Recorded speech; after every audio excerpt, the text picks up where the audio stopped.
There we go.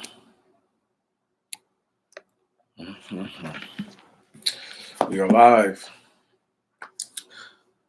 Excuse the tank top. It was warm here today.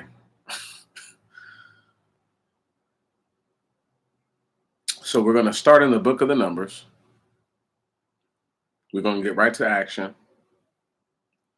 There's a lot of reading. It's like 60 pages of reading. I may or may not do it all right now, but I'm going to do most of it right now. Quick overview.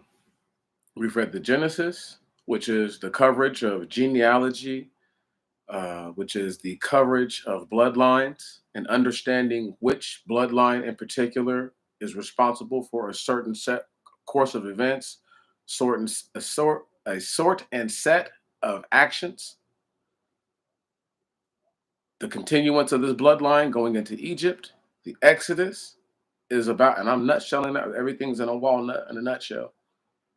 The Exodus is about the continuation of a specific genealogy being singled out to understand their story, their eventual uh, liberation from captivity in a hostile land and a tyrannical people, their eventual acceptance that they are a different genealogy than the people that they were just around.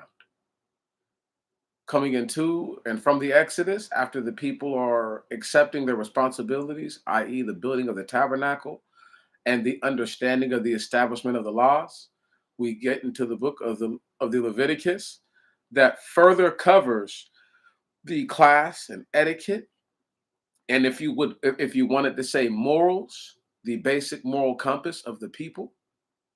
Uh, in this book, in the Leviticus, the speak of sacrifice, cooking, and the likes are the order of the day. Those are the major things.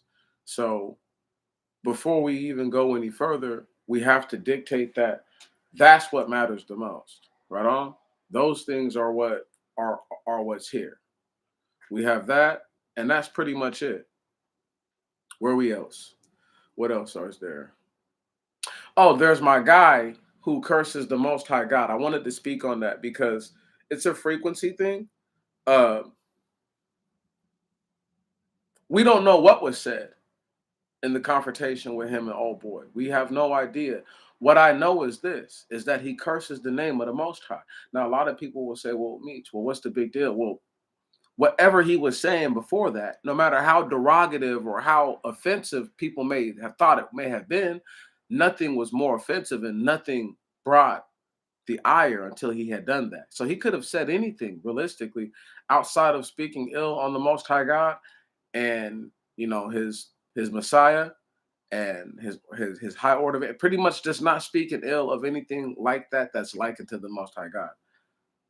However, the frequency for that is so powerful that it's it forces him to have to be killed, and it puts the Most High God in a position to tell Moses, just tell the people don't even say my name anymore.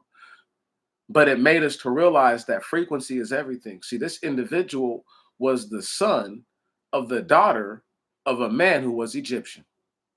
So he's not even himself. We don't even know, right? And it's believed that his father's probably Egyptian. So this is an individual who's a stranger among the people. His mother is Israelitish, which is why I always push back on when people say fraternal, maternal things don't matter. They do. That individual caused his own death by speaking of a frequency that this is all genealogy based. So certain people of a certain genome never ever honored the Most High God. They don't even have a concept of who and what he really is. They have a concept of what they believe are gods, but they don't have a concept of one ultimate creator. That's not even in their mind. So when you think about like how they present the information or how it's presented to us, we don't always look at it and say, this is someone who's operating in another frequency that's contrary to the frequency that they're speaking of, i.e., the stranger to the Most High God. Now we're going to move forward. We're going to pick up in the book of Numbers. There's going to be a lot of repetitious reading. Repetitious being we're going to read some things over and over. Keep in mind is to drive home the point of what the people are and are not supposed to do. The Bible's repetitious for this reason. Not for that reason alone, but for that reason in the sense that, let's say I have very little understanding. Let's just assume, like right now, as much as I may believe I understand, let's just say I really am somebody of no understanding, right? Very little understanding. It gives me the opportunity to see the same information, and if my mind is percolating, if it's firing at any cylinder, at some point I'll be able to correlate one piece of information to the other, and it will have an effect where my mind will automatically open up. It won't be anything else. You get what I'm saying? So I don't know. And the Lord spoke to Moses in the wilderness of Sinai, in the tabernacle of witness, on the first day of the second month, in the second year of their departure from the land of Egypt, taking the sum of all the congregation of Israel, according to their kindreds, according to the houses of their fathers' families, according to the numbers by their names, according to their heads. So it's saying that they numbered the people literally based on, where you come from. So who actually is the father of that household, right? Then your names and then your heads. So it's saying that your names and then how many of you there are.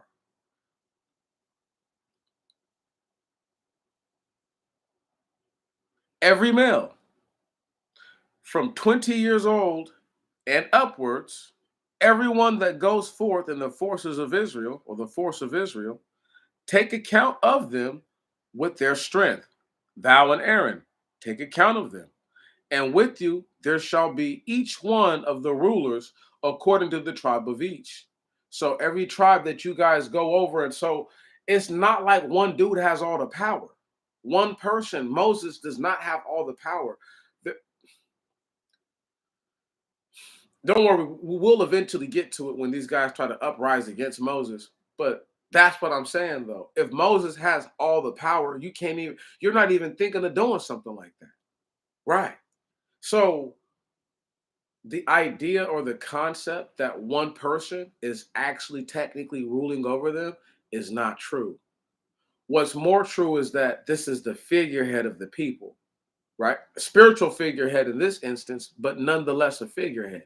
So when you have that sort of a thing, you have to keep it in mind to say, okay, there are people who are over the people who they're governing that are actually more influential to their decisions that they make than Moses and Aaron are themselves, or the priesthood in general, I should say.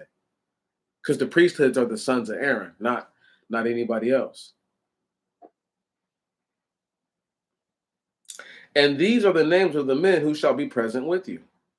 Of the tribe of Reuben, Eleazar, the son of Sedier; of Simeon, Salamiel, the son of Sarusadai; of Judah, Nasan, the son of Aminadab; of Issachar, Nathaniel, the son of Sogar; of Zabulon, Eliab, the son of Kelon; of the sons of Jophra, of Joseph; of Ephraim, Elisama, the son of Emiud; of Manas, Gamaliel, the son of Pharasur; of Benjamin, Abadan, the son of Gadioni, or Gadoni, or Gadeni, there we go; of Dan, Akizar,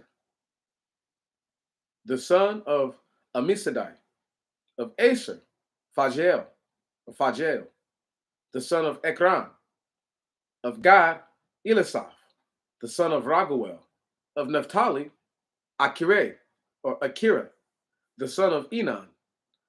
These were famous men of the congregation, heads of the tribe according to their families. These are the heads of thousands in Israel. Now, for the unlearned, for the unwilling to surmise history differently, anybody who wants to say that, well, these guys couldn't have been famous, they just were coming out of Egypt, they just were slaves, blah, blah, blah. The major thing I have to push back on that with that is this.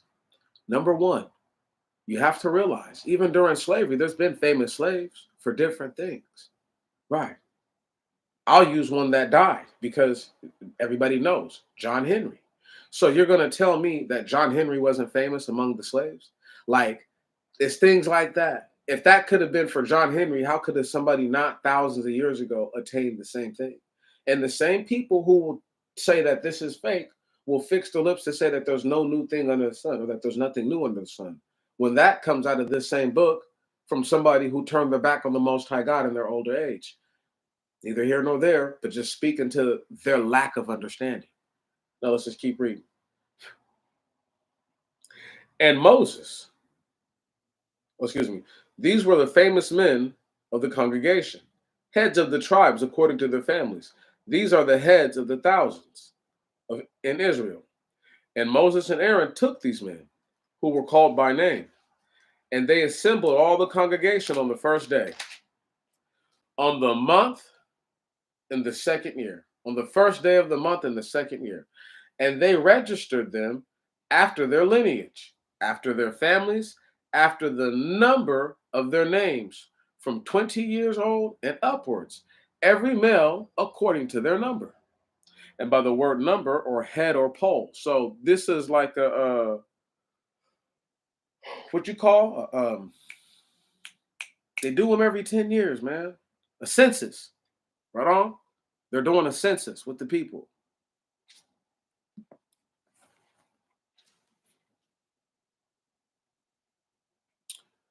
Here we are. Every male, every male according to their number, as the Lord commanded Moses. So they were numbered in the wilderness of Sinai. And the sons of Reuben, the firstborn of Israel, according to their kindreds, according to their divisions, according to the houses of their families, according to the number of their names, according to their heads, were all males from 20 years old and upward, everyone that went out with the host. The numbering of the tribe of Reuben was 46,400. And the children of Simeon, excuse me, and the children of Simeon, for the children of Simeon, according to their kindreds, according to their divisions, according to the houses of their families, according to their polls, all males from 20 years old and upward, everyone that goes out with the host, the numbering of them of the tribe of Simeon was 59,300. For the sons of Judah, according to their kindreds, everybody's in order except for Levi. And, we'll find out later, but everybody's in order but Levi.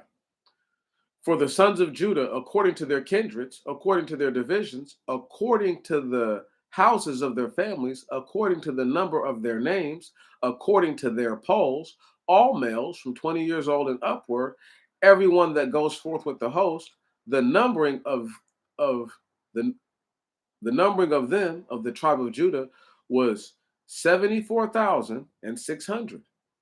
For the sons of Issachar, according to their kindreds, according to their divisions, according to the houses of their families, according to the number of their names, according to their polls, all males from 20 years old upward, 20 years old and upward, everyone that goes forth with the host, the numbering of the tribe of Issachar was 54,400. For the sons of Zebulun, according to their kindred, according to their divisions, according to the houses of their families, according to the number of their names, according to their polls, all males from 20 years old and upward, everyone that goes out with the host, the numbering of them, the tribe of Zebulun, was 57,400. And for the sons of Joseph, the sons of Ephraim, the sons of Ephraim, according to their kindred, according to their divisions, according to the houses of their families, according to the polls, all males from 20 years old and upward, everyone that goes out with the host, the numbering of them of the tribe of Ephraim was 40,500. For the sons of Manasseh or Manasseh, according to their kindred, according to their divisions, according to the houses of their families, according to the number of their names, according to their polls, all males from 20 years old and upward, everyone that goes out with the host. The numbering of them of the tribe of Manasseh was 32,200. For the sons of Benjamin, according to their kindred, according to their divisions, according to the house of their families, according to the number of their names, according to their polls, every male from 20 years old and upward, everyone that goes forth with the host. The numbering of them of the tribe of Benjamin was 35,400. For the sons of Gad, according to their kindreds, according to their divisions, according to the houses of their families, according to the number of their names, according to their polls, all males from 20 years old and upward, everyone that goes forth with the host. The numbering of them of the tribe of Gad was 45,650. For the sons of Dan, according to their kindreds, according to their divisions, according to the houses of their families, according to the number of their names, according to their polls, all males from 20 years old upward, everyone that goes forth with the host, the numbering of them of the tribe of Dan was 62,700. For the sons of Aser, according to their kindreds, according to their divisions, according to the houses of their families, according to the number of their names, according to their polls. Every male from 20 years old and upward, everyone that goes forth with the host, the numbering of them of the tribe of Aser was 41,500.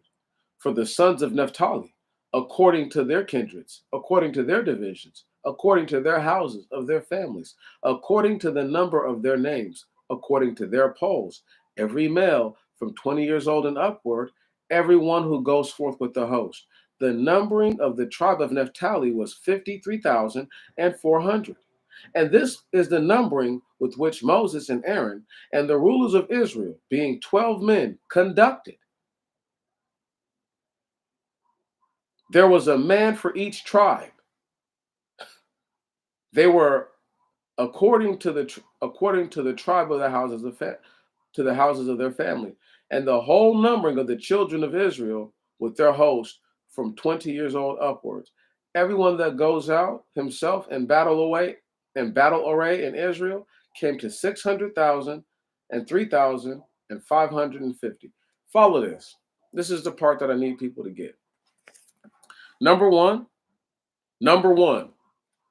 Even when you label all these people, right? And you say, well, all right, these 12, 13, technically 14 people, because there's Moses, Aaron, and then there's the guys from the other tribes. You know, Joseph is two tribes, and Simeon is a tribe, but they're not one of the so-called 12.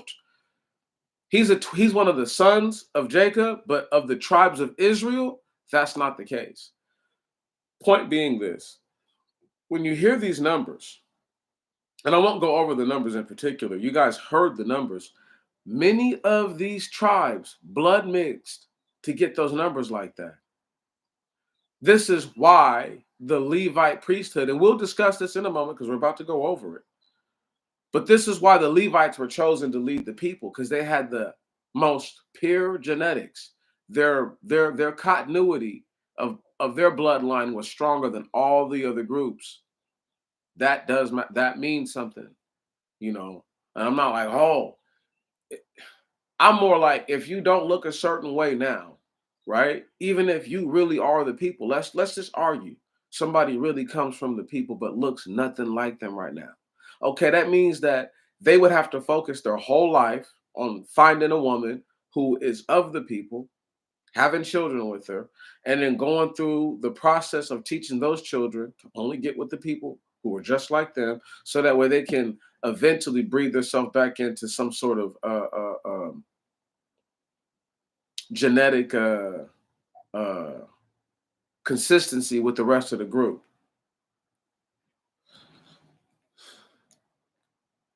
And y'all hearing that? You got battle array for these guys. These guys already have armor and weapons and everything. So for them to have tuck tail and run from the Egyptians tells you how large the force and how well trained and just how mighty the Egyptians were. And then it also gives us an understanding of, okay, they for the hundreds of years that they were in Egypt, right? These people grew that much that they went from 75 souls or something like that to being hundreds of thousands of people, if not a million plus better strong. And they're like, that's impossible. No, it's not. Because like I said, there a lot of them are breeding out.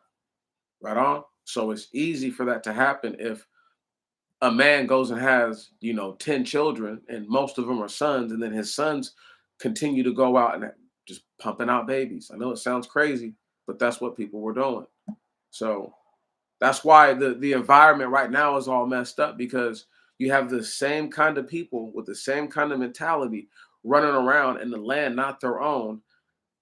None of the rules are their own, nothing. And you wonder why you have all this confusion and all this foolery. But let me just keep going. On top of the fact they've made us blood mixed with black skinned Gentiles. Anyway, but the Levites of the tribe, but the Levites of the tribe of their family were not counted among the children of Israel. And the Lord spoke to Moses, saying, see, thou shalt not muster the tribe of Levi, and thou shalt not take their numbers in the midst of the children of Israel. And do thou set the Levites over the tabernacle of witness, and over all its furniture, and over all things that are in it. And they shall do service in it, and they shall encamp round about the tabernacle. And in removing the tabernacle, the Levites shall take it down. And in pitching the tabernacle, they shall set it up. And let the stranger that advances to touch it die. And the children of Israel shall encamp every man in his own order, and every man according to his company with their host. Okay, so I have to say this right here. I can't help but to get the idea that everybody is a stranger to the Most High God as far as their bloodline is concerned, all but the Levites. Right. I have to point that out. That this is why the Most High God is like, you can't treat strangers funny, because y'all are strangers. You're not even really you're not even the genetic masterpiece I sent into Egypt. You're this watered down thing now. Right. That's just watered down, being, even if you're fully Semitic, even if you're a full-blown Hebrew, you don't have all the qualities that I gave Abraham, because you allowed somebody, a man or a woman from another group, let's say the Syrians, for example, right? You allowed them into your bloodline, and some of their ways are not ways that I wanted the people to undertake. Those things are genetic. Those are genetic. Who you are, what you do, what you practice, your children will become no matter what. That's why when people stop sinning, and then they have children who sin extra way worse than they ever did, they're like, man, this is rough. I thought I was bad, but they're really bad. And it's like, right. Because you come from that stock of individuals. That's who you come from. And you never had the good sense to break the cycle. So the cycle never was broken. You just stopped, but that's still who you are in your heart. That's the problem, right? You stop doing this to do that. So you're still just as messed up. You just don't seem like it. But let the Levites camp round about the tabernacle of witness, fronting it. And so there shall be no sin among the children of Israel. And the Levites themselves shall keep guard of the tabernacle of witness. And the children of Israel did according to all that the Lord commanded Moses. And Aaron, so did they. Chapter 2. And the Lord spoke to Moses and Aaron. There was 54 verses in that chapter. And the Lord spoke to Moses and Aaron, saying, let the children of Israel encamp, fronting each other, every man keeping his own rank, according to their standards, according to the houses of their families. The children of Israel shall encamp round about the tabernacle of witness, and they that encamp first toward the east shall be the order of the camp of Judah with their host, and the prince of the sons of Judah, Nasan, the son of Amminadab. His forces that were numbered were 74,600. And they that encamp next shall be the tribe of Issachar. And the prince of the sons of Issachar shall be Nathaniel, the son of Sagar. His forces that were numbered were 54,400. And they that encamp next shall be the tribe of Zabulon. And the prince of Zabulon, of the sons of Zabulon, shall be Eliab, the son of Kelon. His forces that were numbered 57,400. All that numbered the camp of Judah were 180,000 and 6,400, 186,400. And they shall move first with their forces. This is the order of the camp of Reuben. Their forces shall be toward the south. And the prince of the children of Reuben shall be Elisur, the son of Sedur. His forces that were numbered 46,500. And they that encamp next to him shall be the tribe of Simeon. And the prince of the sons of Simeon shall be Salamiel, the son of Sarusadai. His forces that were numbered were 59,300. And they that encamp next to them shall be the tribe of Gad. And the prince of the sons of Gad, Elisaph, the son of Raguel, his forces that were numbered were 45,650. All who were numbered of the camp of Reuben were 150,000 and 51,450. This were their forces. They with their forces shall proceed in the second place. 151,450 is how many people are there. So you have the east, 180 something thousand, right? What was it? How much? Let me see. What was it?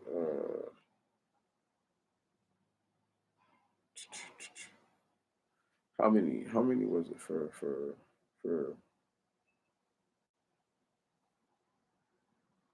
186,000? So you literally have almost 200,000 people in the front, another 150,000 right underneath that. These are armies, y'all. These aren't regular people.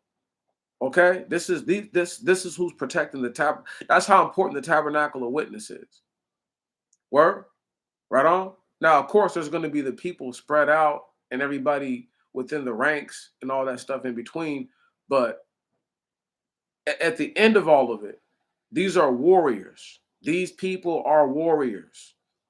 Every man a certain age is considered a warrior. Does that make sense? So this is why you have to know what you're looking at. And when I say they are warriors, meaning the expectation is that you will fight and lay down your life before you run away if you really know what's good for you. But they also tell people later on, man, look, if you're scared, stay back. But we're gonna keep reading.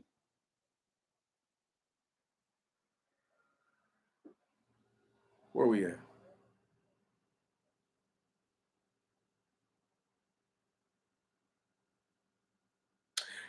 And then the tabernacle of witness shall be set forward, and the camp of the Levites shall be between the camps, as they shall encamp. So also shall they commence their march, each one next in the order of his fellow according to their companies. The station of the camp of Ephraim shall be westward with their forces. And the head of the children of Israel, and the head of the children of Ephraim shall be Elisama, the son of Amiud. His forces numbered 40,500. And they that encamp next shall be the tribe of Manasseh. And the prince of the sons of Manasseh, Gamaliel, the son of Phatasur.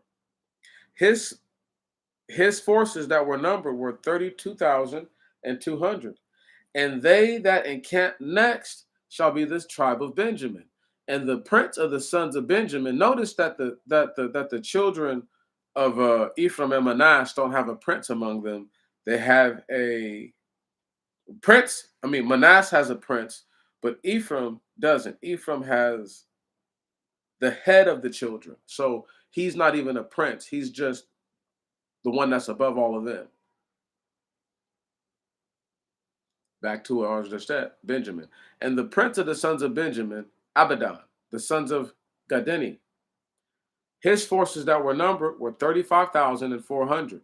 All that were numbered in the camp of Ephraim were 180,600. They that with their forces shall be set out third. They with their forces shall set out third.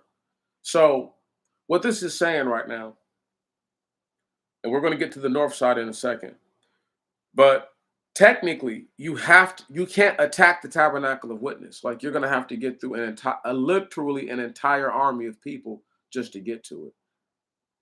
The order of the camp of Dan shall be northward. The prince of the son of Dan, Achizar, the son of Amisadai, his forces that were numbered were 62,700. And they that encamp next to him shall be the tribe of Aser. The prince of the sons of Aser, Phagiel, the son of the prince of the sons of Aser, Phagiel, the son of Ekron.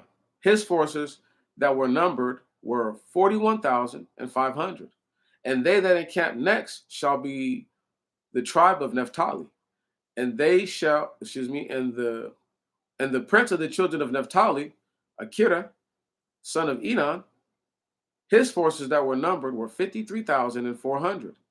All that were numbered of the camp of Dan were 157,600. And they shall set out last according to their order. This is the number of the children of Israel, according to the houses of their families. All the numbering of the camp with their forces was 603,550. Okay, bam, let's check this out real quick. Do we all agree? Can we all agree that the way that I'm seeing it is like this? So, if this is the dang all tabernacle of witness, this is the Judah camp right here in the front. They go first. Then at the south of them, I want to say that's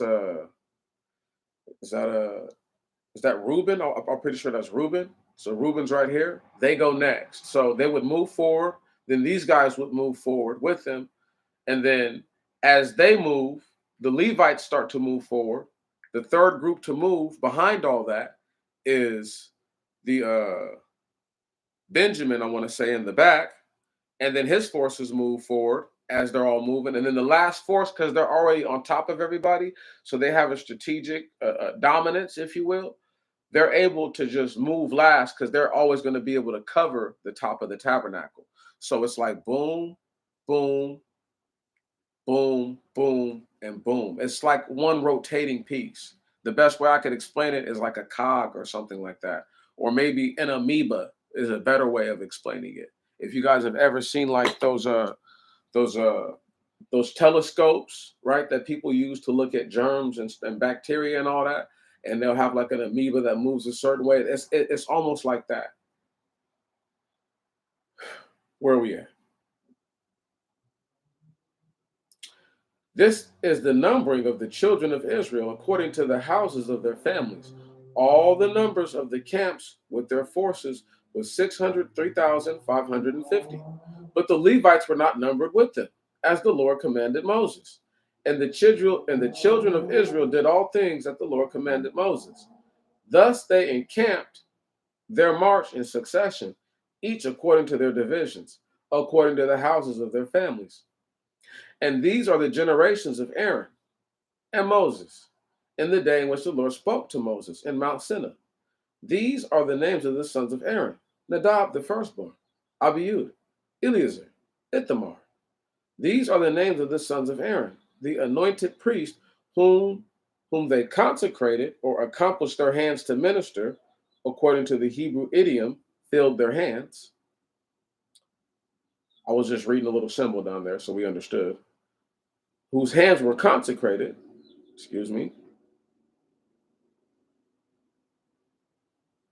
whom they consecrated to the priesthood, and Nadab and Abihu died before the Lord when they offered strange fire before the Lord in the wilderness of Sinai, and they had no children. And Eleazar and Ithamar ministered in the priest office with Aaron their father. And the Lord spoke to Moses, saying, Take the tribe of Levi And thou shalt set them before Aaron the priest, and they shall minister to him, and shall keep his charges, and the charges of the children of Israel before the tabernacle of witness to do the works of the tabernacle. And they shall keep all the furniture of the tabernacle of witness, and the charges of the children of Israel, as to all the works of the tabernacle. And thou shalt give to the Levite, and thou shalt give the Levites to Aaron and his sons, the priests. They are given for a gift to me of the children of Israel. And thou shalt appoint Aaron and his sons over the tabernacle of witness, and they shall keep their charge of priesthood, and all things belonging to the altar, and within the veil. And the stranger that touches them shall die. Quick elaboration. First and foremost, we got to recognize that when it says ministered in the priest office, so the idea of something being official or an office or to administer, all these things I could contend come out of the scripture. I'm not saying that for a fact that, oh, governments or whatever are based on the scripture. No, that's not what I said. But I'm saying that the way that things are conducted and done now, I contend most of it is actually copied off of the Bible and a few pieces they got from other cultures throughout so-called history. But also take note too that the Levites are not numbered because they're given to the priesthood. So we're not going to number these guys because they're not meant to go out and fight. They're actually meant to do the work of the priest. That's their job. Verse 11. And the Lord spoke to Moses, saying, Behold, I have taken the Levites from the midst of the children of Israel. Instead of every male that opens the womb from among the children of Israel, they shall be their ransom, and the Levites shall be mine. For every firstborn is mine. In the day which I smote every firstborn in the land of Egypt, I sanctified myself every firstborn in Israel. Both man and beast shall be mine. I am the Lord. So the Most High is saying, like, look, even though all the firstborns of all the people and all the beasts are mine, the Levites are all mine. That's me. That whole tribe is me.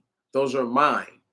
And I need people to understand that he's not saying that the children of Israel are not his in particular, but he's saying that they are to be specifically offered to me, like they are to do my bidding. Right on? It's not just going to be the firstborn. So it's not just going to be a person like Samuel, right? Who I don't believe is a Levite. I can't think of his tribe right now, right off the top of my head, but I don't believe he's a Levite though. And he ends up in the priesthood order because his mother offers him. You see what I'm saying? She gives him up. So it's things like that where people end up being prophets and priests and aren't exactly of the Levite bloodline.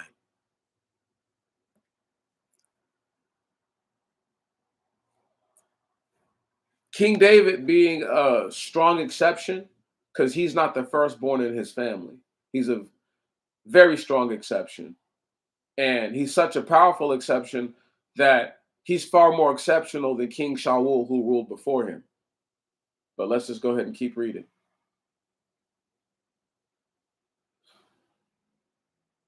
And the Lord spoke to Moses in the wilderness of Sinai, saying, Take the number of the sons of Levi, according to the houses of their families, according to their divisions.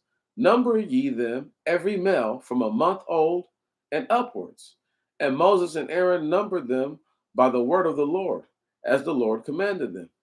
And these were the sons of Levi by their names: Getson, Kath, and Merari. And these are the names of the sons of Getson according to their families: Lobeni and Simeon. And the sons of Kath according to their families: Amram and Isar, Chebron and Oziel. And the sons of Merari according to their families: Muli and Musi. These are the families of the Levites according to the houses of their families. To Getson belonged the family of Labani, and the family of Simeon. These are the families of Getson. The numbering them according to the number of every male from a month old upwards, Their number was 7,500. And the sons of Getzon shall encamp westward behind the tabernacle. And the ruler of the household of the family of Getzon was Elisaph, the son of Dale. And the charge of the sons of Getzon in the tabernacle of witness was the tent and the veil, and the covering of the door of the tabernacle of witness, and the curtains of the court, and the veil of the door of the court, which is by the tabernacle, and the remainder of all its works. To Kath belonged one division, that of Amram, and another division, that of Isar, and another division, that of Chebron, and another division, that of Oziel. These are the divisions of Kath, according to their number. Every male from a month old upward, 8,600 according to the charges of holy things. The families of the sons of Koth shall encamp beside the tabernacle toward the south. And the chief of the house of the families of the divisions of Koth was Elisaphan, the son of Aziel. And their charge was the ark, and the table, and the candlestick, and the altars, and all the vessels of the sanctuary, wherewith they do holy service, and the veil, and all their works. And the chief over the chief of the Levites was Eleazar, the son of Aaron the priest, appointed to keep charge of the holy things. To Merari belonged the family of Muli and the family of Musi. These are the families of Merari. The mustering of them, according to every male from a month old upward, was 6,050. And the head of the house of the families of the division of Merari was Suriel, the son of Abikel. They shall encamp on the side of the tabernacle northwards. The oversight of the charge of the sons of Merari included the chapiters of the tabernacle and its bars and its pillars and its sockets and all their furniture and their works, and the pillars of the court round about, and their bases, and their pins, and their cords. They that encamp before the tabernacle of witness on the east shall be Moses and Aaron and his sons, according to the charges of the sanctuary, according to the charges of the children of Israel. And the stranger that touches them shall die. All the number, all the numbering of the Levites, whom Moses and Aaron numbered by the word of the Lord, according to their families, every male from a month old and upwards, were 22,000. 22,000. And the Lord spoke to Moses, saying, count every firstborn male of the children of Israel from a month old and upwards, and take the number by name, and thou shalt take the Levites for me. I am the Lord. Instead of all the firstborn of the sons of Israel and the cattle of the Levites, instead of all the firstborn among the cattle of the children of Israel. Did you hear that? And thou shalt take the Levites for me. I am the Lord. Instead of all the firstborn of the sons of Israel and the cattle of the Levites, instead of all the firstborn among the cattle of the children of Israel. So the Levites in particular, not their cattle, not the firstborn of the cattle, okay? The actual Levites are the Most High God's. Or he's claiming them, he's laying claim to them.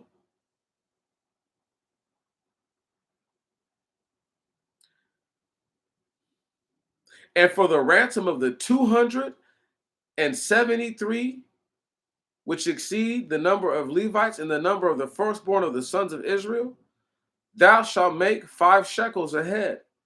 Thou shalt take even 5 shekels a head to the holy didrachim, 20 aboli to the shekel. And thou shalt give the money to Aaron and to his sons, and the ransom of those who exceed in the number among them. So they numbered all the firstborns of the children of Israel against all the firstborns a month old upwards.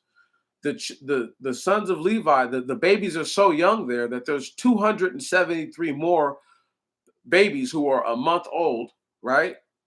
Outside of those who are a month old and upwards in the children of Israel. So there's more. So even though there's less people ultimately in the tribes of Levi, there's more young people who are coming up within that tribe than all the children of Israel altogether. So most of the other tribes of the children of Israel are older people, is what I'm trying to say.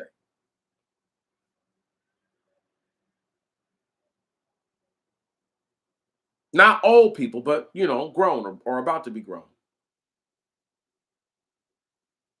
And the reason why he's paying the ransom, the money he's paying is what they pretty much said everybody is worth at a certain age, right? And this is what you have to pay to the priesthood for them. So they gave all that money so that way they're pretty much redeeming them for the Most High. I know that sounds backwards, but it's also that way you practice good business. I'm not going to get into the business aspect too much. I should actually. Let me break this down real quick.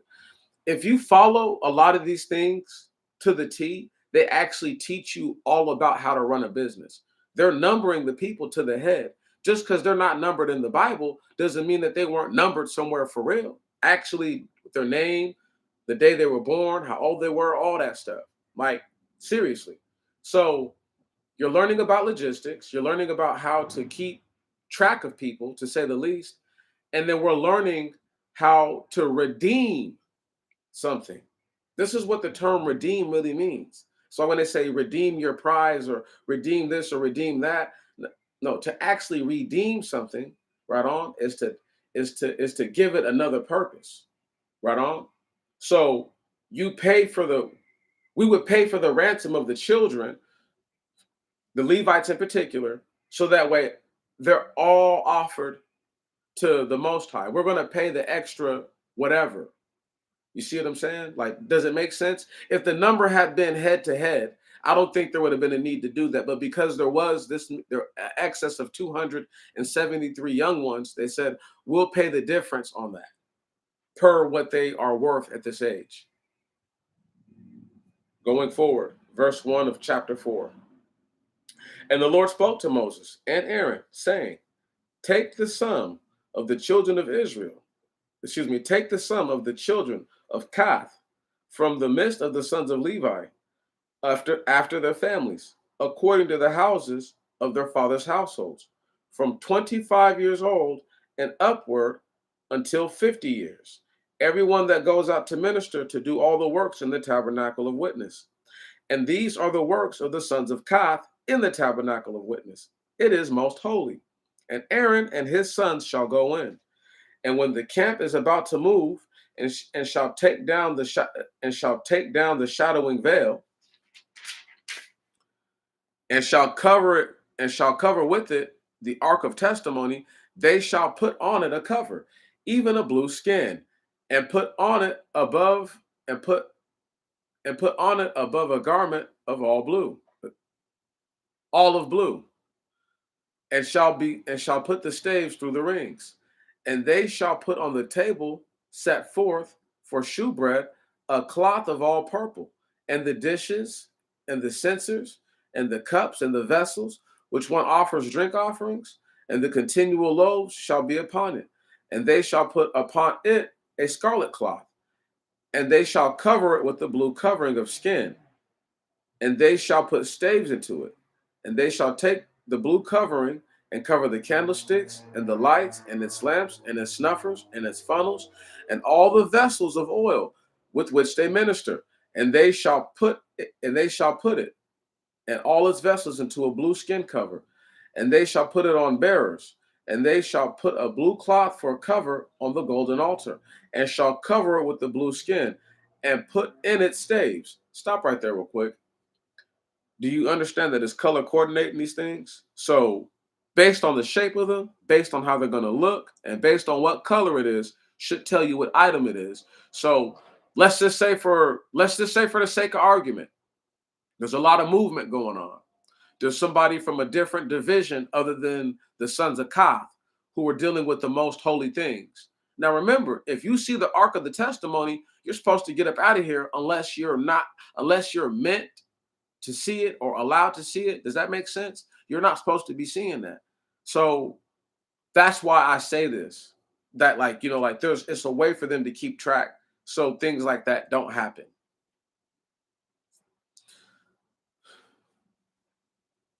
Almost like, eyes forward. You know what I mean? You better keep your eyes to the front. If you ain't from the tribe of Levi and you ain't from this particular division of the tribe of Levi, you better, you better mind your business. You know what I'm saying? But that's just my personal take on it. It could be, there's obviously a plethora of other reasons. There are many different reasons, right? But that's just my take on that. Verse 12, and they shall take all the instruments of service with which they minister in the sanctuary, and shall place them in a cloth of blue, and shall cover them with blue skin covering, and put them upon staves. And he shall put the covering on the altar, and they shall cover it with the cloth of all purple. And they shall put upon it all the vessels with which they minister upon, and the fire pans, and the flesh hooks, and the cups, and the cover, and all the vessels of the altar. And they shall put on it blue covers of skins, and shall put it in staves, and shall put in its staves.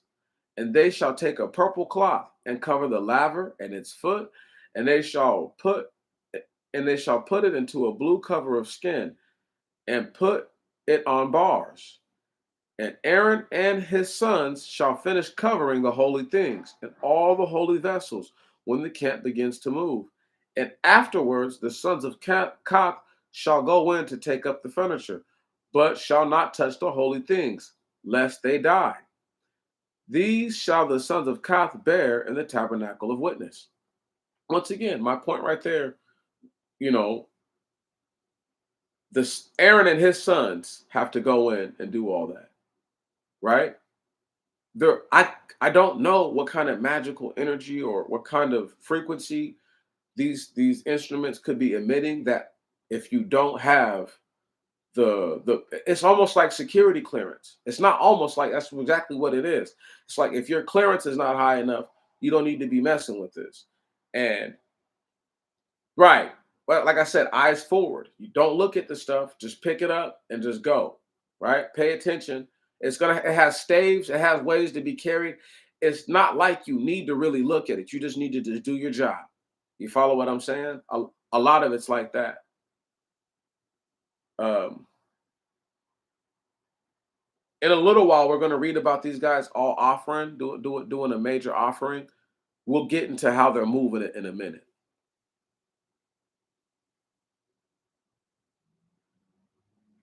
Eleazar, the son of Aaron, the priest, is overseer.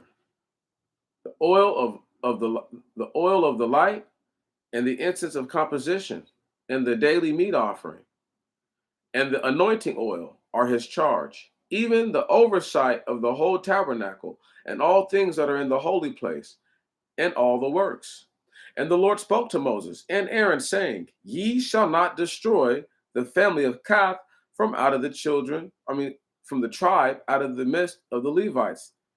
This do ye to them, and they shall live and not die when they approach the Holy of Holies. Let Aaron and his sons advance, and they shall place each them in his post for bearing. And they shall by no means go to look suddenly upon the holy things and die. Literally, looking at them could kill you. Obviously, everything changes after a while, but at that point in time, the Most High God's relationship was so good with the people, he was like, yeah, if you guys pretty much go against what I have planned for you, it's over. And it's not even a question of if it's over, it's over. And these are people of the same tribe. I need people to understand this. These are people of the same tribe. These aren't regular run-of-the-mill Israelites, if you will, run-of-the-mill children of Israel. Anyone not named a Levite. Right. These are actual Levites. And even they have to have a certain level of clearance. Right. Now people can say, oh, what if they went in there and didn't die? It just told us that they didn't want the children of Kath to be killed off from the midst of the people. Right. So the only way to keep them from all dying, right, from all the men going in there and looking in the heart seizing up or having a stroke and whatever, the only way to keep that from happening is what? That's right. It's only one way. We cover everything up, and the most holy things we take with us. They don't even bother messing with it because we don't want them to die on accident. Right. Now, if that was why even put that there if that's make believe? I need y'all to think about this. The same God, the same Lord told these people don't eat blood and don't eat animal fat. Two things a doctor, any sort of physician right now worth any modicum of a singular grain of salt will tell you that is the truth. So how people disconnect things sometimes, right? And they will make it different than what it is. There could have been so much power emitted from the actual Ark of Testimony. It's crazy. We'll never know. I'll never know, to say the least, but I can imagine. And I have to get carried away one more time before we go forth. Vegans and vegetarians and the like are not among the people. Right on? Listen, in order to really follow the law, you have to drink alcohol and you have to drink and you have to eat meat. In order to actually keep the laws of Moses, you can't be a vegan and you can't be alcohol free. You can be marijuana free, you can be heroin free, you can be crack free, but you can't be alcohol and you can't be meat free. Right. Can't be salt free either. Right. Can't be bread free either. This is what people don't understand. If they read these things and understand it, you have to be a particular kind of way, and you can't try to say, well, the first people used to be like this. Well, the first people weren't dealing with the corrupted earth. Right. They weren't dealing with animals that ate each other. All the things that we deal with now that we believe are normal are not normal. But carrying on and going forth. And the Lord spoke to Moses, saying, verse 21, take the sum of the children of Getson, and these according to the house of their lineage, according to their families. Take the number of them from 5 and 20 years old up, from 5 and 20 years old upward, 25 upwards to the age of 50, everyone that goes in to minister to do his business in the tabernacle of witness. This is the public service of the family of Getson, to minister and to bear. And they shall bear the skins of the tabernacle, and the tabernacle of witness, and its veil, and the blue cover that was on, and the blue cover that was on it above, and the cover of the door of the tabernacle of witness, and all the curtains of the court which were upon the tabernacle of witness, and the appendages, and all the vessels of service that they minister with, they shall attend to, according to the direction of Aaron and his sons shall be the ministry of the sons of Getson, and all their ministries, and in all their works. And thou shalt take account of them by name and all things borne by them. This is the service of the sons of Getson, and their charge by the hand of Ithamar, the son of Aaron the priest. The sons of Merari, according to their families, according to the house of their lineage, take ye the number of them. Take the number of them from 5 and 20 years old up, from 5 and 20 years old and upwards until 50 years. Everyone that goes in to perform the services of the tabernacle of witness. These are the charges of the things borne by them, according to all their works in the tabernacle of witness.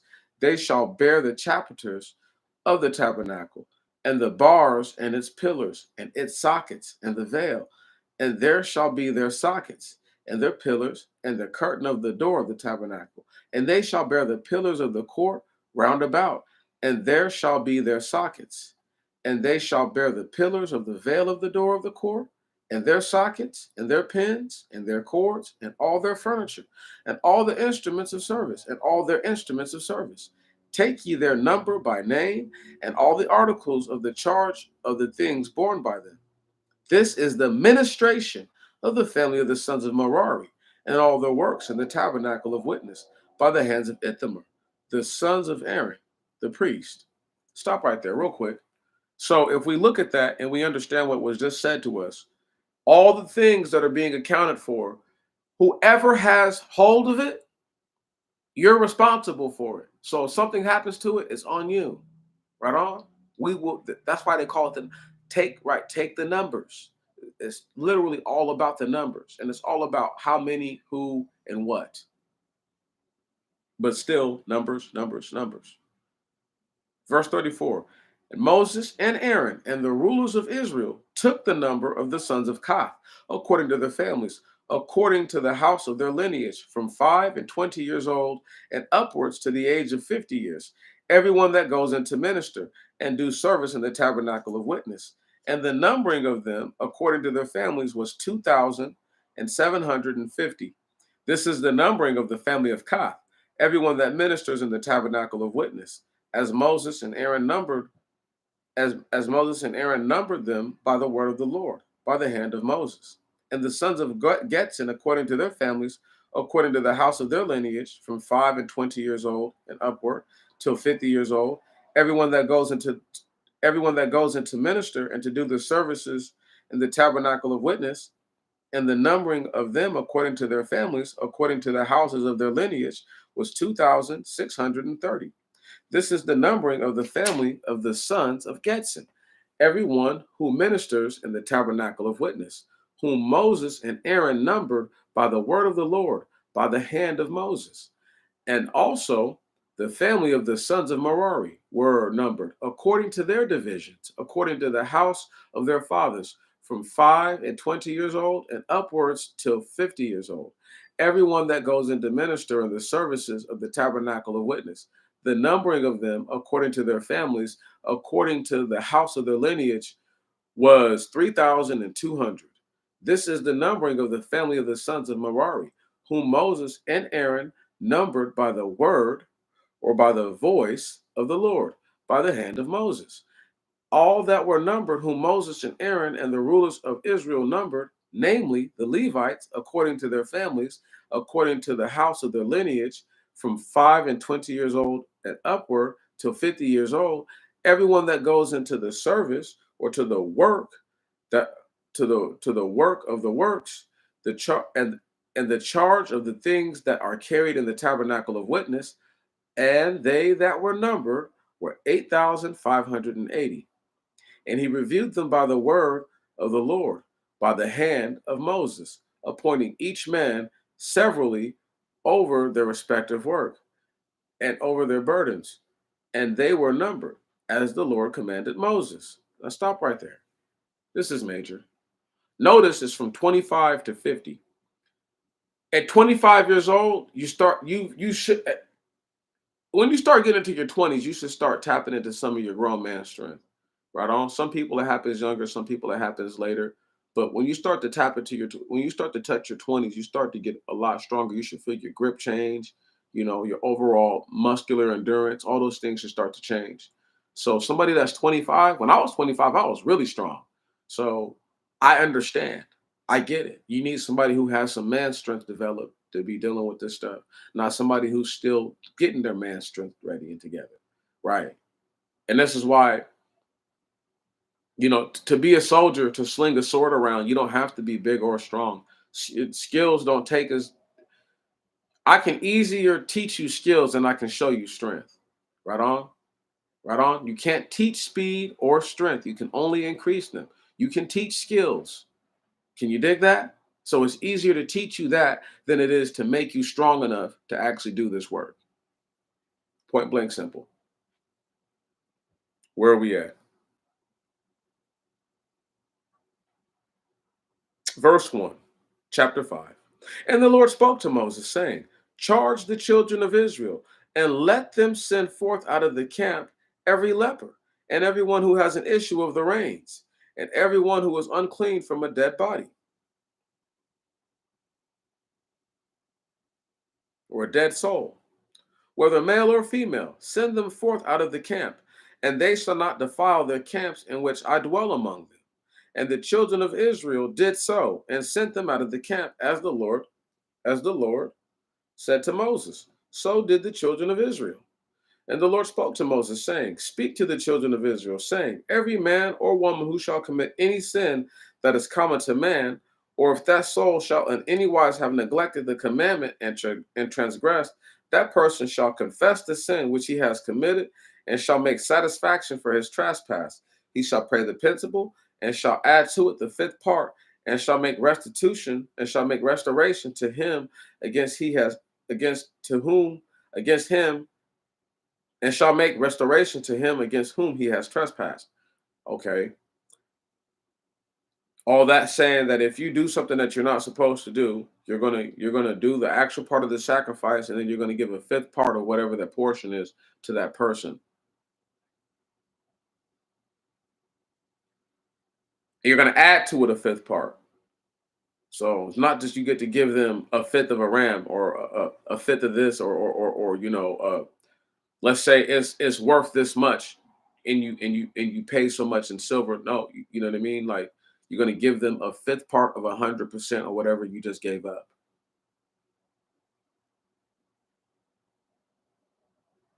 But if a man have no near kinsman, so as to make satisfaction for his trespass to him, the trespass offering paid to the Lord shall be for the priest, besides the ram of atonement, by which he shall make atonement with for him.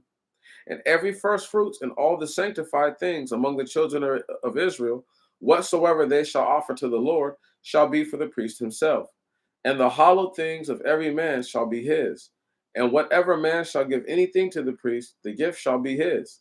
And the Lord spoke to Moses, saying, Speak to the children of Israel, and thou shalt say to him, Whosoever wife shall transgress against him, and slight and despise him, and suppose anyone shall lie with her carnally, and the thing shall be hid from his eyes of her husband, and she should conceal it, and be herself defiled, and there be no witness with her, and she should not be taken, and there should come upon him a spirit of jealousy, and he should be jealous of his wife, and she be defiled. Then shall the man bring his wife to the priest, and shall bring his gift for her, the tenth part of an ephah of barley meal. He shall not pour oil upon it, neither shall he put frankincense upon it, for it is a sacrifice of jealousy, a sacrifice of memorial. We're calling sin to remembrance. So this is barley meal. This isn't regular wheat meal. You understand what I'm talking about? Right. This is stuff that you make beer with and things like that. You can do other things with barley, but just get what I'm saying. Uh, you could probably even make bread with barley, but you normally use wheat or corn or something like that. Uh, uh, so when you burn this, it doesn't smell nice. It what it does, you're doing this. She knows why you're doing this. It's going to remind her of what she did. It's supposed to, is what they're saying. And the priest shall bring her and cause her to stand before the Lord. And the priest shall take pure running water in an earthen vessel, and he shall take of the dust that is on the floor of the tabernacle of witness. And the priest having taken it and cast it into and the priest having taken it shall cast it into the water. And the priest shall cause the woman to stand before the Lord, and shall uncover the head of the woman, and shall put into her hands the sacrifice of memorial, the sacrifice of jealousy. And in the hand of the priest shall be the water of this conviction that brings the curse. And the priest shall adjure her, and shall say to the woman, If no one has lain with thee, and thou hast not transgressed so as to be polluted, being under the power of thy husband, be free from this water of the conviction that causes this curse. This is deep. I'm about to break down scientifically what I believe happens. But if being a married woman, thou hast transgressed or been polluted, and anyone has lain with thee beside thine husband, then the priest shall adjure the woman by the oaths of this curse. The priest shall say to this woman, The Lord bring into thee a curse, and under an oath in the midst of thy people, in that the Lord should cause thy thigh to rot and thy belly to swell. And this water bring the curse and this water, bring the curse, shall enter into thy womb to cause thy belly to swell and thy thigh to rot. And the woman shall say, So be it, so be it. Stop right there. Okay, the barley's cooked. Boom. You have dust, pure water.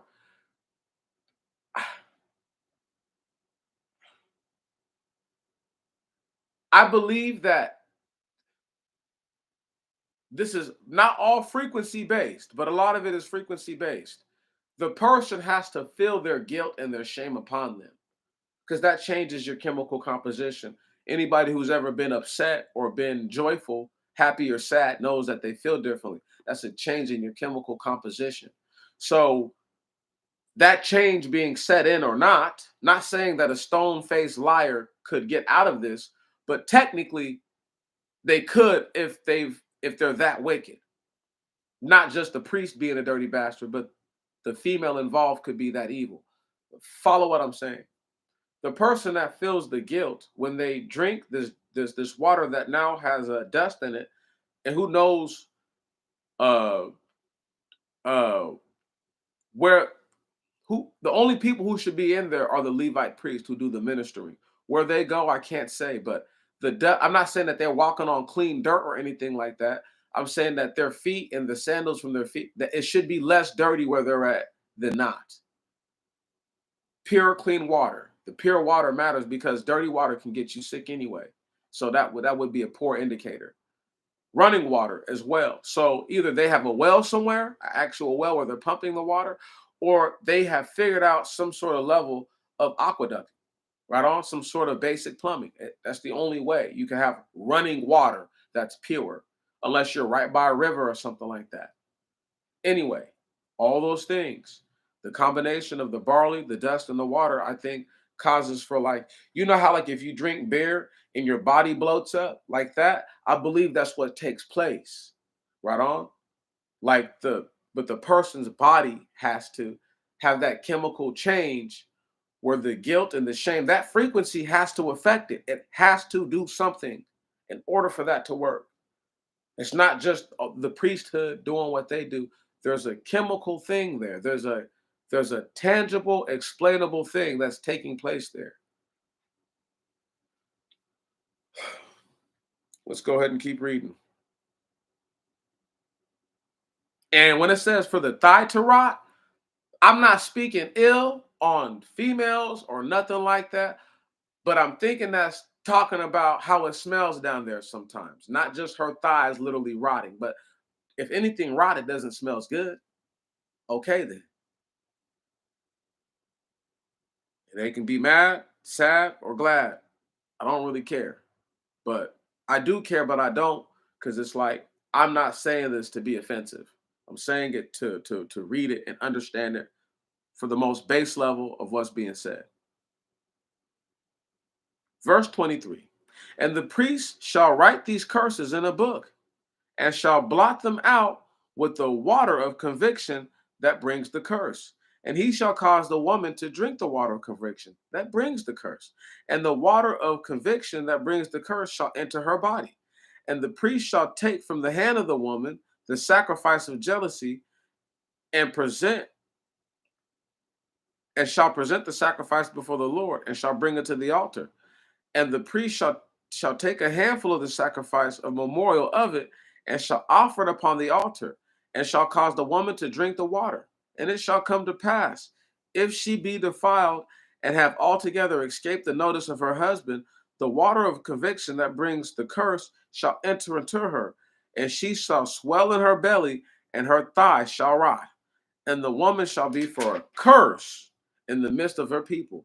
But if the woman would have not been polluted and be clean, then shall she be guiltless and shall conceive seed.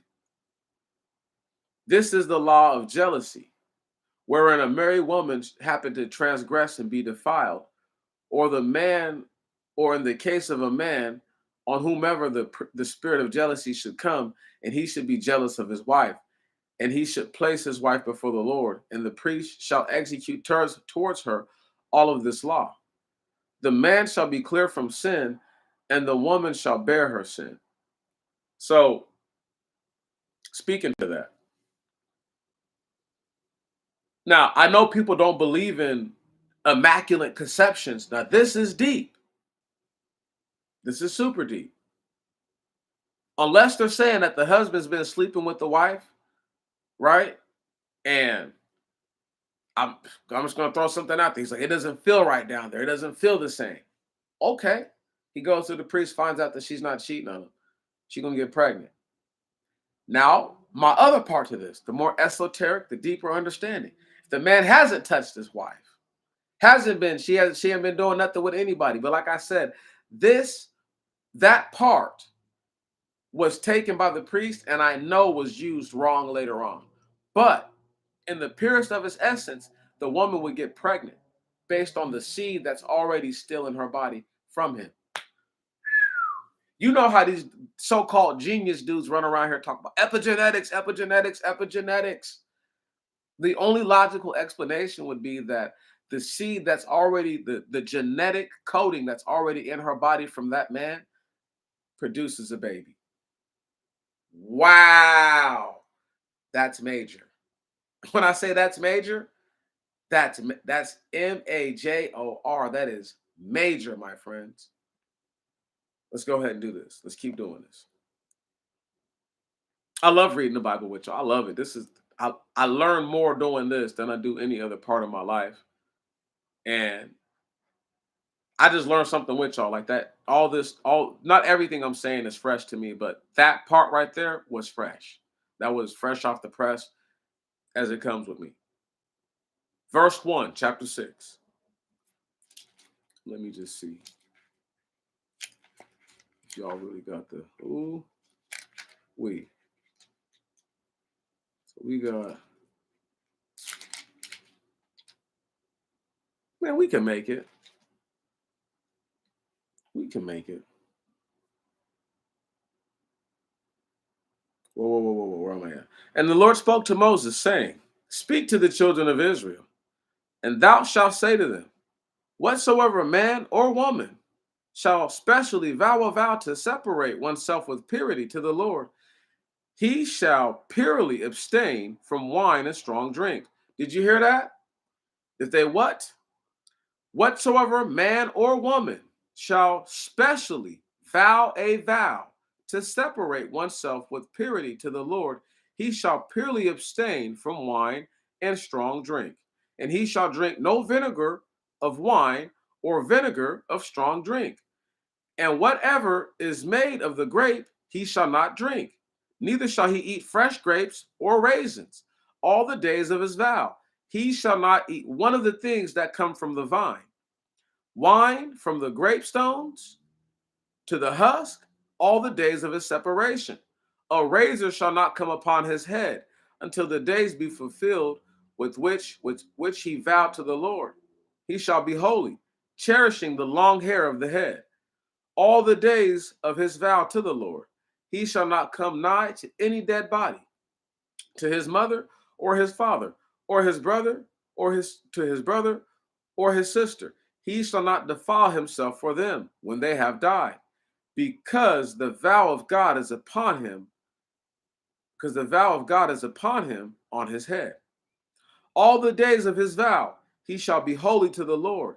And if anyone should die suddenly by him, immediately the head of his vow shall be defiled, and he shall shave his head, and whatever day he shall be purified. On the seventh day he shall be shaved. And on the eighth day he shall bring two turtle doves or two young pigeons to the priest to the doors of the tabernacle of witness. And the priest shall offer one for sin offering, and the other for a whole burnt offering. And the priest shall make atonement for him in the things wherein he sinned respecting the dead body. And he shall sanctify his head in that day, in which he was consecrated to the Lord all the days of his vow. And he shall bring a lamb of a year old for a trespass offering. And the former days shall not be reckoned, because the head of his vow was polluted. Stop right there. Let's keep going. This is epically epic right here, y'all. Epically epic. Boom. So it's telling us right there that even if our mother or our father passes away, we're not to get close to them, we're not to approach them. That's it, that's all, right? Then it's also saying, hey, look, if you're in a situation and somebody dies around you all of a sudden, right? You got to cut your hair now. But the deepest part is the sin offering, because it's not saying you were doing something wrong, but the insinuation that you may have been around or doing something you had no business doing, it does invite that thought to you. However, now the hair comes off, right?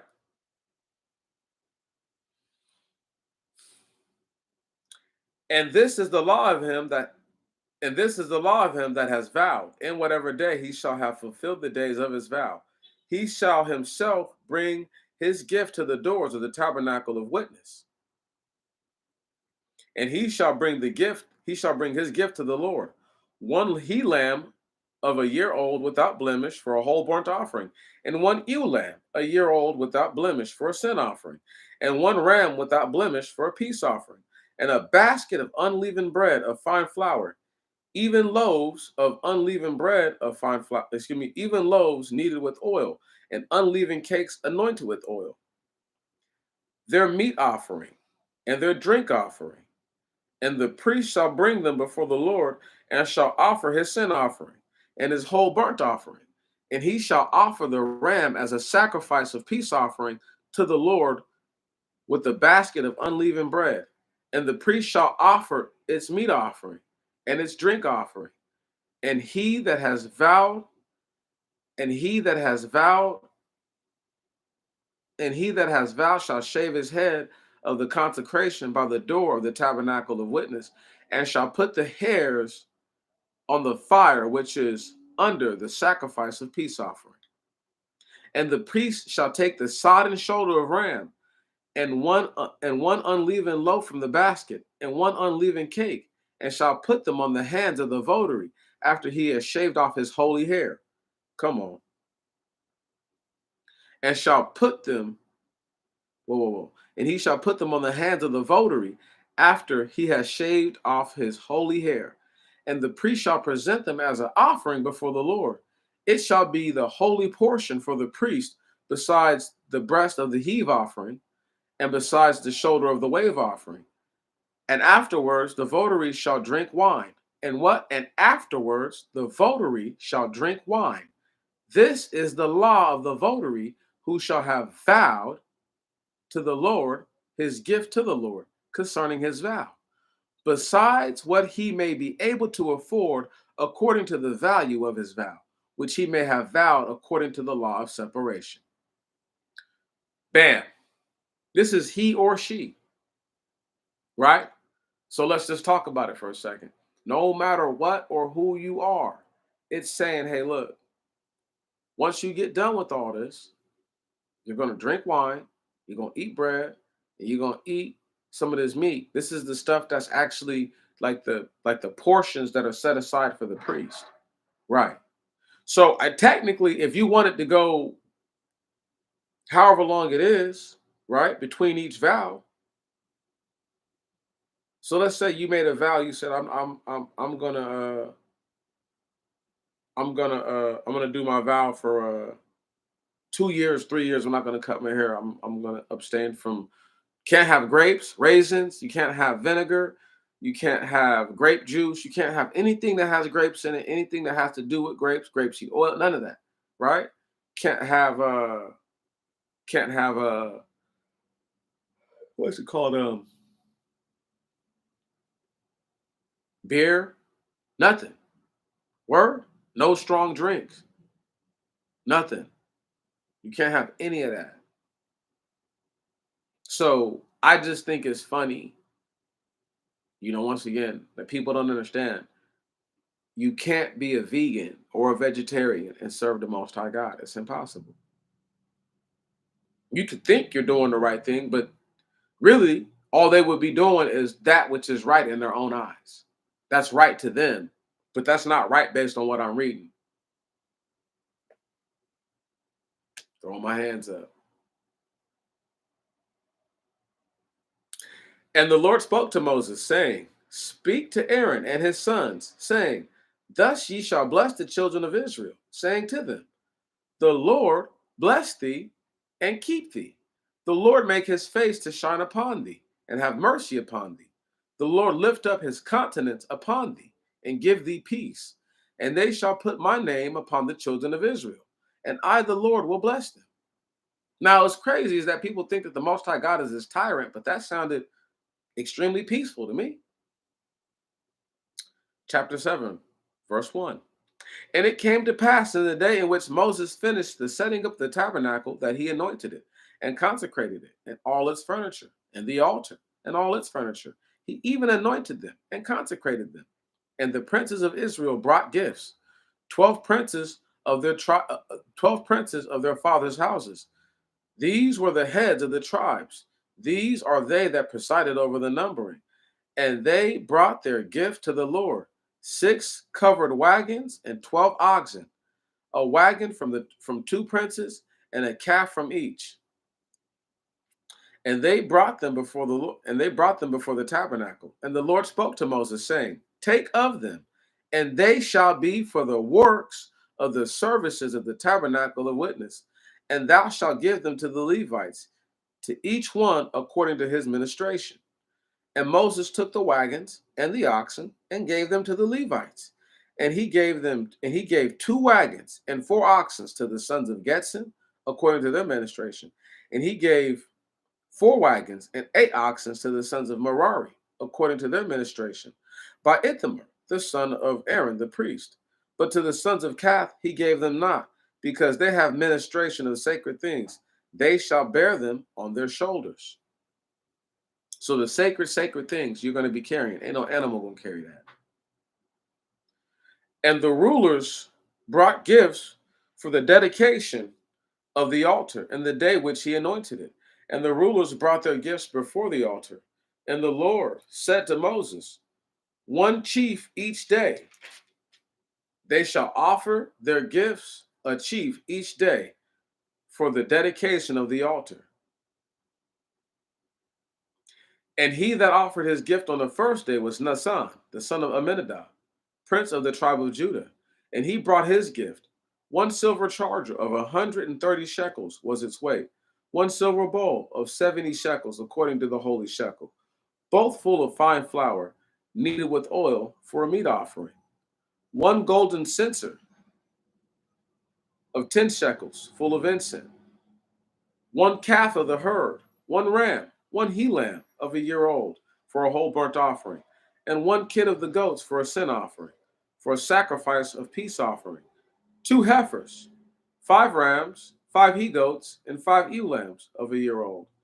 This was the gift of Naasson, the son of Amminadab. On the second day, Nathaniel, son of Sogar, the prince of the tribe of Issachar, brought his offering, and he brought his offering, 1 silver charger, its weight 130 shekels, 1 silver bowl of 70 shekels, according to the holy shekel, both full of fine flour, kneaded with oil for a meat offering, 1 censer of 10 golden 1 censer of 10 golden shekels, full of incense, 1 calf of the herd, 1 ram, 1 he-lamb of a year old for a whole burnt offering, 1 kid of the goats for a sin offering, and for a sacrifice offering, a peace offering, 2 heifers, 5 rams, 5 he-goats, 5 ewe-lambs of a year old. This was the gift of Nathaniel, the son of Sogar. On the third day, and I'm going to break down all this stuff in a second, all the eating and all that in a minute. On the third day, the prince of the sons of Zabulon, Eliab, the son of Kelon, he brought his gift, 1 silver charger, its weight 130 shekels, 1 silver bowl of 70 shekels, according to the holy shekel, both full of fine flour, kneaded with oil for a meat offering, 1 golden censer of 10 shekels, full of incense, 1 calf of the herd, 1 ram, 1 he-lamb of a year old, for a whole burnt offering, and 1 kid of the goats for a sin offering, and for a sacrifice of peace offering, 2 heifers, 5 rams, 5 he-goats, 5 ewe-lambs of a year old. This was the gift of Eliab, the son of Kelon. On the fourth day, Eleazar, the son of Sedeur, the prince of the children of Reuben, he brought his gift, 1 silver charger, its weight 130 shekels, 1 silver bowl of 70 shekels, according to the holy shekel, both full of fine flour, kneaded with oil for a meat offering, 1 golden censer of 10 shekels, full of incense, 1 calf of the herd, 1 ram, 1 he-lamb of a year old for a whole burnt offering, and 1 kid of the goats for a sin offering. And for sacrifice of peace offering, 2 heifers, 5 rams, 5 he-goats, 5 ewe-lambs of a year old.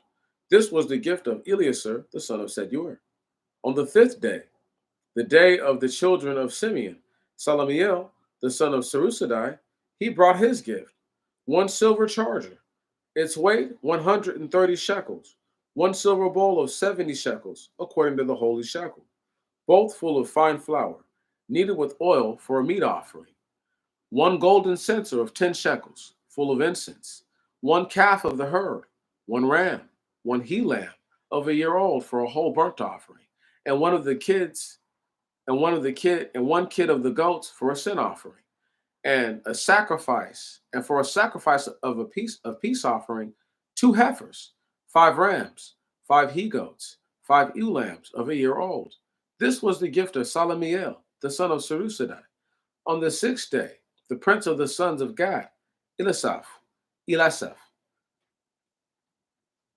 the son of Raguel, he brought his gift, one silver charger, its weight 130 shekels, one silver bowl of 70 shekels, according to the holy shekel, both full of fine flour, kneaded with oil for a meat offering, one golden censer of 10 shekels, full of incense, one calf of the herd, one ram, one he lamb of a year old for a whole burnt offering, and one kid of the goats for a sin offering, and for a sacrifice of peace offering, two heifers, five rams, five he goats, five ewe lambs of a year old. This was the gift of Elisaph, the son of Raguel. On the seventh day, the prince of the sons of Ephraim, or Ephraim, Elisama, the son of Immiud,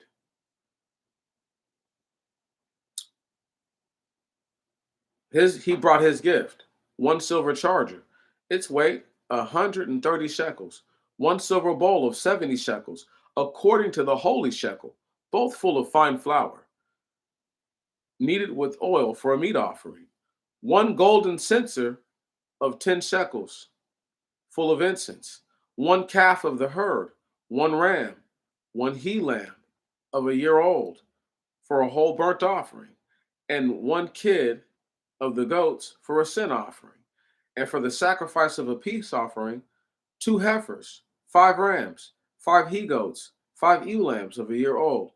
This was the gift of Elisama, the son of Immiud.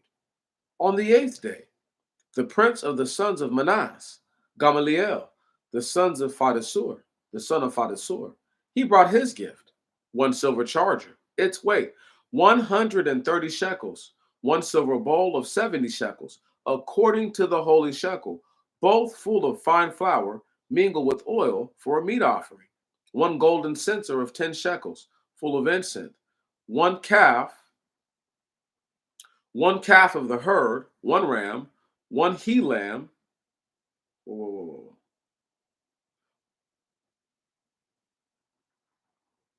one he lamb of a year old for a whole burnt offering, and one kid of the goats for a sin offering.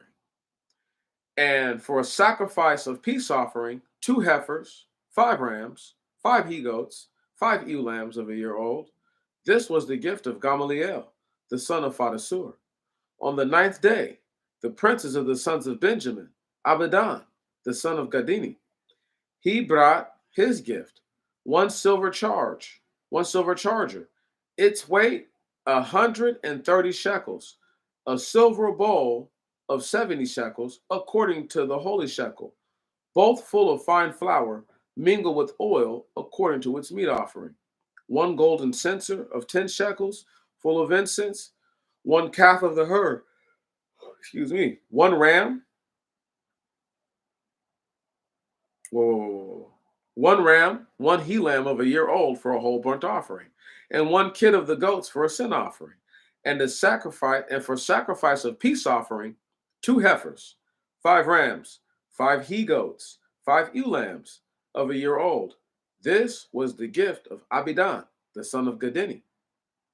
On the 10th day, the prince of the sons of Dan, Achiezer, the son of Amisadai, he brought his gift, one silver charger, its weight 130 shekels, one silver bowl of 70 shekels, according to the holy shekel, both full of fine flour, mingled with oil for a meat offering, one golden censer of 10 shekels, full of incense, one calf of the herd, one ram, one he lamb of a year old of the for a whole burnt offering, and one kid of the goats for a sin offering, and for sacrifice of of peace offering, two heifers, five rams, five he goats, five ewe lambs of a year old. This was the gift of Achizar or Achizar, the son of Amisadai. On the 11th day, the prince of the sons of Aser, Phagil, the son of Ekron, he brought his gift, one silver charger, its weight 130 shekels, one silver bowl of 70 shekels, according to the holy shekel, both full of fine flour mingled with oil for meat offering, one golden censer of 10 shekels full of incense, one calf of the herd, one ram, one he lamb of a year old for a whole burnt offering, and one of the kids, and one kid of the goats for a sin offering. And for a sacrifice of peace offering, two heifers, five rams, five he goats, five ewe lambs a year old. This was the gift of Phagil, the son of Ekron.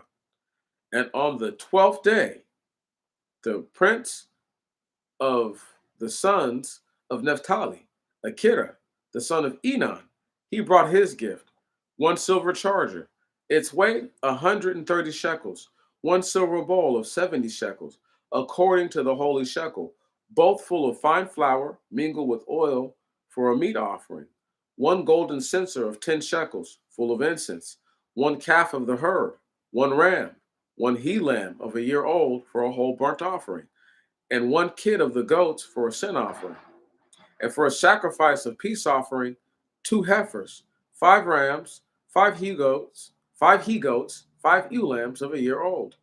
This was the gift of the son. This was the gift of Akira, the son of Enon. This was the dedication of the altar in the day which Moses anointed it by the princes of the sons of Israel: 12 silver chargers, 12 silver bowls, 12 golden censers, each charger 130 shekels, and each bowl 70 shekels. All the silver of the vessels was 2,400 shekels, the shekels according to the holy shekel. 12 golden censers full of incense, all the gold of the shekels 120 shekels, and the cattle for the whole burnt offerings, 12 calves, 12 rams, 12 he lambs of a year old, and their meat offerings and their drink offerings, and 12 kids for the sin offering, and the cattle for the sacrifice of peace offering, 24 heifers, 60 rams, 60 he goats of a year old, 60 ewe lambs of a year old without blemish. This is the dedication of the altar after the Moses consecrated Aaron, and when and after he consecrated Aaron, after that Moses consecrated Aaron, and he and after he anointed him. When Moses went into the tabernacle of witness to speak to God, or to speak to him, then he heard the voice of the Lord speaking to him from off this from off the mercy seat, which is upon the ark of testimony between the two cherubs, and he spoke to him. Stop right there. Let's break down the 12 days of sacrifice right there, right? So the so-called 12 days of Christmas come from that. Uh how I know that is because there's 12 days of sacrifice of gifts. So anyway, that and all the things that were cooked. So it's a sin for the children of Israel to eat something that's been out after 2 days. So the natural thing for me to assume is that they're giving all this food that they're not going to eat to the outlying a multitude that is with them. And this is how they're able to feed some of that multitude. They're never talked about really or even brought up, but you have to keep in mind that they are there. They are physically available and present, or physically present and available, however you want to say it. But they're there. Um, won't get into the silver or the gold. That's important. That's not the focus for right now. Um, let's going to move forward. Verse 1 of chapter 8. And just in case y'all didn't know, the last chapter I just read had 89 verses in it. And the Lord spoke to Moses, saying, Speak to Aaron And thou shalt say to him, whenever thou shalt set the lamps in order, the 7 lamps give light opposite to the candlestick. And Aaron did so. So on one side, opposite the candlestick, he lighted its lamps, as the Lord appointed Moses. And this is the construction or the appointment or arrangement of the candlestick. It is solid, golden its stem and its lilies, all solid, according to the pattern which the Lord shewed Moses. So he made the candlestick. And the Lord spoke to Moses, saying, take the Levites out of the midst of the children of Israel, and thou shalt purify them, and thou shalt perform their purification. Thou shalt sprinkle them with water of purification, and a razor shall come upon their whole body, and they shall wash their garments and be clean. And a razor shall come upon their whole body, and they shall wash their garments and shall be clean. So all the people of Levi were your head, your eyebrows, everything, your eye, all that. Right on. You got to take the eyebrows off. You got to take your mustache, your beard off, your hair off. Obviously, in your private areas, underneath your arms. Right on. I'm thinking anything that you can get safely without hurting yourself, you're gonna have to get that off your body. Right on. And you're gonna have to look like a brand new baby newborn, because that's what that is a representation of. Because when babies are born into the world, they have very little. They're naked. So you showing your nakedness is a sign of purity, right on. That's the purest form that you ever held in your life, that I ever held in my life. And that's the closest we would ever get back to that, is to shave off all of our hair on our body and to clean ourselves.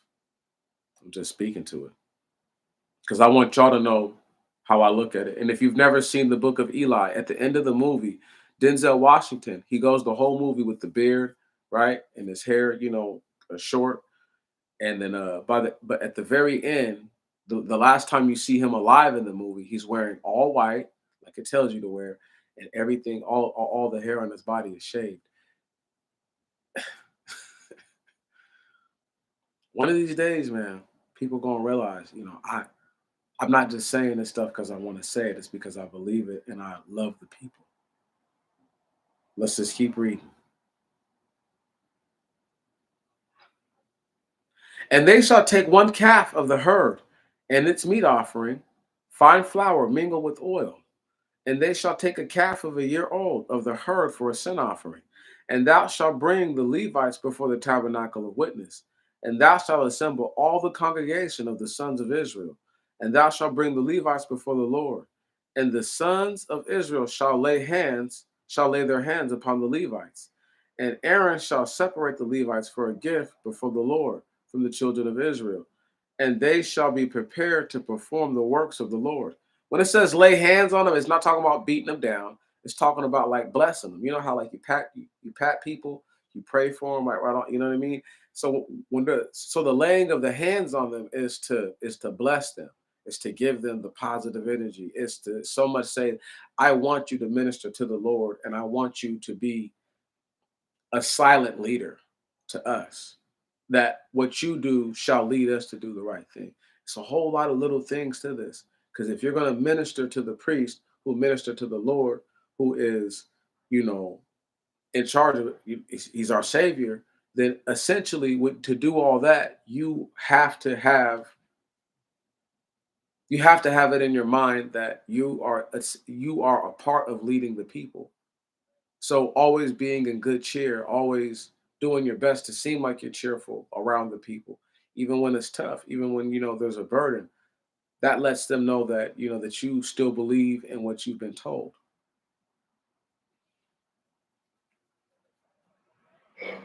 Where am I at? Hmm.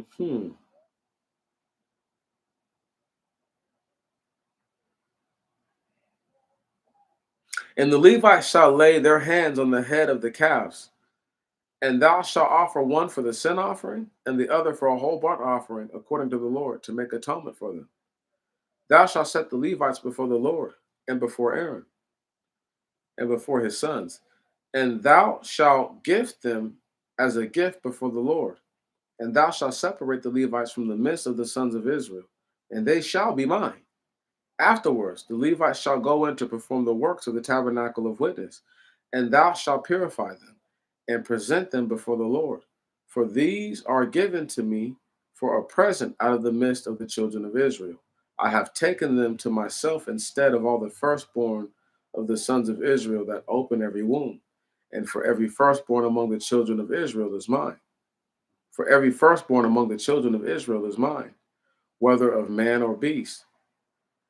In the day in which I smote every firstborn in the land of Egypt, I sanctified them to myself, and I took the Levites in the place of every firstborn among the children of Israel, and I gave the Levites presented as a gift to Aaron and his sons out of the midst of the children of Israel to do service of the children of Israel in the tabernacle of witness and to make atonement for the children of Israel.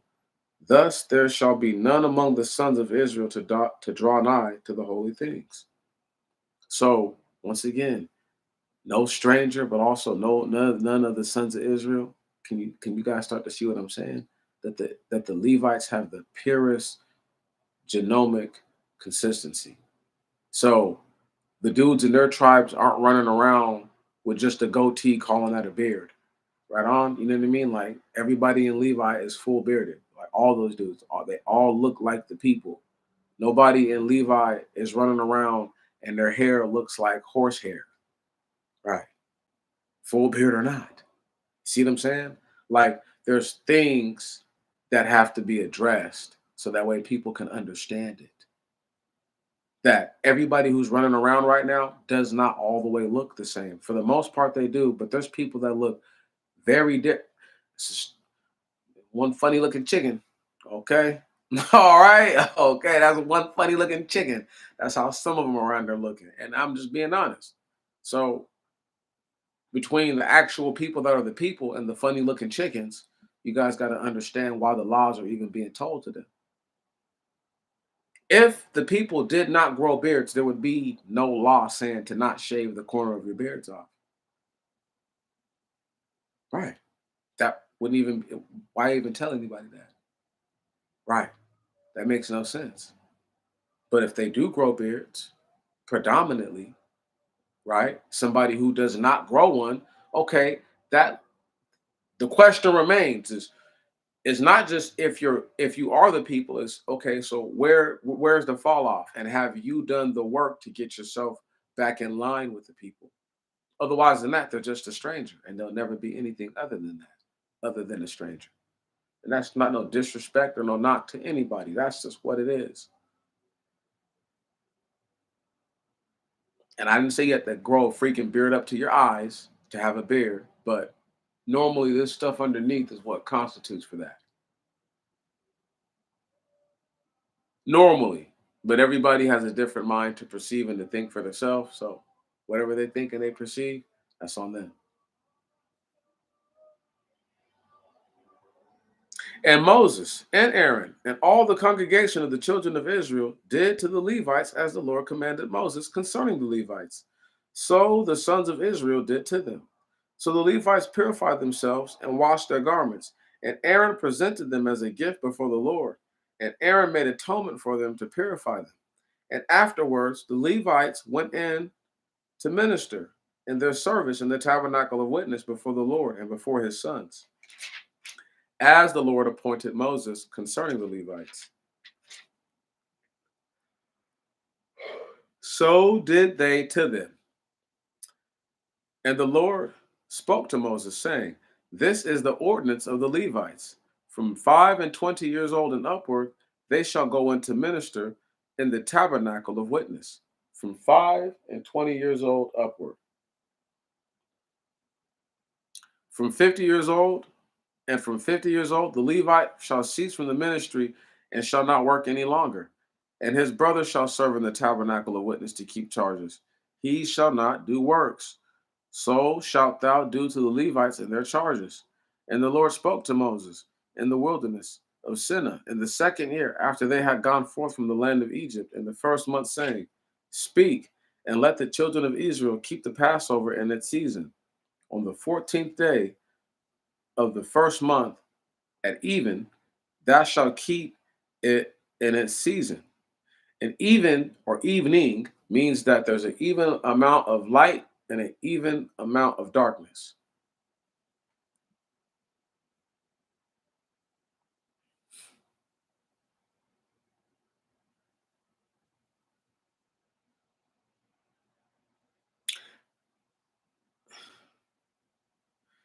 And there came men who were unclean by reason of a dead body, and were not able to keep the Passover on that day. And they came before Moses and Aaron on that day. And those men said to Moses, "We are unclean by reason of the dead body of a man. Shall we therefore fail to offer the gift to the Lord in its season in the midst of the children of Israel?" And Moses said to them, "Stand there, and I will hear what charge the Lord will give me concerning you." And the Lord spoke to Moses, saying, "Speak to the children of Israel, saying, Whatsoever man shall be unclean by the reason of a dead body, or on a journey far off among you, or among your posterity, he shall then keep the he shall then keep the Passover to the Lord. In the second month, on the 14th day, in the evening, they shall offer it with unleavened bread and bitter herbs shall they eat it. They shall not leave of it until the morrow, and they shall not break the bone of it. They shall sacrifice, they shall sacrifice it according to the ordinance of the Passover. And whatsoever man shall be clean and is not far off on a journey, and shall fail to keep the Passover, that soul shall be cut off from his people, because he has not offered the gift to the Lord in its season. The man shall bear his iniquity.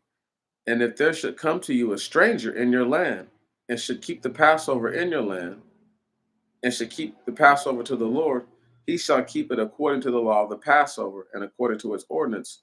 There shall be one law for you both. There shall be one law for you, both the stranger and for the native of the land. Did y'all hear that? So it addresses it. Right. The stranger's not going to eat the things that you make with your with. They don't get to eat what the priest cook and make. They can offer their own gifts up, right on. But remember, you're not to take anything from the strangers, because guess what? There's a defection in it. Right. There's a corruption in it somewhere. So we know that this is talking about them cooking their own food and keeping the Passover. Thank you very much. Thank you, thank you, thank you very much. Right on. You have to remember the law while you read the law and understand the law, to know the law.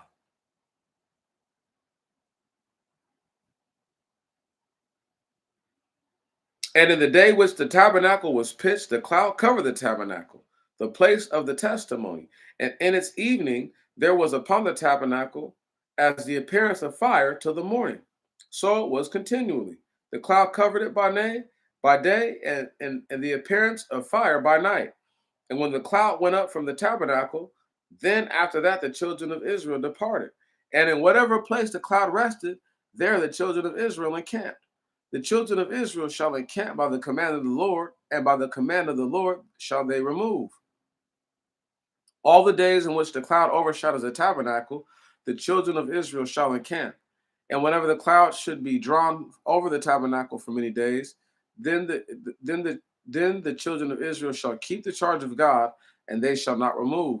And it shall be, whenever the cloud overshadows the tabernacle a number of days, days by number, it says right there, they shall encamp by the word of the Lord, and shall remove by the command of the Lord. And it shall come to pass, whenever the cloud shall remain from the evening till morning, and in the morning, the cloud shall go up, then shall they remove by day or by night. When the cloud continues a full month overshadowing the tabernacle, the children of Israel shall encamp and shall not depart, for they shall depart by the command of the Lord. They kept the charge of the Lord by the command of Moses. They kept the charge of the Lord by the command of the Lord by the hand of Moses. There we go. Verse 1, chapter 10. And the Lord spoke to Moses, saying, Make to thyself 2 silver trumpets. Thou shalt make them of beaten work, and they shall be for thee the purpose of calling the assembly and for removing the camps. And thou shalt sound them, and thou shalt sound with them, and all the congregation shall be gathered to the door of the tabernacle of witness. And if they should, and if they shall sound with one, all the rulers, even all the princes of Israel, shall come to thee. And if ye should sound an alarm, and the camps pitched eastward shall begin to move, and ye shall sound the second alarm, the camps pitched southward shall move. And ye shall sound the third alarm, and the camps pitched westward shall move. And ye shall sound the fourth alarm, that the camp that they that encamp toward the north shall move forward. They shall sound an alarm at their departure. And whenever ye shall gather the assembly, ye shall sound, but not an alarm. So there's obviously different sound. There's a different tune or a rhythm, a different frequency that is going to dictate it's time to get up and go, sound the alarm. And there's another one that dictates I need y'all to come to the front of the tabernacle. The Reveille, this is where they got that morning trumpet for the military from. They copied all this stuff out the Bible. Everything that they got, the whole way that they have the military, the ranks, all that stuff. That's all from the Bible. The divisions, all that stuff. Captains, you know what I mean? All that, right? That's all from the Bible. Mighty men, right? Men of valor. Yeah. You know what I'm talking about? Men of might. Those are all things that are out the Bible.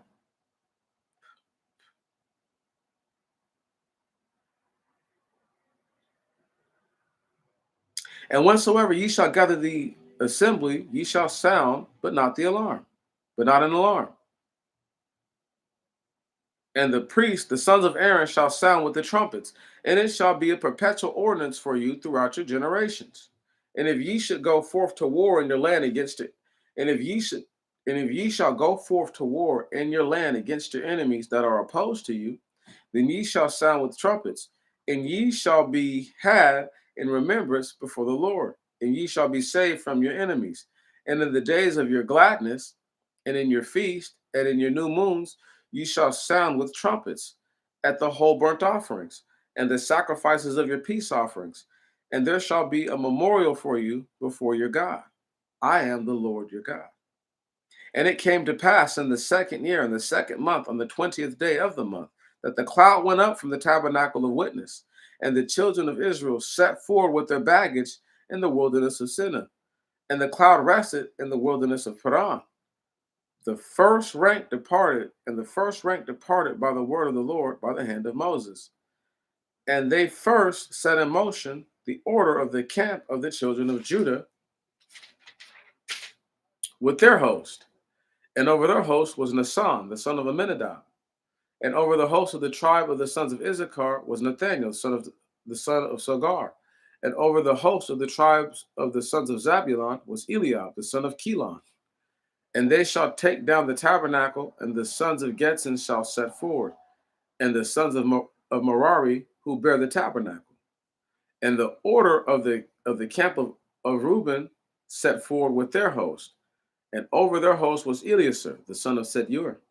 And over the host of the tribe of the sons of Simeon was Salamiel, the son of Sarusadai. And over the host of the tribe of the children of Gad was Elisaph, the son of Raguel, or Raguel. The sons and the sons of Kath shall set forward, bearing the holy things. And the other things set up the tabernacle, and the others shall set up the tabernacle until they arrive. And the order of the camp of Ephraim shall set forward with their forces, over the forces with Elisama, the son of Simeon. And over the forces of the tribe of Manasseh was Gamaliel, the son of Phadsur. And over the forces of the tribe of the sons of, and over the forces of the tribe of the children of Benjamin was Abidan, the son of Gadini. And the order of the camp of the sons of Dan shall set forward, the last of all the camps with their forces. And over their forces was Achizar, the son of Amisadai. And over the forces of the tribe of the sons of Aser was Phagil, the son of Ekron. And over the forces of the tribe of Naphtali was Akira, the son of Enan. These are the armies, these are the armies of the children of Israel. And they set forward with their forces. And Moses said to Obad, the son of Raguel, the Midianite, the father-in-law of Moses,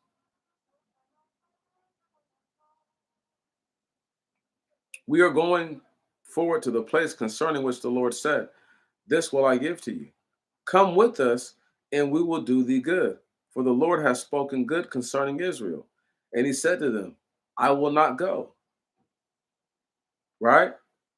But I will go to my land and to my kindred. And he said, leave us not, because thou hast been with us in the wilderness, and thou shalt be an elder among us. And it shall come to pass, if thou wilt go with us, even it shall even come to pass that in whatever things the Lord shall do to us good, we also do thee good. And they departed from the mount of the Lord a 3 days' journey. And the ark of the covenant of the Lord went before them a 3 days' journey to provide rest for them. And it came to pass when the ark set forth that Moses said, arise, O Lord, and let thine enemies be scattered. Let all that hate thee flee. And in the resting he said, turn again, O Lord, the thousands and tens of thousands in Israel. And the cloud overshadowed them by day when they departed from the camp. And the people murmured sinfully before the Lord. And the Lord heard them and was very angry. And fire was kindled among them from the Lord and devoured a part of the camp. And the people cried to Moses. And Moses prayed to the Lord. And the fire was quenched. And the fire was quenched. And the name of the place was called Burning. For a fire was kindled among from the Lord. Was it because the fire was kindled among them from the Lord? And the mixed multitude among them lusted exceedingly. And they and the children of Israel sat down and wept and said, who shall give us flesh to eat? Remember the flesh, remember the fish which we ate in Egypt freely, and the cucumbers, and the melons or pumpkins, and the leeks, and the garlic, and the onions. But now our soul is dried up. Our eyes turn to nothing but to the manna. And the manna is as coriander seed, in the appearance of it of and the appearance of it, the appearance of hoarfrost. And the people went through the field and gathered, and ground it in the mill, and pounded it in mortar, and baked it in the pan, and made cakes of it. And the sweetness of it was the taste of a wafer made with oil. And the dew came down in the camp by night, and the manna came down upon it. And Moses heard them weeping by their families, everyone in his door. And the Lord was very angry. And this thing was evil in the sight of Moses.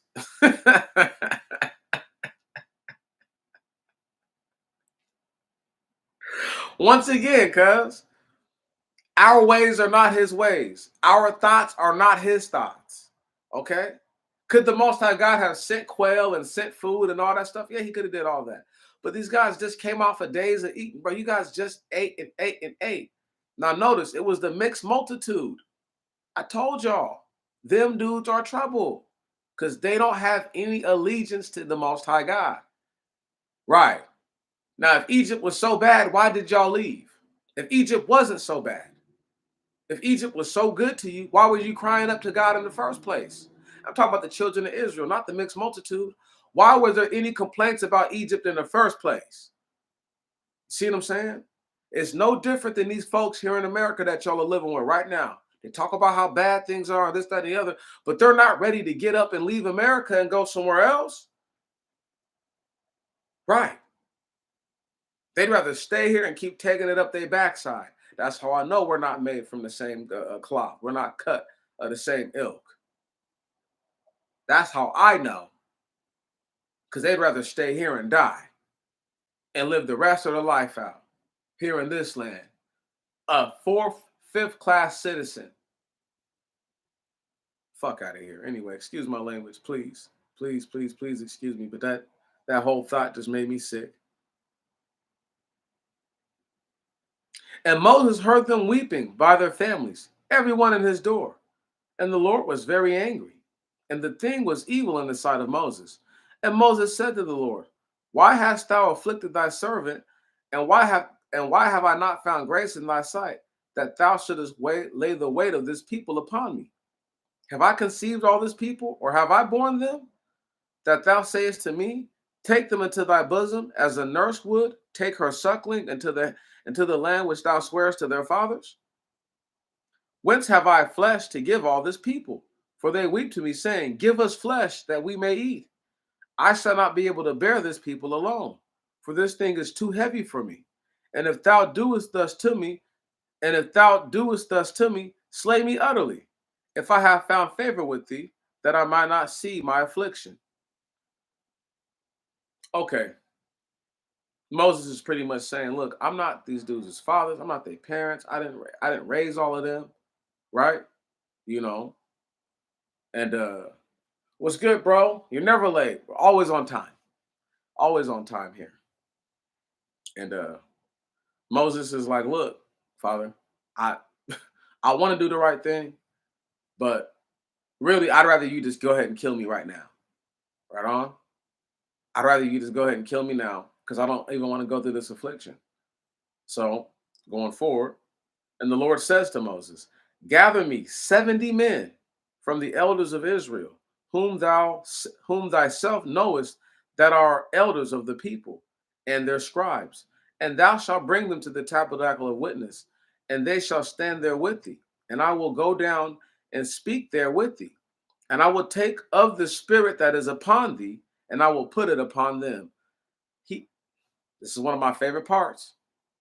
He's about to take the spirit of one man. The spirit that the Most High God put on him was enough to put over 70 other people. Do y'all understand that? That's how strong Moses' spirit was. He could literally be set. He had enough spirit left to still be alive and could give enough to 70 other people. That's epic.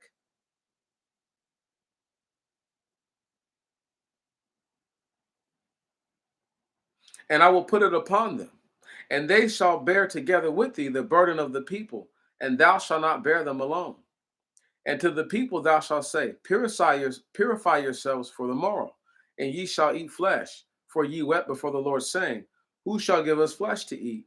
For it was well with us in Egypt, and the Lord shall allow you to eat flesh, and ye shall eat flesh. Ye shall not eat 1 day, nor 2, nor 5 days, nor 10 days, nor 20 days. Ye shall eat for a full month until the flesh come out of your nostrils, and it shall be nausea to you, because ye disobeyed the Lord who was among you, and wept before him, saying, What had we done? What had we to do to come out of Egypt? Right, pretty much. Why did we leave Egypt?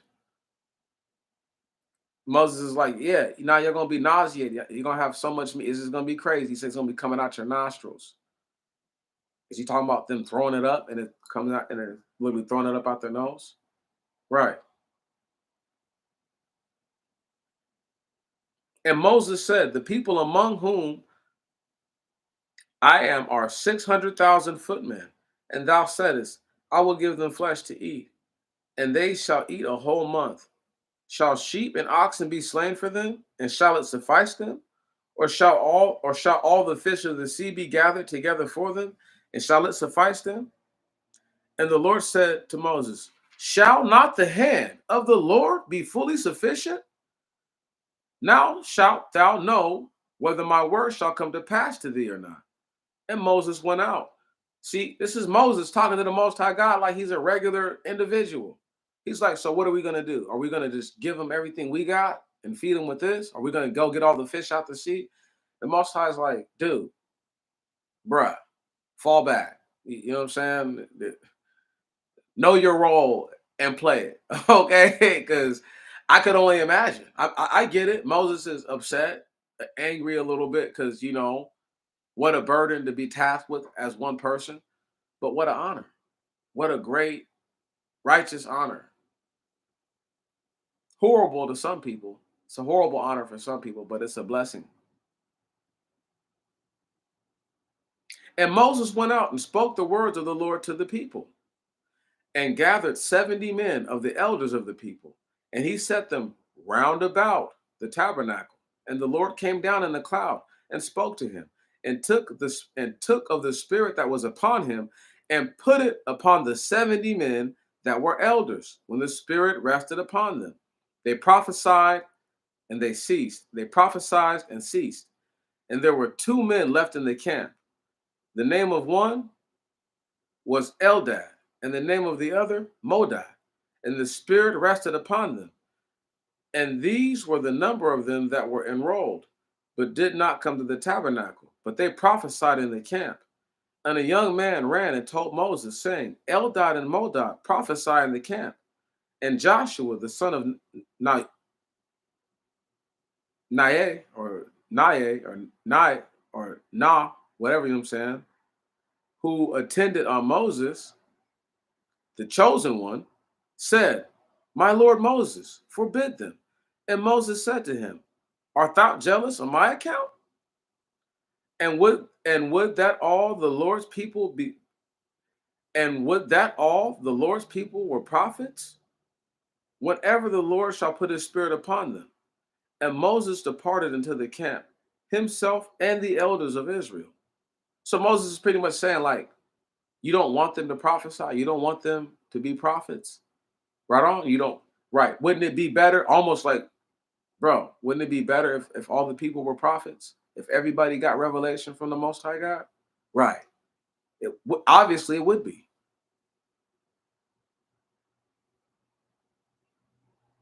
Well, let's go ahead and keep reading. Verse 31. And there went forth a wind from the Lord, and brought quails over from the sea, and it brought them down upon the camp, a day's journey on this side and a day's journey on that side, round about the camp, as were 2 cubits from the earth. And the people rose up all day and all night and all the next day, and gathered the quails. He that gathered the least gathered 10 measures, and they refreshed themselves round about the camp. The flesh was yet between their teeth before it failed, when the Lord was wroth with the people. And the Lord smote the people with a very great plague. And the name of that place was called Graves of Lust. There they buried the people that lusted. The people departed from the graves of lust to Asaroth, and the people halted at Asaroth. Uh-oh. Graves of lust, huh? Right, because they lusted after flesh. What the Most High God was giving them was sufficient. Right. You already have a feast that you're going to keep throughout the year. If you're sinning, see, here's the thing with sinning and sacrifice. In order to make an actual real sacrifice, right? You know what I'm talking about? First and foremost, you have to have the animal. Number two, outside of that, it says that you have to confess your sins. So if this is just a peace offering, the priest asks you, let's say, so you've been good. You haven't had any issues with the law, no transgressions or nothing lately. You haven't sinned at all. Right. I mean, people virtually sin every day. If you can get through a day without sinning, that's an accomplishment. That's an accomplishment. Because you can sin without knowing you sinned. Right. So we have this group of people all in the middle of nowhere. And among the group of people or another group of people who were putting bad ideas into their head. Same groups of people that put bad ideas into their head in Egypt. Same groups of people that are going to put bad ideas in their head once they get into the land of Canaan. It's a terrible cycle, but it is what it is, I guess. Verse 1 of chapter 12. And Miriam and Aaron spoke against Moses because of the Ethiopian woman whom Moses took. For he had taken an Ethiopian woman. And they said, Has the Lord spoken to Moses only? Has he not also spoken to us? And the Lord heard it. And the man Moses was very meek beyond all the men that were upon the earth. And the Lord immediately said to Moses and Aaron and Miriam, Come forth, all three of you, to the tabernacle of witness. And the three came forth to the tabernacle of witness. And the Lord descended in a pillar of a cloud and stood at the door of the tabernacle of witness. And Aaron and Miriam were called, and both came forth. And he said to them, Hear my words. If there should be of you a prophet to the Lord, I will be made known to him in a vision, and in sleep I will speak to him. My servant Moses is not so. He is faithful in all my house. I will speak to him mouth to mouth apparently, and not in dark speeches. And he has seen the glory of the Lord. And why are ye not afraid to speak against my servant Moses? And the great anger of the Lord was upon them, and he departed. And the cloud departed from the tabernacle. And behold, Miriam was leprous, white as snow. And Aaron looked upon Miriam, and behold, she was leprous. And Aaron said to Moses, I beseech thee, my Lord, do not lay sin upon us, for we were ignorant wherein we sinned. Sin of ignorance, right there. They're like, that's our brother, right? To them, that's their brother. They know the laws. They're supposed to be getting with the people who are already the people. Moses is like, the priesthood has nothing to do with me after this. I totally understand the logic and the idea of why Moses did that. It makes perfect sense to me. For him, a man who already is married to a Midianite, he's like, okay, my other children are not of the tribe of Levi. I don't really think it matters if I have children that are Levites totally. It doesn't matter. I've already done my part. Word. And my children won't leave the priesthood anyway. So it really doesn't matter. You see what I'm saying? They're just going to be regular people. Right. That's how I seen it. I don't think Moses wanted his children to be seen as something any more special than what they should have been. And not to say that blood mixing with the Ethiopian was the best way to go about it, but an Ethiopian person, just like an Eritrean, are of the. I could claim that those are the first actual people put on the earth. There's a strong claim I could make for that. Very powerful claim, and that those are the first people that are talked about in Genesis chapter 1. And so they have a more like genome to us than not. This ain't one of those loose hair Ethiopians. This is an Ethiopian that looks like us. Right on. This is why when people say what they say about, oh, you know, we're all black, it's like, well, back in the day, just because you looked alike didn't mean you got treated all the same. And so here we are now where people don't even look alike and they still want you to treat them the same. It's crazy. It's crazy. Is a Gentile a stranger? Sure, but a Gentile is still a Gentile. Word? A stranger is not a Gentile. A stranger does not have to be a Gentile, but a Gentile most definitely is a stranger. And that the best thing a Gentile could ever be is a proselyte. Right on? But how could that? What Gentile? What group of Gentiles can you think of are circumcised? Don't eat swine. Don't eat things that come out the water without scales or fins. Okay. Uh, believe in the laws of Moses. Right. None. None. And the only ones that get close are splinter groups that are so small they're not even worth noting. Now here we are. About to pick up again and start reading.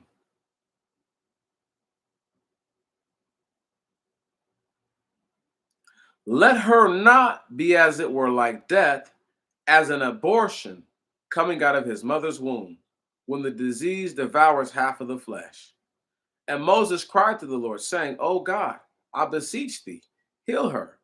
And the Lord said to Moses, if her father had only spit in her face, would she not be ashamed 7 days? Let her be set apart 7 days without the camp, and afterwards she shall come in. So pretty much that was the Most High God's way of spitting in her face. Uh, Yeah, I ain't gonna make the funny little sound, but y'all know what I'm talking about. Yeah, yeah, yeah. That big old nasty loogie right there, all in their face.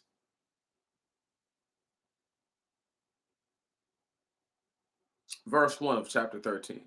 And afterwards the people set forth for Asaroth and encamped in the wilderness of Paran. And the Lord spoke to Moses, saying, send for thee men, and let them spy the land of the Canaanites. And I give thee the sons of Israel for a possession. One man for a tribe, thou shalt send them away according to their families, every one of them a prince. And Moses sent out the wilderness of Paran by the word of the Lord. All these were princes of the sons of Israel, and these are their names. Of the tribe of Benjamin, Samuel, the son of Zachor. Of the tribe of Simeon, Saphat, the son of Suri. Of the tribe of Judah, Caleb, the son of Jephunneh. Of the tribe of Issachar,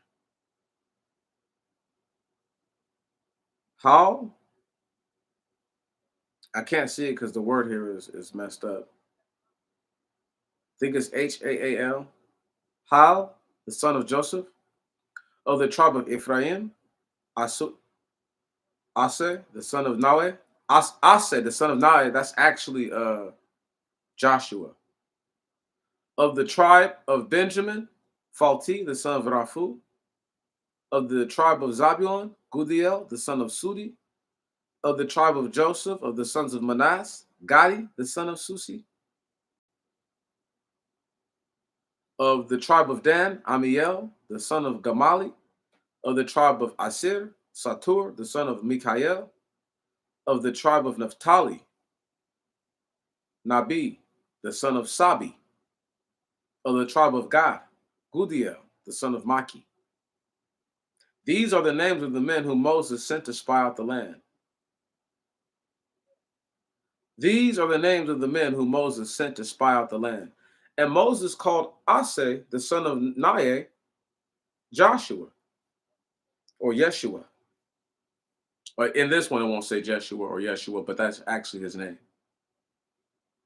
And Moses sent them to spy out the land of Canaan, and said to them, go up by this wilderness, and ye shall go up by the mountain, and ye shall see the land, what it is, and the people that dwells on it, whether it is strong or weak, or whether they are few or many, and what the land is, and what the land is on which they dwell, whether it is good or bad, and what cities they dwell in, whether they are walled cities or unwalled, and what the land is, whether rich or poor, whether there are trees in it or no. Ye shall preserve and take of the fruits of the land, and the days were the days of spring, the forerunners of the grapes. Okay, now let's go ahead and look at something real quick. Notice how it says the land which they dwell, whether the land is good or bad, and then it goes back and it says, and what the land is, whether it's rich or poor. Okay, so there's two ways I look at that. There's obviously when you say good and bad land, you're talking about places that have trees, and as opposed to places that are just full of rocks and dirt, I guess. And then rich and poor could literally be like the people that are on the land, but it could also be the soil, right on? You know what I'm saying? If the soil is rich, or if the soil is poor, you know what I mean, as in poor condition. So you could have good parts of the land that are rich, right? Or that look good, but that might be on poor soil, poor land, or vice versa. You see what I'm saying? So you need to see like what can we get here, and if we have to change something immediately, where do we need to do it at, or how can we do that? There's a bunch of little things. It's all logistics. But let's just keep going. And we're not really almost done, but we are over halfway done with all this. Uh, I've got, I got a lot of reading to do still. I've got a lot of reading to do. So you guys will probably have to roll out, sooner than later, but you can always come back. Uh, where we at? And they went up and surveyed the land from the wilderness of Sin to the Ru, as the men go to Emath. And they went up by the wilderness and departed as far as Chebron. And there was Achiman, Sesi, and Talami, the progeny of Enak. Now Chebron was built 7 years before Tanan of Egypt. And they came to the valley,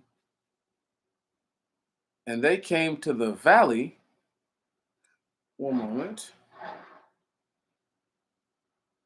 And they came to the valley of the cluster and surveyed it, and cut down thence a bow and one cluster of grapes upon it, and bore it on staves. And they took of the pomegranates and the figs, and they called this place the valley of the cluster, because of the cluster which the children of Israel cut down from thence. And they returned from thence, having surveyed the land after 40 days. And they proceeded and came to Moses and Aaron and all the congregation of the children of Israel to the wilderness of Paran Kadesh, and brought word to them and to all the congregation, and shewed the fruit of the land. And they reported to him and said, We came into the land into which thou sentest us, a land flowing with milk and honey, and this is the fruit of it. Only the nation that dwells upon it is bold, and they have very great and strong walled towns. And we saw there the children of Enak. And Amalek dwells in the land towards the south, and the Kittite, and the Evite, and the Jebusite, and the Amorite dwells in the hill country, and the Canaanite dwells by the sea, by the river Jordan. And Caleb stayed the people from speaking before Moses, and said to him, Nay, but we will go up by all means, and will inherit it, for we shall surely prevail against them. But the men that went up together with him said, We will not go up, for we shall not by any means be able to go against the nation, for it is much stronger than we. And they brought a horror of that land which they surveyed upon the children of Israel, saying, The land we passed by to survey it is a land that eats up its inhabitants. And all the people whom we saw are men of extraordinary stature. And there we saw the giants, and we were before them as locusts. Yea, even so were before them. Even so were we before them. Stop right there. This is deep. Now we're going to read some major parts. First and foremost, it says right here, the land which we passed by to survey is a land that eats up its inhabitants. Is a land. What is a land that eats up its inhabitants? What? Did that say the giants eating them? No, that's the land eating the people. So there are living like trees and stuff like that are actually killing and eating folks. Word? This is the truth, y'all. I'm not lying. Now, other people will interpret it as the giants eating the people, but we already knew giants eat people. But it says the land, not the giants. Let's keep that 100. Let's keep that a buck. And then it also says what? And the people whom we saw in it are men of extraordinary stature. So look, these are super tall men. These are guys who were like Shaq and taller. And then also what? And there we saw the giants. So there are men of extraordinary stature, and then there's giants. Why say the two things if they're the same and they're not different? Okay, then. I'm talking about in that instance, it's spoken as if they're different. And is an indication of also or to go with. And there we saw the giants. Right. So there's no way that it can be, you can discern it another way, but there's no way that it could not be just that as well. Verse 1 of chapter 14. And all the congregation lifted up their voice and cried. And the people wept all that night. Oh, crying. I can't believe he brought me out here for this. Okay. Yeah. Oh, yeah. There was a whole bunch of drama. You can believe that. And the children of Israel murmured against Moses and Aaron. And all the congregation said to them, Would we have died in the land of Egypt, or in this wilderness? Would we have died? And why does the Lord bring us into the land to fall in war? Our wives and our children shall be for prey. Now then, it is better to return into Egypt. And they said one to another, Let us make a ruler and return into Egypt. And Moses and Aaron fell upon their face before all the congregation of the children of Israel. But Joshua, the son of Nun, and Caleb, the son of Jephunneh, of the number of them that spied out the land, rent their garments and spoke to all the congregation of the children of Israel, saying, That land which we surveyed is indeed extremely good. If the Lord choose us, he will bring us into the land and give it us, a land which flows with milk and honey. Only depart not from the Lord, for ye, and fear ye not the people of the land, for they are meat for us. For the season of prosperity is departed from them, but the Lord is among us. Fear them not. And all the congregation bade stone them with stones. Damn, that's cold. And the glory of the Lord appeared in the cloud on the tabernacle of witness to all the children of Israel. And the Lord said to Moses, how long does this people provoke me? And how long do they refuse to believe me for all the signs which I have wrought among them? I will smite them with death and destroy them, and I will make of thee and thy father's house a great nation, much greater than this. And Moses said to the Lord, so Egypt shall hear, for thou hast brought up this people from them by thy might. Moreover, all the dwellers upon this land shall have heard thou art the Lord in the midst of the people, who, O Lord, are seen by them face to face, and thy cloud rest upon them, and thou goest out before them by day in a pillar of cloud, and by night in a pillar of fire, and by night in a pillar of fire. And if thou should destroy the nation as one man, then all the nations that have heard thy name shall speak, saying, because the Lord could not bring this people into the land which he sware to them, he has overthrown them in the wilderness. And now, O Lord, let thy strength be exalted, as thou spakest, saying, the Lord is long suffering and merciful and true, removing transgressions and iniquities and sins, and he will by no means clear the guilty, visiting the sins of the fathers upon the children to the third and fourth generation. Forgive this people their sin according to thy great mercy, as thou wast favorable to them from Egypt until now. So Moses is pretty much pleading for the people because the Most High God has said again, hey, look, I'm ready to kill all of them and make you the guy. And Moses is like, so you would do all that. You went through all that trouble to get them up out of Egypt, to bring them into the wilderness, to do all the works you've done with them so far now, to have the people to build the tabernacle and to go through all that. So because they won't do what you want them to do right now, you'll overthrow and kill all of them. Right. See, if you're reading this like I'm reading it, just face value. Moses is trying to save the Most High God from seeming like a tyrant. Moses knows he's not a tyrant. Moses speaks to him face to face and gets to voice his opinion, gets to voice what he thinks and feels. Right. So there's no way this creator, the creator, is a tyrant. Having said that, it would only be the most logical thing somebody could conclude is that this is a tyrannical force, right? He couldn't have his way, so he just murked them all out. Right, because that's what tyrants do. So Moses is like, no, let's hold off on that. Let's hold off on that part. Because I don't want you to look bad, even though we know that most of them do deserve it. And he reminded the Most High God what he told Moses, that I will have mercy upon those I will have mercy upon. Right on? I will forgive those. Right. But I will do that. I don't need you to tell me who to do that for, pretty much. And Moses is reminding them, like, you remember when you said that? So forgive these people. And since you push the sin off to the children and the grandchildren, push their sins off onto their children and their grandchildren. Come on, hear me now. This is deep.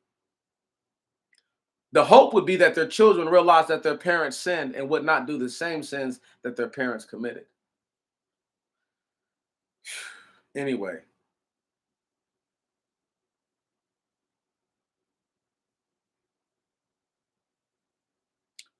and the Lord says to Moses, I am gracious to them, according to thy word. But as I live, and my name is living, so the glory of the Lord shall fill all the earth. For all the men who see my glory and the signs which I wrought in Egypt and in the wilderness, and have tempted me this 10th time, and have not hearkened to my voice, surely they shall not see the land which I swear to their fathers, but their children who are with me, who which are with me here, as many as know not good or evil, every inexperienced youth, to them will I give the land. But none who have provoked me shall see it. But my servant Caleb, because there was another spirit in him, and he followed me, I will bring him into the land into which he entered, and his seed shall inherit it. But Amalek and the Canaanite dwell in the valley. Tomorrow turn and depart for the wilderness by the Red Sea. So he's saying, all right, Moses, I got you. But check this out. None of these dudes are going to make it, are going to see the promised land. Believe that that's their 10th time. So from the Exodus to Numbers chapter 14, verse 22, 23, right? Right.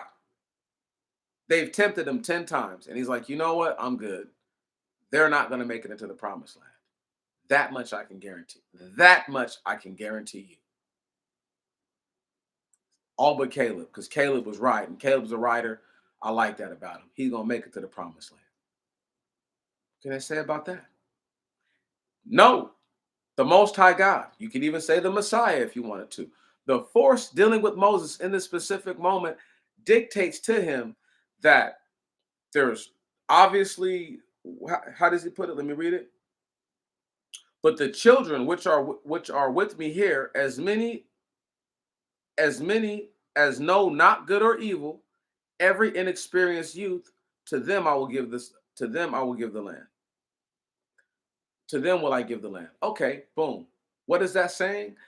That's saying that no matter what you think, until you get a certain age, you don't really understand good from evil. You can't understand a long-term consequence, right? But the people who spoke evil against, the ones who murmured against Moses, the ones who murmured against the Most High God, those lusty fool, those ones full of lust, or the mixed multitude who was able to affect the people, right? All those things. He's like, you know what? I'm good.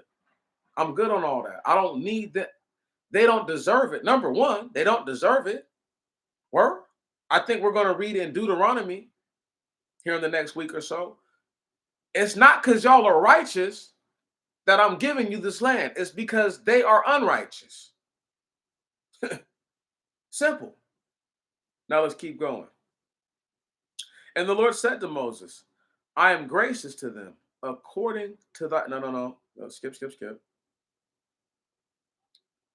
And he has them to get about the spot that they're in because Amalek and the Kenite and the Canaanite were close to them in the valley that they were at.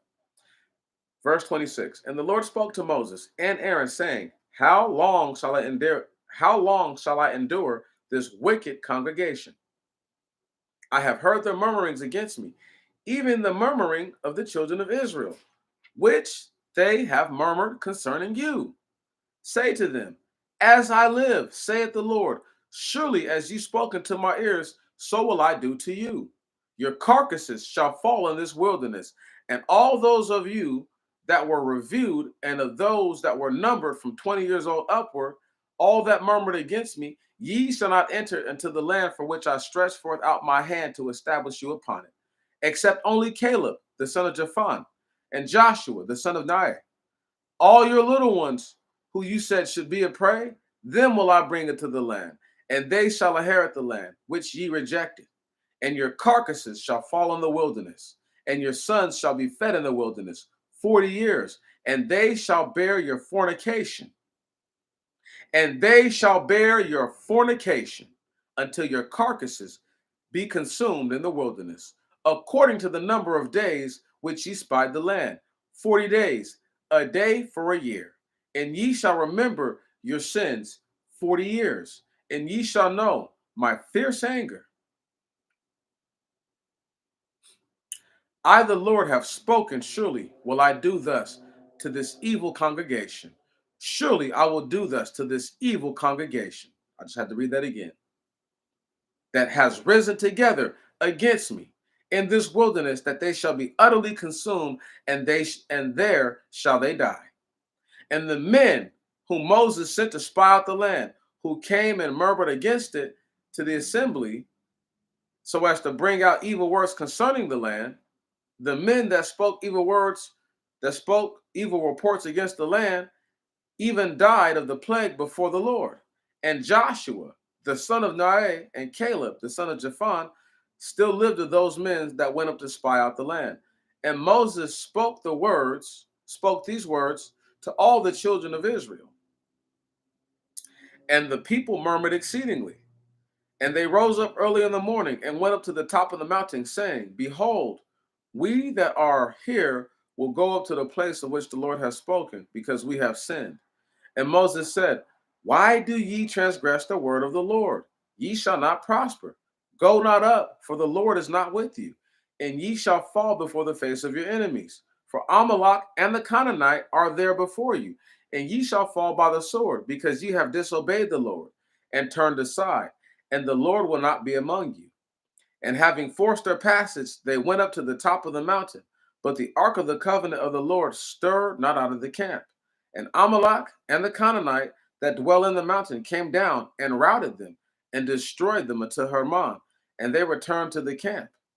And the Lord spoke to Moses, chapter 15, verse 1. And the Lord spoke to Moses, saying, Speak to the children of Israel, and thou shalt say to them, When ye are come into the land of your habitation, which I give to you, and thou wilt offer the whole burnt offering to the Lord, a whole burnt offering, or a meat offering, to perform a vow, or a free will offering, to offer in your feast of sacrifice to offer in your feast of a to offer a feast of sacrifice of sweet savor to the Lord, whether it be of the herd or the flock, then he that offers his gift to the Lord shall bring a meat offering of fine flour, a tenth part of an ephah mingled with oil, even with the fourth part of a hin. And for a drink offering, ye shall offer the fourth part of a hin on the whole burnt offering, or on the meat offering. For every lamb there shall be for every lamb thou offer so much as a sacrifice, a smell of sweet savor to the Lord.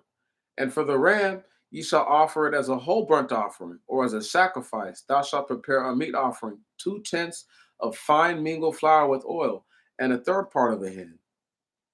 And ye shall offer the sweet smell of and, the, and ye shall offer for a smell of sweet savor to the Lord wine for a drink offering, and the third part of a hin.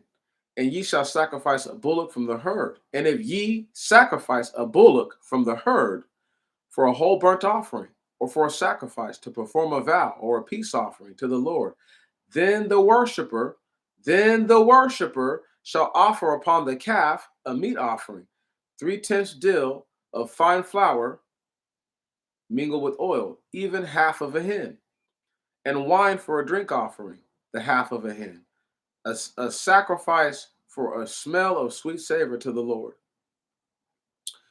And thou shalt do, and thou shalt no, excuse me, thus shalt thou do to one calf, or to one ram, or to one lamb of the sheep, or the kid of the goats, according to the number of what ye shall offer. So shall ye do to each one according to their number. Every native of the country shall do thus to offer such things as sacrifices for a sweet smell, for a smell of sweet savor to the Lord.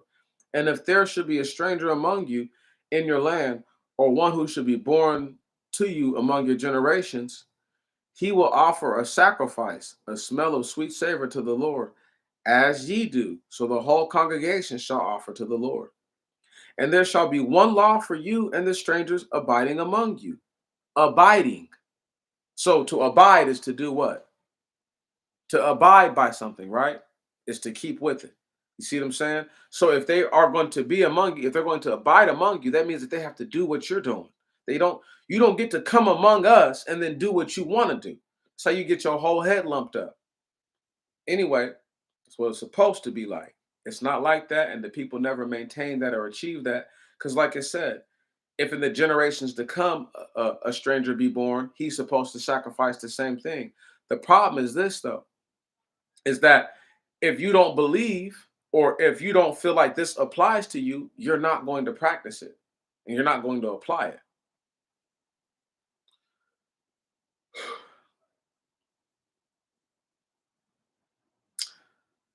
There shall be one law and one ordinance for you and for the stranger that abides among you.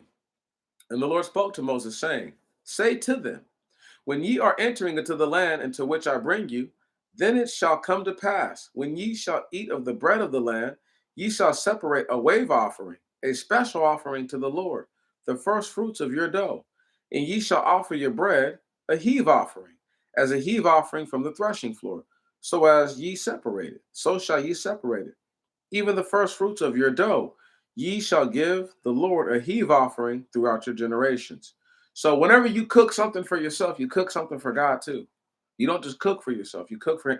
See that's pretty much trying to say, like, you know that he's gonna give it back to you. He's gonna keep blessing you. He's gonna keep doing that for you. You know, the only thing I'm ever really able to do when I cook food, I'll cut the fat off of certain stuff and I'll cook it all the way down to nothing. You know, like there's sometimes if I grill something, like I'll cook like an extra piece of meat, I'll just burn it to nothing. I don't care. You know, like I know I'm not doing it all the way I'm supposed to, but I'm doing what little I can with what little I have to do my best with. So it's like for every person, you know what I'm saying, to do according to what they have. If a person can afford to go buy a whole lamb and a whole goat, and if you really believe that the Most High God is providing for you, buying a whole lamb and a whole goat, what is that to your year's salary or even to your month's salary? Like, what is that to do that 2 or 3 or 4 times in a year? To buy two animals, one to cook and burn up totally for him, and the other one is for you and your family. It's not that hard. I don't have a lot of money, but I'm saying it's not that hard. It's not. It's not that easy either, but it's not that hard. It's not that difficult. Here we go. But whensoever ye shall transgress and not perform all these commands which the Lord spoke to Moses, as the Lord appointed you by the hand of Moses, from the day which the Lord appointed you and forward throughout your generations, then it shall come to pass, if trespass be committed unwillingly, unknown to the congregation, then shall all the congregation offer a calf of the herd without blemish for a whole burnt offering of sweet savor to the Lord, and its meat offering, and its drink offering, according to the ordinance, meaning the proper ordinance in conjunction with the sin offering. Right on. Not if you're doing a sin offering, if you're doing a whole burnt offering, if you're doing a peace offering, you see what I'm saying, right? Like all those things need to be dictated. Where are we at? And the congregation shall make atonement for all the congregation of the children of Israel, and the trespass shall be forgiven them, because it is involuntarily. And they have brought their gift, a burnt offering to the Lord for their trespass before the Lord, even for their involuntary sins. And it shall be forgiven as respects all the congregation, and it shall be forgiven as respects all the congregation of the children of Israel, and the stranger that is abiding among you, because it is involuntary to all the people. And if one soul sin unwillingly, he shall bring one she goat of a year old for a sin offering, and the priest shall make atonement for the soul that has committed the trespass unwillingly, and that sinned unwillingly before the Lord, to make atonement for him. And there shall be one law for the native among the children of Israel, and for the stranger that abides among you, that abides among them. Whosoever shall commit a trespass unwillingly, and whatever soul, either of the natives or of the strangers, shall do anything with a presumptuous hand, he will provoke God. That soul shall be cut off from his own people, for he has set at naught the word of the Lord and broken his commands. That soul shall be utterly destroyed, and his sin is upon him.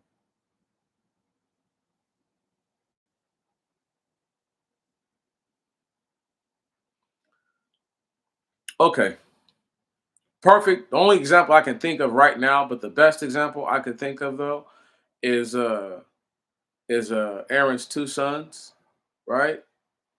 Abiud and what's the other ones, man? I can't think of his name right now.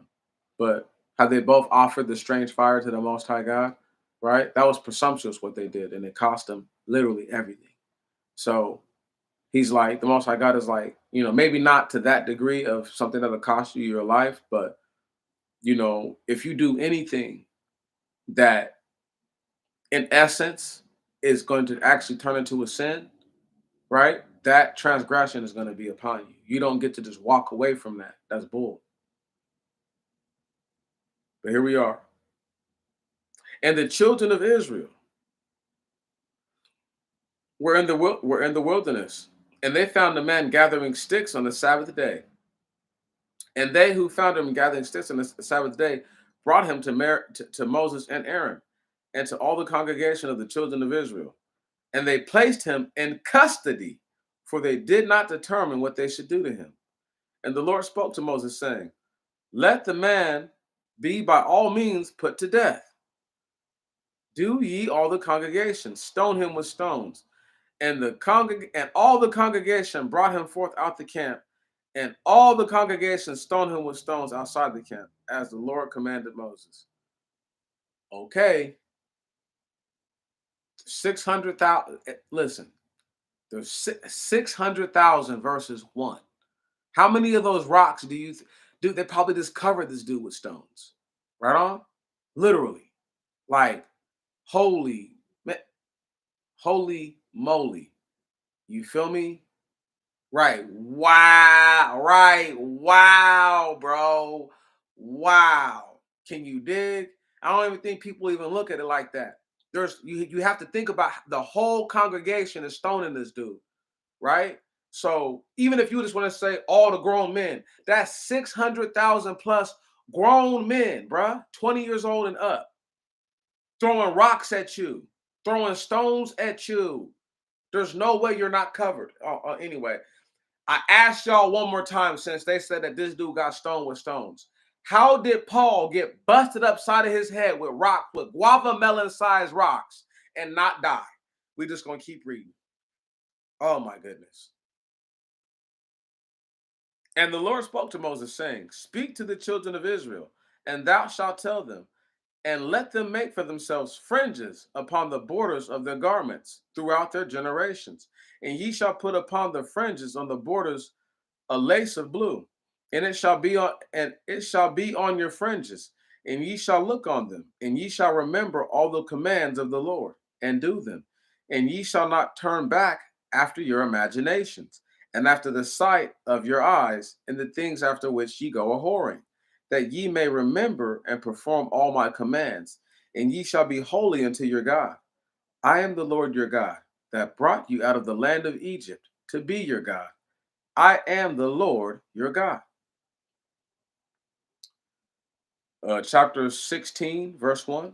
And Kore, the son of Esar, the son of Kath, of the sons of Levi, and Dathan, and Abiram, the sons of Eliab, and On, the son of Paleth, the son of Reuben, spoke, and rose up before Moses, and 250 men of the sons of Israel, chiefs of the assembly, chosen counselors, and men of renown.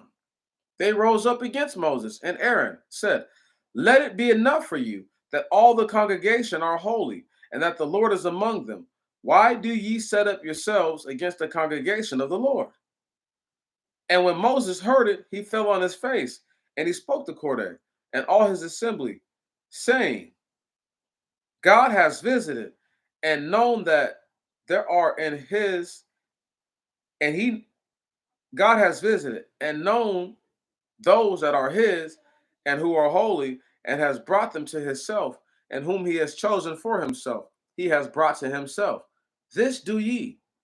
Take to yourself censers, Kore, and all his company, and put fire on them, and put incense on them before the Lord tomorrow. And it shall come to pass that the man whom the Lord has chosen shall be holy.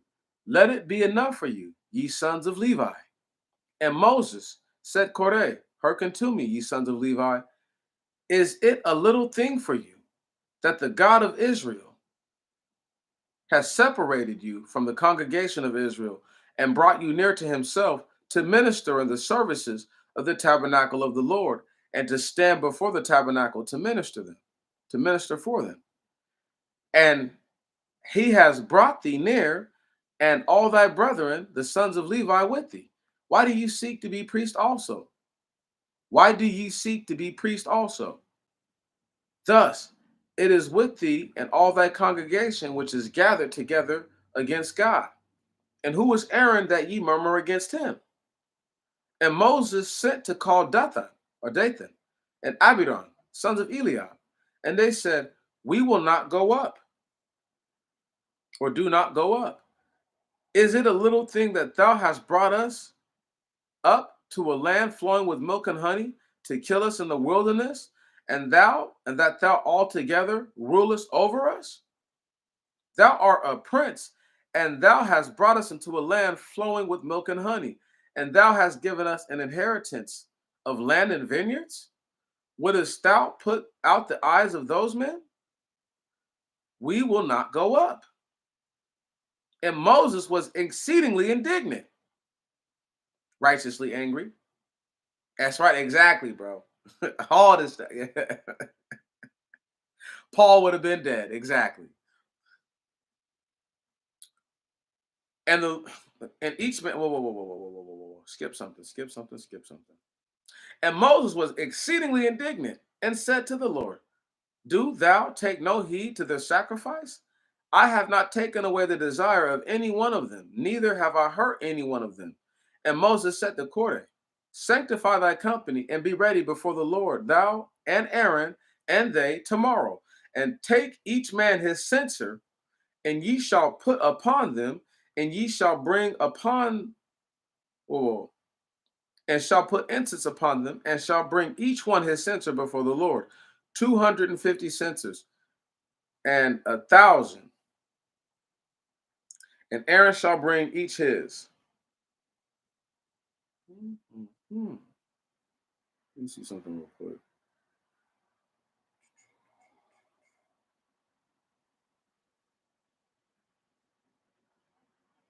So it says 250 there when it first starts. And then on this other part, we just read it, he says 250 and 1,000. So unless it's changing something here, right? Like the actual number, the first part may not have told us all the people that were involved, or there might be more individuals involved than what's said. The 250 are just the chief of those, are just the chief of specific tribes and specific people. I believe that the extra 1,000 may be other individuals who've joined themselves to this cause. And the Lord spoke to Moses, saying, speak to the congregation, depart from the company of Korah round about. And Moses rose up and went to Dathan and Abiram, and all the elders of Israel went up with him. And he spoke to the congregation, saying, separate yourselves from the tents of these stubborn men, and touch nothing that belongs to them. Yes, lest ye be consumed in all their sin. And they stood aloof from the tent of Korah round about. And Dathan and Abiram went forth and stood by the doors of their tents, and their wives and their children in their store. And Moses said, hereby shall ye know that the Lord has sent me to perform all these works, and that I have not done them of myself. If these men shall die according to the death of all men, if also their visitation shall be according to the visitation of all men, then the Lord has not sent me. But if the Lord shew me, but if the Lord shall shew by a wonder, and the earth shall open up her mouth and swallow them up, and their houses and their tents, and all that belongs to them, they shall go down alive into Hades. Then ye shall know that these men have provoked the Lord. Stop right there. Man, this is deep. So years and years and years ago, Scribe was talking about people being in the middle of the earth who are alive, certain groups of actual, like the actual root, the seed of the people being down there. This is what he's talking about, right? That there are living beings in Hades. If all of them didn't die and they continue to have children in Hades, for whatever environment Hades is, if you can live in it, you see what I'm saying? But they went down alive into Hades, right? And they went to Hades. Believe that. That's deep, y'all. That's steep, and that's deep. That's a cold one to think about. And when he ceased speaking all these words, the ground clave asunder beneath them, and the ground opened and swallowed them up and their houses, and all the men that were with Korah and their cattle, and they went down, and all that they had alive into Hades, and the ground covered them, and they perished from the midst of the congregation. And all Israel round about them fled from the sound of them, for they said, lest the earth swallow us up also. And fire went forth from the Lord and devoured 250 men that offer incense. Stop right there. This is another part. Notice there are historians who try to claim that Moses used an explosion to make this to happen. All of us know that an explosion would have pushed dirt, everything, debris up. The earth just opened up. It's a totally different happening. There is no dirt or soil going up into the air. There are no body parts being strewn everywhere. You dig what I'm talking about? In order for him to have placed explosives there, they'd have to have placed those underneath the ground. So there's no way that Moses dug underneath the ground, right? And then put explosives up. That's not what happened. What's more realistic, what's more likely, what just seems the most logical is that Moses was like, yo, I'm gonna show y'all something. Okay. Y'all want to see a trick? You know what I mean? Right on. Y'all want to see a trick? This is how you see one. So it be like that. My point being this. If, only if, we're saying that Moses didn't blow these people up and the earth actually opened up and they were eaten, brought down to Hades all the way alive, we have to admit that number one, uh, everything that you've been told by these historians is a complete utter lie, because that's how historians base this story. That's how they base this example out, that he used explosives. But nothing in that description denotes explosions. And the sound would have been them yelling as they go down into the middle of the earth. What, they were supposed to just stand there silently? That's come on, right? That just sounds ridiculous. So as we continue to read and to cover all this, we're going to get to these other parts, but everything is about to start to round itself up. We're in the last, we got another, oh, I have another 20, almost 30 pages to read, but I'm almost done. But it's been 30 pages already. I've already read a chapter's worth of stuff. And here we go.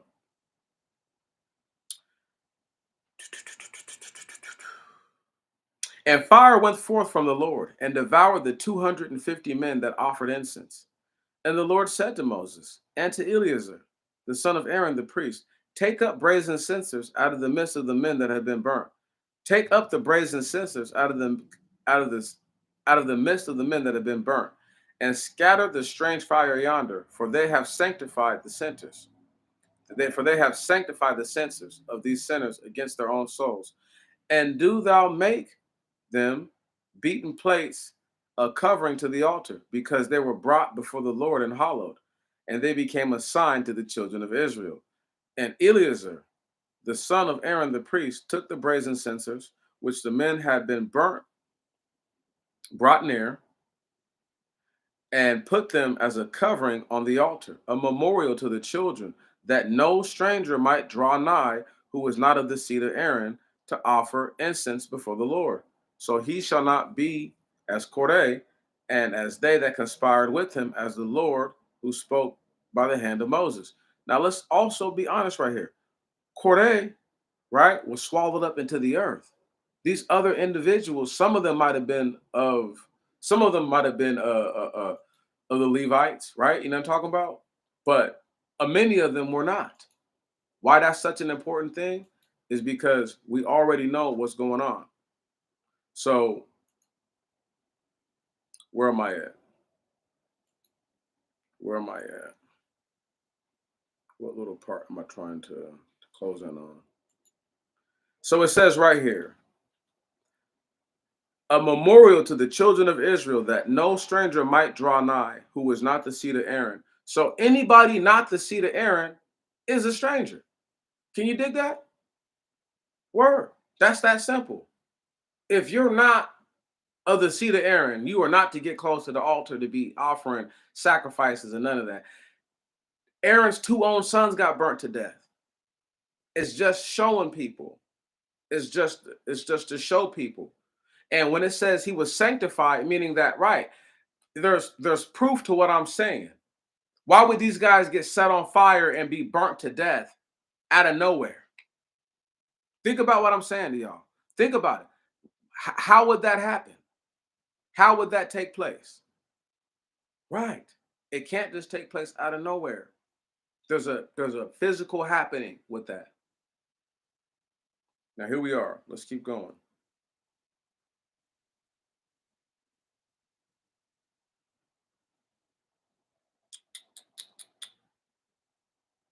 And the children of Israel murmured the next day against Moses, saying, Ye have killed the people of the Lord. And it came to pass when the congregation combined against Moses and Aaron that they ran impetuously to the tabernacle of witness, and the cloud covered it, and the glory of the Lord appeared. And Aaron and Moses went in front of the tabernacle. And the Lord spoke to Moses, saying, Depart out of the midst of this congregation, and I will consume them at once. And they fell to their faces. And Moses said to Aaron, Take a censer and put on it fire from the altar, and put incense on it, and carry it away quickly into the camp, and make atonement for them. For the wrath has gone forth from the presence of the Lord, and has begun to destroy the people. And Aaron took as Moses spoke to him, and ran among the congregation. For already the plague had begun among the people, and he put on incense, and made atonement for the people. And he stood between the dead and the living, and the plague ceased. And they that died in the plague were 14,700, besides those that died on account of Korah. And Aaron returned to Moses to the door of tabernacle of witness, and the plague ceased. Did y'all hear that? One hit, a plague from the Most High God, and one hit got 14,000 of them up out of there. Gone. The incense obviously has some sort of frequency inside of it that did not allow for the plague to cover and to kill the other living. But 14,000 people all in one hit, gone, done. Another question: how many of them do you think were circumcised? That's a rhetorical question. Let's keep going. Verse 1 of chapter 18. And the Lord spoke to Moses, saying, Speak to the children of Israel, and take rods of them, according to the houses of their families, a rod, a rod from all their princes, according to the houses of their families, 12 rods. Write the name of each on his rod, and write the name of Aaron on the rod of Levi, for it is one rod for each. They shall give them according to the tribe of the house of their families. And thou shalt put them in the tabernacle of witness before the testimony, where I will be made known to thee. And it shall be, the man whom I shall choose, his rod shall blossom. And I will remove from me the murmuring of the children of Israel, which they murmured against you. And Moses spoke to the children of Israel, and all their chiefs gave him a rod each, for one chief a rod, according to the house of their families, 12 rods. And the rod of Aaron was in the middle of the rods. And Aaron laid up the rods before the Lord in the tabernacle of witness. And it came to pass on the morrow that Moses and Aaron went into the tabernacle of witness, and behold, the rod of Aaron for the house of Levi blossomed, and put forth the blood, and blossomed blossoms, and produced almonds. And Moses brought forth all the rods from before the Lord to all the sons of Israel. And they looked, and each one took his rod. And the Lord said to Moses, Lay up the rod of Aaron before the testimonies, to be kept as a sign for the children of Israel of the disobedient. And let their murmuring cease from me, and they shall not die. And Moses and Aaron did as the Lord commanded Moses. So did they. And the children of Israel spoke to Moses, saying, Behold, we are cut off, we are destroyed, we are consumed. Everyone that touches the tabernacle of the Lord dies. Shall we die utterly? And the Lord spoke to Moses. And the Lord spoke to Aaron, saying, Thou and thy sons and thy father's house shall bear the sins of the holy things, and thou and thy sons shall bear the iniquity of your priesthood. And take to thyself the brethren, the tribe of Levi, the family of thy father, and let them be joined to thee, and let them minister to thee. And thou and thy sons with thee shall minister before the tabernacle of witness, and they shall keep thy charges, and the charges of the tabernacle. Only they shall not approach the holy vessels and the altar. So both they and you shall not die, and they shall be joined to thee, and shall keep the charges of the tabernacle of witness, and all the services of the tabernacle. And a stranger shall not approach to thee. All right, how hard is that? And ye shall keep the charges of the holy things and the charges of the altar. And so there shall not be anger among the children of Israel, or in the children of Israel. What it's trying to say at that last part, from what I understand,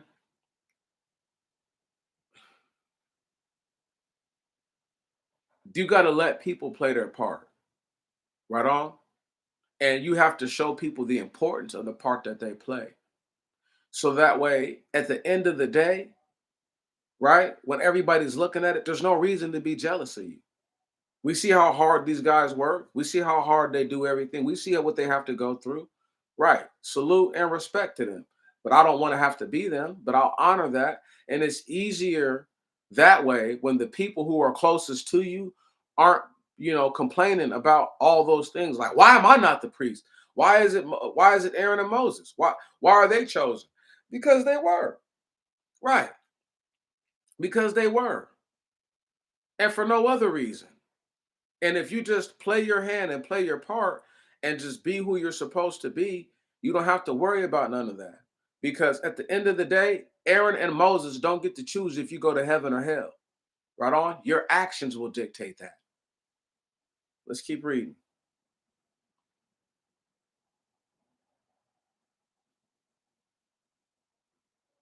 And I have taken your brethren, the Levites, out of the midst of the children of Israel, a present given to the Lord, to minister in the services of the tabernacle of witness.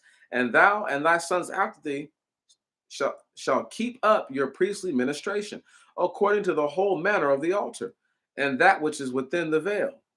And ye shall minister in the services of the office as the office of your priesthood. And the stranger that comes near shall die. And the Lord said to Aaron, and and the Lord said to Aaron, and behold, I have given you the charge of the first fruits of all things consecrated to me by the children of Israel. I have given them to thee as an honor, and to thy sons after thee for perpetual ordinance. And let this be for you, and let this be to you from all the holy things that are consecrated to me, even the burnt offerings, from all their gifts, and from all their sacrifices, from every trespassing of theirs, and from all their sin offerings, whatever things that they give to me of all their holy things, they shall be thine and thy sons. In the most holy place ye shall eat them. Every male shall eat them, thou and thy sons. They shall be holy to thee. Once again, you can't be a Levite priest and be a vegan or a vegetarian. It's impossible. Right. So all these cats out here talking about I'm a vegan, I'm a vegetarian, and I don't believe in the most high God. No, you believe in the first set of ordinance that were given to the first people. You don't believe in the laws of Moses. Don't fix your lips to lie.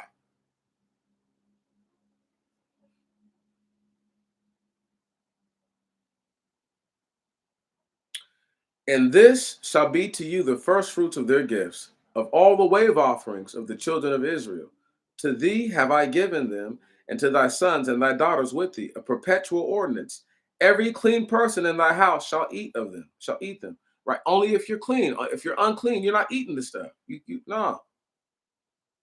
Every first offering, because we don't uh congratulate or reward negative poor behavior, because chances are for you to go through any sort of affliction, you've done something that you had no business doing. You don't deserve to be rewarded for that. It's kind of like how they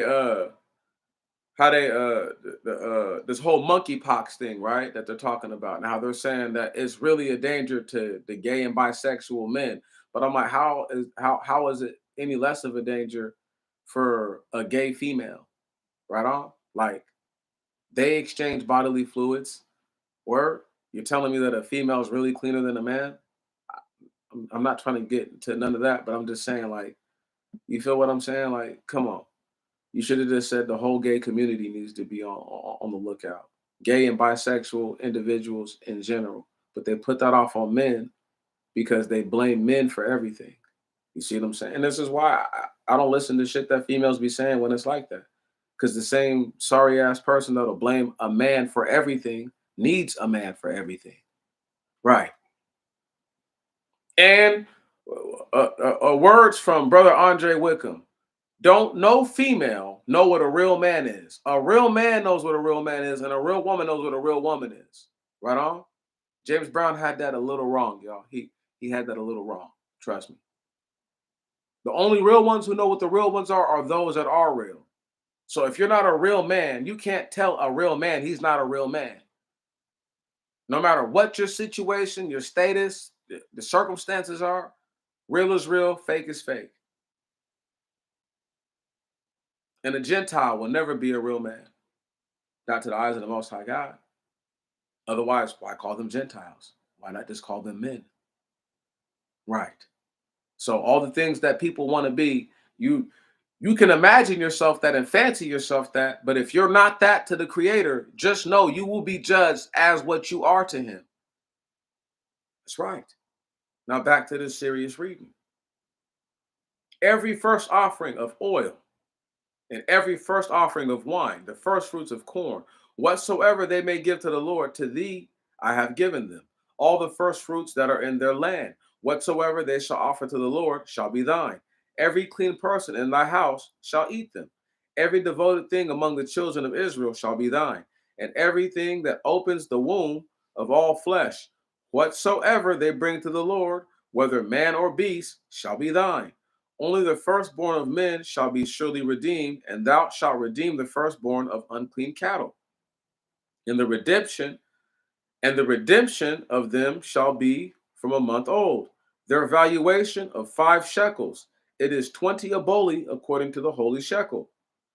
But thou shalt not redeem the firstborn of calves, and the firstborn of sheep, and the firstborn of goats. They are holy. And thou shalt pour out their blood upon the altar, and thou shalt offer the fat as a burnt offering for a smell of sweet savor to the Lord. And the flesh shall be thine. Also the breast of the wave offering, and the right shoulder, it shall be thine. Every special offering of the holy things, whatsoever the children of Israel shall specially offer to the Lord, I have given to thee and to thy sons and to thy daughters with thee, a perpetual ordinance. It is a covenant of salt forever before the Lord. It is a covenant of salt forever before the Lord. Perpetual salt for thee and thy seed after thee. And the Lord said to Aaron, This shalt thou shalt have no inheritance in their land, neither shalt thou have any portion among them, for I am thy portion. So whatever the people get, you don't get. Right. You get what you get from the people, but you don't get to get what they get. That's not how it works, Playboy. So they don't have any land. So the priests don't have any land or they don't have any true land. Right on. Like they don't, you're not gonna be in the priesthood. You have the best land, you have the best, nah, bro. You gonna no. We're gonna limit how much power and how much, exclusivity you really are going to enjoy.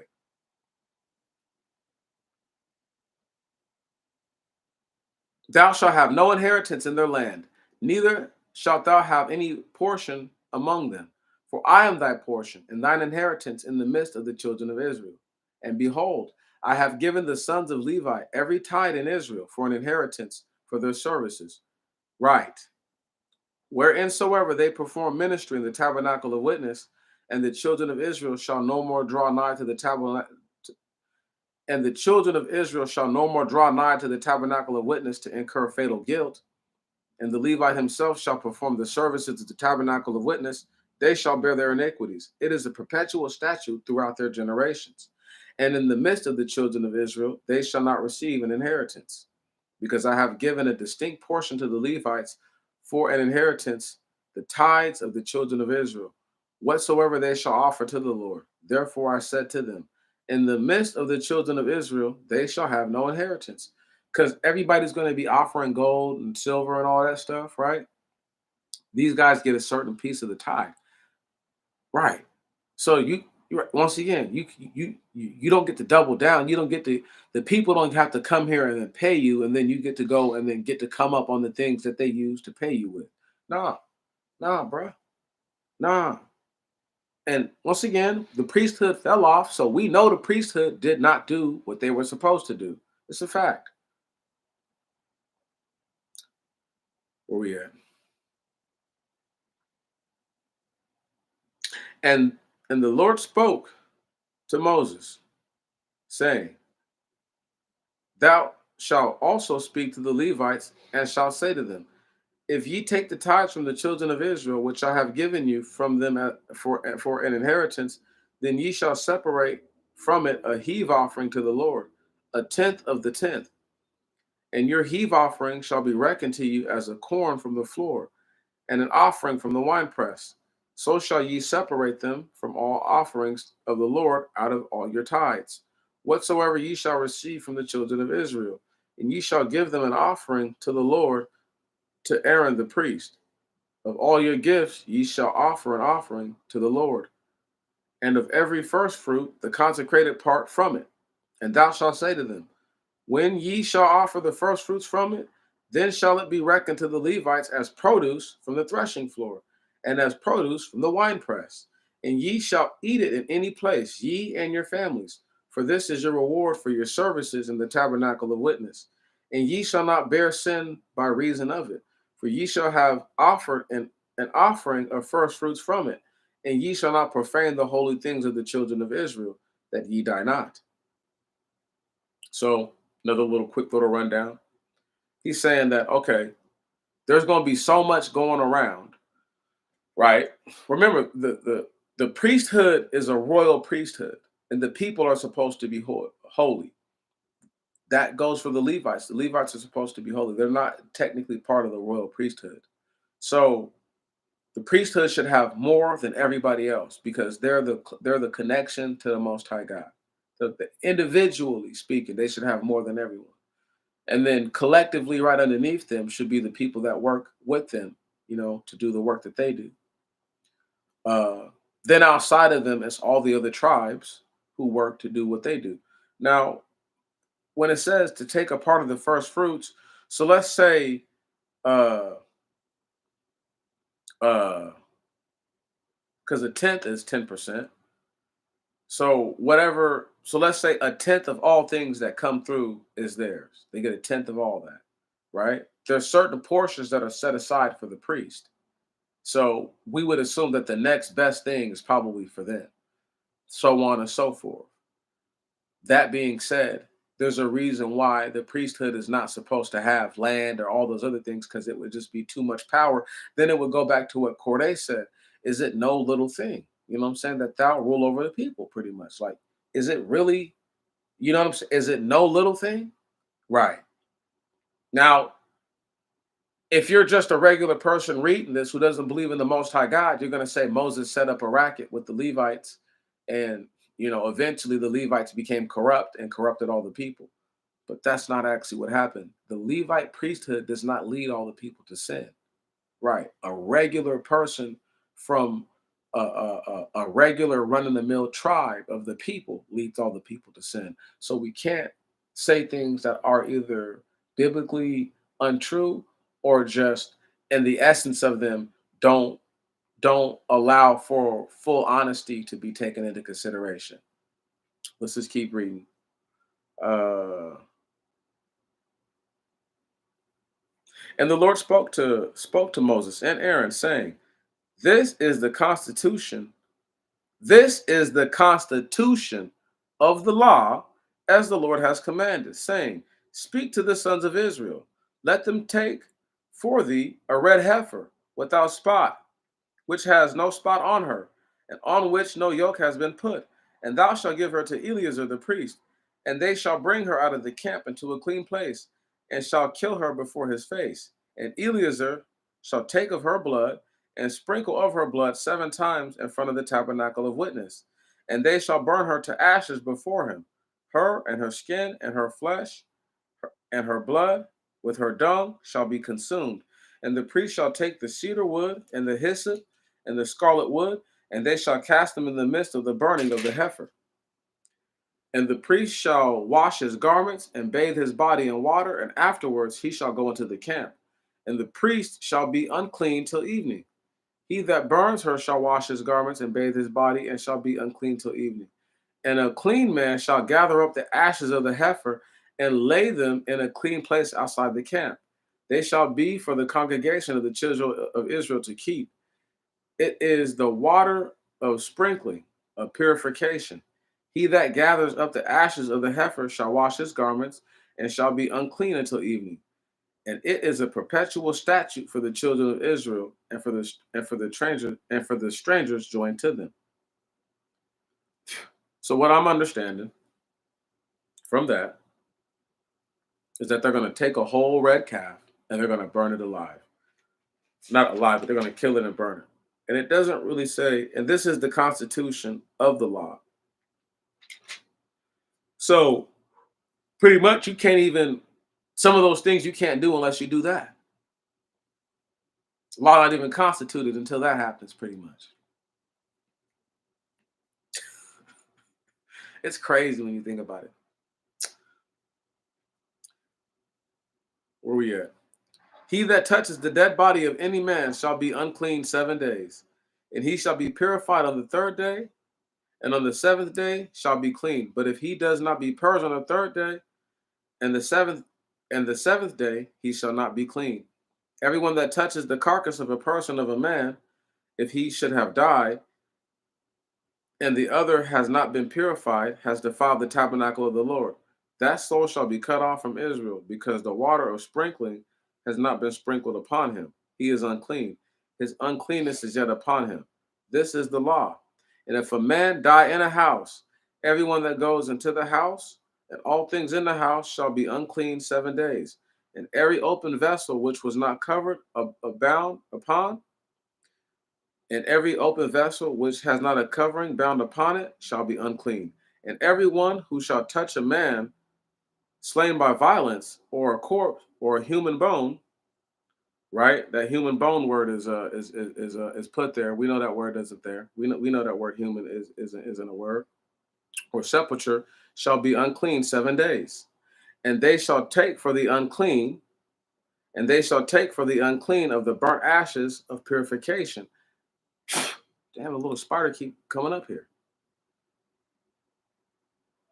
And they shall take for the unclean of the burnt ashes of purification, and they shall pour upon them running water into a vessel. And a clean man shall take hyssop and dip it into water, and sprinkle it upon the house and the furniture and all the souls that are therein, and upon him that touches the human bone, or the slain man, or the corpse, or the tomb. Now, question: how do y'all figure that the word human was allowed to be interjected into the scripture, yet they never use it? Right. Think about it. Right. I mean, no. Think about it now. Right? How would you know if that's a Gentile bone or a human bone? Be honest.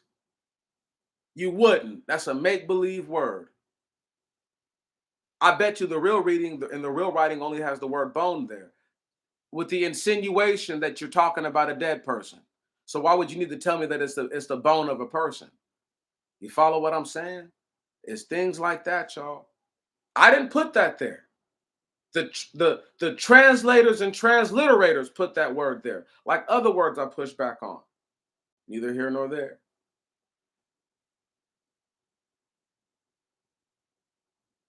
And they shall take for the unclean of burnt ashes of purification, and they shall pour upon the running water into a vessel.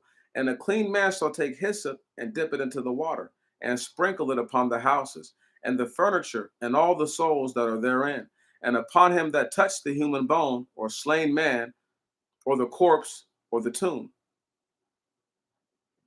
And the clean man shall sprinkle the water on the unclean on the third day, and the seventh day. And on the seventh day he shall purify himself. And the other shall wash his garments and bathe himself in water, and shall be unclean till evening. And whatever man shall be defiled and shall not purify himself, that soul shall be cut off from the midst of the congregation, because he has defiled the holy things of the Lord, because the water of sprinkling has not been sprinkled upon him. He is unclean. And it shall be to you a perpetual statute.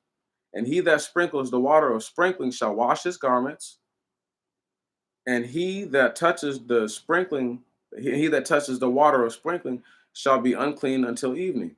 And whatsoever the unclean man shall touch shall be unclean, and the soul that touches it shall be unclean till evening. So pretty much, it's a bunch of people making themselves unclean until they're all clean. So eventually, how I'm reading it is like this. So the dude is unclean, right? Boom. Third day, you purify him. All right. Now you need somebody to purify you that same day. Right on? Because you've been in contact with this dirty person. Bam. So now, or maybe you need maybe you need to get purified 3 days later. It'll be a continuation of processes until everybody's clean. Right on. It'll eventually come down to one person who is unclean and can separate themselves potentially. You get what I'm talking about? Somebody who's been purified after the seventh day, and now they can go wash their body and be clean. But it's going to be a process of elimination and deduction before you get to that point. Verse 1 of chapter 20. And the children of Israel, even the whole congregation, came into the wilderness of Sin in the first month. And the people abode in Kadesh. And Miriam died there and was buried there. And there was no water for the congregation. And they gathered themselves against Moses and Aaron. And the people reviled Moses, saying, would we have died in destruction? Would we have died in the destruction of our brethren before the Lord? Wherefore have ye brought us into the Wherefore have ye brought the congregation of the Lord into the wilderness to kill us and our cattle? And wherefore is this? Ye have brought us up out of Egypt that we should come into this evil place, a place where there is no sowing, neither figs, nor vines, nor pomegranates, neither is there water to drink. And Moses and Aaron went from before the assembly to the door of the tabernacle of witness and fell upon their faces. And the glory of the Lord appeared to them. And the Lord spoke to Moses, saying, take thy rod and call the assembly, and thou and Aaron thy brother, and speak ye to the rock before them, and it shall give forth its water, and ye shall bring forth for them water out of the rock, and give drink to the congregation and the cattle. And Moses took the rod which was before the Lord, as the Lord commanded. And Moses and Aaron assembled the congregation before the rock and said to them, hear ye, ye disobedient ones, must we bring you water out of this rock? And Moses lifted up his hand and struck the rock with his rod twice, and much water came forth, and the congregation drank, and the cattle. And the Lord said to Moses and Aaron, because ye have not believed me to sanctify me before the children of Israel, therefore ye shall not bring this congregation into the land which I have given them. This is the water of strife, because the children of Israel spoke insolently before the Lord, and he was sanctified in them. Okay, there we go right there. That was the last straw for Aaron and Moses. Right on? Most I said, I'm tired of you niggas. In short, and in real simple words, I'm tired of you niggas. I'm tired of that. As opposed to y'all sending out the Levites to go out here and smash dudes' heads up and sanctify me in the midst of these dudes, to be like, Father God, smash all the sinners right now, every last one of them, and keep the faithful. You don't want to do that. You want to forever be merciful. Once again, Moses is the most meek man while he yet lived. So I just don't see him being the rah-rah type. Does he get angry like anyone else? Sure. But his normal happenstance is to be peaceful. So guess what I have to assume or insinuate behind that? That yes, he's a bit of a pushover. And the people pushed him and his brother all the way over to the point where the Most High said, you know what? No, don't worry about it, bro. Don't worry about it. I got something for all that. Neither one of y'all gonna make it. And Moses sent messengers from Kadesh to the king of Edom, saying, thus says thy brother Israel, thou knowest all the distress that has come upon us, and how our fathers went down into Egypt, and we sojourned in Egypt many days. And the Egyptians afflicted us and our fathers. And we cried to the Lord, and the Lord heard our voice and sent an angel and brought us out of Egypt.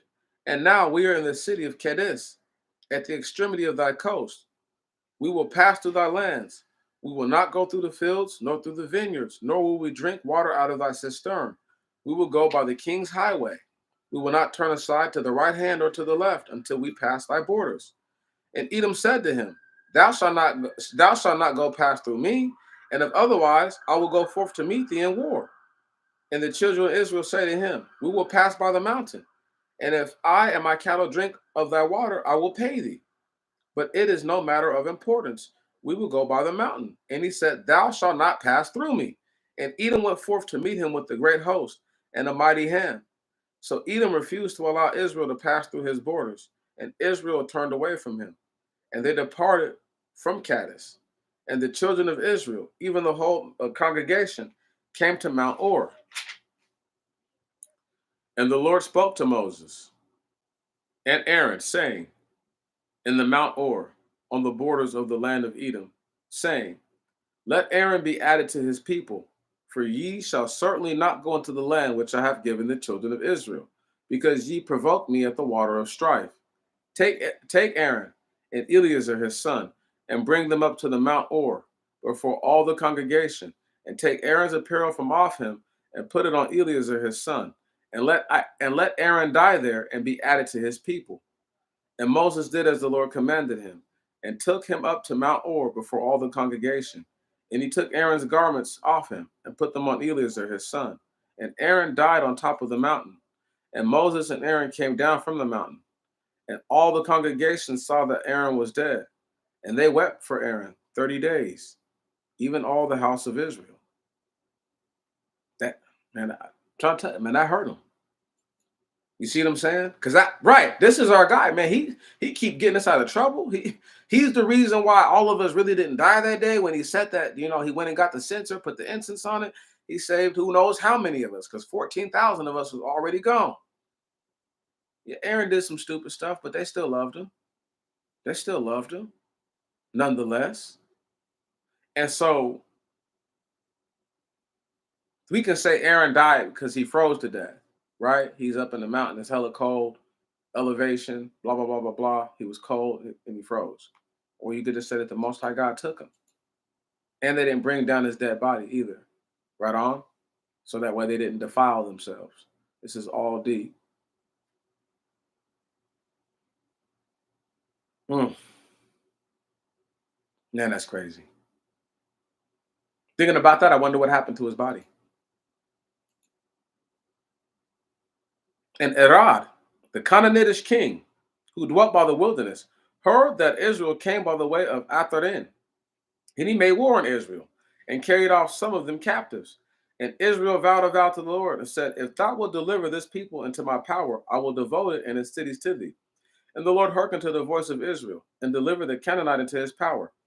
And Israel devoted him and his cities, and they were called the place Anathema, or devoted king.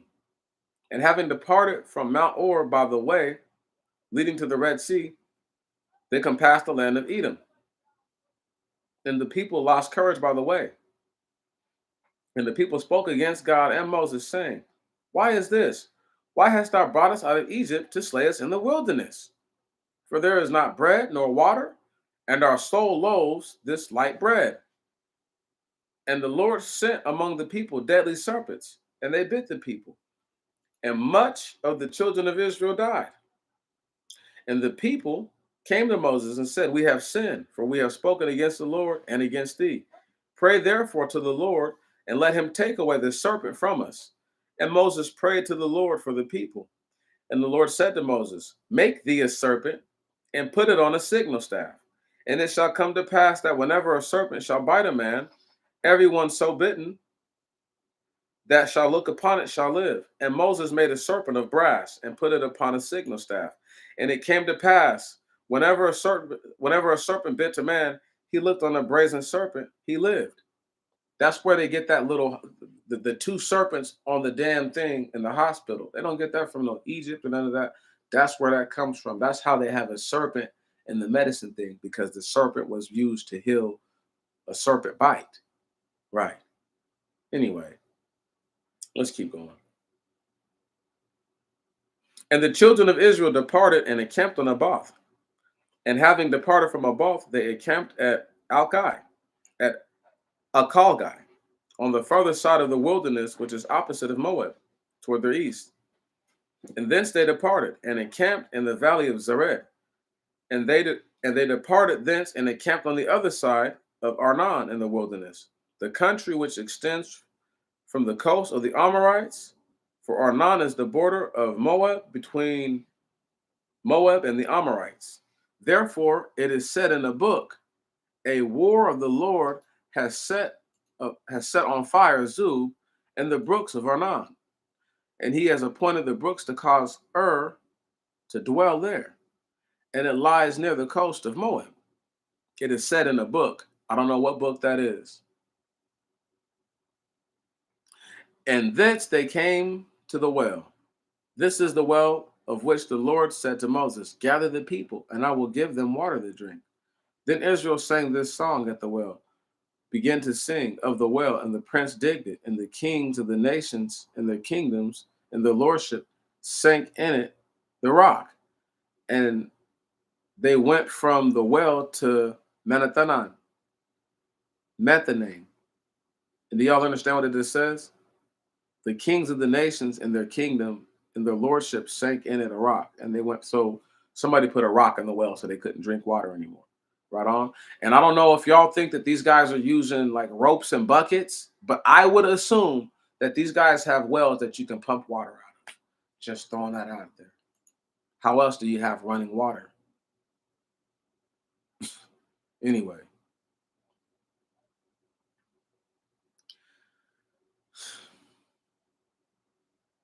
And from Manathin to Nalil, and from Nalil to Bamoth, and from Bamoth to Janin, or Jane, or Janeh, but the reading is uncertain, it says, which is in the plain of Moab, as seen from the top of the quarry rock that looks towards the wilderness.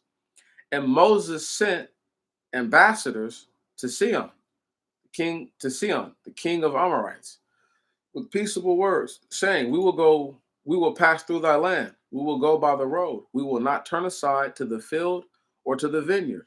We will not drink water out of thy well. We will go by the king's highway until we have passed thy boundaries. And Sion did not allow Israel to pass through his borders. And Sion gathered all his people and went out to set battle in array against Israel to the wilderness. And he came to Jassa and set battle in array against Israel. And Israel smote him with slaughter of the sword. And they became possessors of his land, from Arnon to Jabbok, as far as the children of Ammon, for Jezer is the border of the children of Ammon. Stop right there. Does anybody else see that part? Did y'all note what I just noted? That the very first place the children of Israel went through and tried to do that was their actual own people. And he says, tell Edom, his brother Israel, blase, blase, blase, blase. Tell him we ain't going to do nothing stupid, nothing crazy. Edom was like, nigga, please, you better keep it pushing. This is why the Most High God curses Edom later, because they would rather afflict us like our enemies had than as opposed to saying, you know what, you are our brother tribe. Let's just take care of you, right? That's the easiest thing to do, but no, we ain't going to do that. So let's keep reading. And Moses, whoa. We're about to read about a battle, people getting killed. And Israel took all their cities, and Israel dwelt in all the cities of the Amorites, and Esabon, and all the cities belonging to it. For Esabon is the city of Sion, king of the Amorites. And he before fought against the king of Moab, and they took all of his land, from Erer to Arnon. Therefore they say who deal in dark speeches, come to Esabon, that the city of Sion may be built and be prepared. For a fire has gone forth from Esabon, a flame from the city of Sion, and has consumed as far as Moab, and devoured the pillars of Arnon. Woe to thee! Woe to thee, Moab! Thou art lost, thou people of Chamos. Their sons are sold for preservation, and their daughters are captives to Sion, the king of the Amorites. And their seed shall perish from Esabon to Dibon, and the women have yet further kindled a fire against Moab. So the dark speech, I don't know what that's about, but apparently, obviously, it sounds like trouble. I don't want to get too far into that. And Israel dwelt in all the cities of the Amorites. And Moses sent to spy out Jazer, and they took it and its villages, and cast out the Amorite that dwelt there. And having returned, they went up the road that leads to Basan. And Og, the king of Basan, went forth to meet him, and all the people to war at Edrei. And the Lord said to Moses, fear him not, for I have delivered him and all his people and all his land into thy hands. And thou shalt do to him as thou didst to Sihon, the king of the Amorites, who dwelt in Esabon. And he smote him and his sons and all his people, until he left none of his to be taken alive, and they inherited the land. And the children of Israel departed and encamped on the west of Moab by Jordan towards Jericho. And when Balak, son of Sephor, saw all that Israel did to the Amorite, then Moab feared the people exceedingly because they were many, and Moab was grieved before the face of the children of Israel. And Moab said to the elders of Madian, now shall this assembly lick up all that is round about, as the calf would lick up the green herbs of the field. And Balak, the son of Sephor, was king of Moab at the time. And he sent ambassadors to Balaam, the son of Beor, to Pethora, which is on the river of the land of the sons of his people, to call him, saying, behold, a people has come out of Egypt, and behold, it has covered the face of the earth, and has encamped close to me. And now come, curse me this people, for it is stronger than we, if we may be able to smite some of them, and I will cast them from out the land. For I know that whomsoever thou dost bless, they are blessed, and whomsoever that thou dost curse, they are cursed. And the elders of Moab went, and the elders of Moab went, and the elders of Madian, and their divining instruments were in their hands. And they came to Balaam and spoke to him the words of Balak. And he said to them, tarry here tonight, and I will answer you these things which the Lord shall say to me. And the princes of Moab stayed with Balaam. And God came to Balaam and said to him, Who are these men with thee? And Balaam said to God, Balak the son of Sephor, king of Moab, sent them to me, saying, behold, a people has come forth out of Egypt, and has covered the face of the land, and is encamped near to me. And now, come, curse it for me, if indeed I should be able to smite it, and cast it out of the land. And God said to Balaam, thou shalt not go with them, neither shalt thou curse the people, for they are blessed. And Balaam rose up in the morning and said to the princes of Balak, depart quickly to your Lord. God does not permit me to go with you. And the princes of Moab rose and came to Balak and said, Balaam will not come with us. And Balak yet rose again and sent more princes, and more honorable than they. And they came to Balaam, and they said to him, thus says Balak, the son of Sephor, I beseech thee, delay not to come to me, for I will greatly honor thee. And will do for thee whatever thou shalt say. Come, curse me this people. And Balaam answered and said to the princes of Balak, if Balak would give me his house full of silver and gold, I would not be able to go beyond the word of the Lord God, to make it a little or great in my mind. And now do ye also tarry here this night, and I shall know what the Lord will give me yet to say. And God came to Balaam by night and said to him, if these men are come to call thee, rise and follow them. Rise and follow them. Nevertheless, the word which I spoke to thee, it shall thou do. And Balaam rose up in the morning and saddled his ass and went with the princes of Moab. Did they come and speak to him? Did they come and look for him? No, they did not. And God was very angry because he went. And the angel of the Lord rose up to withstand him. Now he had mounted his ass, and his two servants were with him. And when the ass saw the angel of God standing opposite in the way, with his sword drawn in his hand, then the ass turned aside out of the way and went into the field. And Balaam smote the ass with his staff to direct her in the way. And the angel of the Lord stood in the avenues of the vines, a fence on this side and a fence on that. And when the ass saw the angel of God, she thrust herself against the wall and crushed Balaam's foot against the wall, and he smote her again. And the angel of the Lord went further and came and stood in a narrow place where it was impossible to turn to the right or to the left. And when the ass saw the angel, she lay down under Balaam. She sat down under Balaam. And Balaam was angry and struck the ass with his staff. And God opened the mouth of the ass. And she says to Balaam, what have I done to thee that thou would have smitten me this third time? And Balaam said to the ass, because thou hast mocked me. And if I had had a sword in my hand, I would have now killed thee. And the ass says to Balaam, am I not thine ass on which thou hast ridden since thy youth till this day? Did I ever do thus to thee, utterly disregarding thee? And he said, no. And God opened the eyes of Balaam, and he sees the angel of the Lord withstanding him in the way, and his sword drawn in his hand. And he stooped down and worshipped on his face. And the angel of God said to him, why hast thou smitten thine ass this third time? And behold, I came out to withstand thee, for thy way was not seemly before me. And when the ass saw me, she turned away from me this third time. And if she had not turned out of the way, surely now I should have slain thee and should have saved her alive. And Balaam said to the angel of the Lord, I have sinned, for I did not know that thou wert standing opposite in the way to meet me. And now if it shall not be pleasing to thee for me to go on, I will return. And the angel of the Lord said to Balaam, go with the men. Nevertheless, the word which I shall speak to thee, that thou shalt take heed to speak. And Balaam went with the princes of Balak. And when Balak heard that Balaam was come, he went out to meet him to a city of Moab, which is on the borders of Arnon, which is on the extreme part of the borders. And Balak said to Balaam, Did I not send to thee to call thee? Why hast thou not come to me? Shall I not indeed be able to honor thee?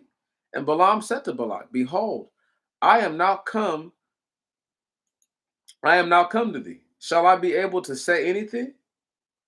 The word which God has put in my mouth, that I shall speak. And Balaam went with Balak, and they came to the cities of streets. And Balak offered up sheep and calves, and sent Balaam to his prince and his princes who were with him.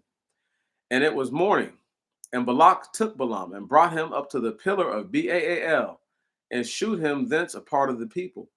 And Balaam spoke to Balak, Build me here 7 altars, prepare me 7 calves and 7 rams. And Balak did as Balaam told him, and he offered up a calf and ram on every altar.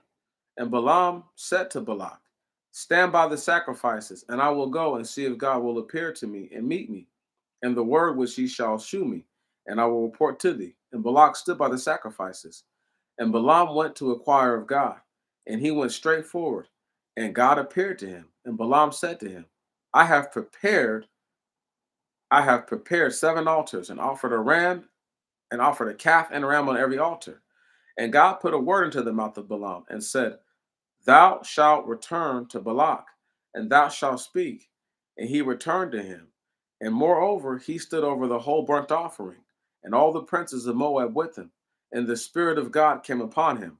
And he took up his parable, and said, Balak, king of Moab, sent from me out of Mesopotamia, out of the mountains of the east, saying, Come, curse me, Jacob. Come and call for a curse upon Israel. How can I curse whom the Lord curses not? How can I devote whom God devotes not? For from the top of the mountain I shall see him, and from the hills I shall observe him. Behold, the people shall dwell alone, and shall not be reckoned among the nations. Who has exactly calculated this seed of Jacob? And who shall number the families of Israel? Let my soul die with the souls of the righteous, and let my seed be as their seed. And Balak said to Balaam, Why hast thou done this to me? I called thee here to curse my enemies, but behold, thou hast greatly blessed them. And Balaam said to Balak, Whatsoever the Lord shall put in my mouth, I shall not take heed to speak this. He's asking a question. And Balak said to him, Come yet with me to another place where thou shalt not see the people, but only thou shalt see a part of them, and shall not see them all, and curse them from thence. And he took to him a high place of the field, atop of a quarried rock, and he built there 7 altars, and offered a calf and a ram on every altar. And Balaam said to Balak, Stand by the sacrifice, and I will go inquire of God. And God met Balaam, and put a word in his mouth, and said, Return to Balak, and thus shalt thou speak. And he returned to him, and he was standing by his whole burnt sacrifice, and all the princes of Moab with him. And Balak said to him, What has the Lord spoken? And he took up his parable and said, Rise up, Balak, and hear. Hearken as a witness, thou son of Sephor. God is not a man to waver, nor as the son of a man to be threatened. Shall he say and not perform? Shall he speak and not keep his word? Behold, I have received commandment to bless. I will bless and not turn back. There shall not be trouble in Jacob, neither shall sorrow be seen in Israel. The Lord his God is with him. The glories of his rulers are in him. The glory of rulers are in him. It was God who brought him out of Egypt. He has he has had it, he has it as it were the glory of a unicorn. For there were no divination in Jacob, nor enchantment in Israel. In season it shall be told to Jacob and Israel what God shall perform. Behold, the people shall rise up as a lion's whelp, and shall exalt himself as a lion. And he shall not lie down till he have eaten the prey, and shall drink the blood of the slain. And Balak said to Balaam, Neither neither curse the people at all for me, nor bless them at all. And Balaam answered and said to Balak, Spoke I not to thee, saying, Whatsoever thing God speak to me, that will I do? And Balak said to Balaam, Come, and I will move thee to another place. If it shall please God, and curse me from thence. And Balak took Balaam to the top of Fergar, which extends to the wilderness. And Balaam said to Balak, Build me here 7 altars, prepare me here 7 calves and 7 rams. And Balak did as Balaam told him, and offered a calf and a ram on every altar. And when Balak saw that it pleased God, and when Balaam saw that it pleased God to bless Israel, he did not according to the custom to meet the omens, but turned his face towards the wilderness. And Balaam lifted up his eyes and sees Israel encamped by their tribes, and the Spirit of God came upon him. And he took up his parable, and said, Balaam, son of Beor, says, the man who sees truly says, he says, Who hears the oracle of the mighty one, who saw a vision of God in sleep? His eyes were open. How goodly are thy habitations, Jacob, and thy tents, Israel, as shady groves, and as gardens by a river, and as tents which God pitched, and as cedars by the water. There shall come out a man of his seed, and he shall rule over many nations, and the kingdom of God shall be exalted, and his kingdom shall be increased. The kingdom of Gog shall be exalted, and his kingdom shall be increased. So we're saying that there's going to be somebody that comes out of Israel that becomes a king and known from all nations, and Gog, Gog, will become greatly exalted, or shall be exalted, and his kingdom shall be increased. God led him out of Egypt. He has it as it were the glory of a unicorn. He shall consume the nation of his enemies, and shall drain their marrow, or suck the marrow of their fat bones. With his darts he shall shoot through the enemy. He lay down, he rested as a lion, and as a young lion. Who shall stir him up? They that bless thee are blessed, they that curse thee are cursed. And Balak was angry with Balaam, and clapped his hands together. And Balak said to Balaam, I call thee to curse my enemy, and behold, thou hast decidedly blessed him this 3rd time. Now therefore flee to thy place. I said I will honor thee, but now the Lord has deprived thee of glory. And Balaam said to Balak, Did I not speak to thy messengers also whom thou sent to me, saying, If Balak should give thee a house full of silver and gold, should give me a house, his house full of silver and gold, I shall not be able to transgress the word of the Lord, to make it good or bad by myself. Whatsoever things God shall say, them will I speak. And now behold, I return to my place.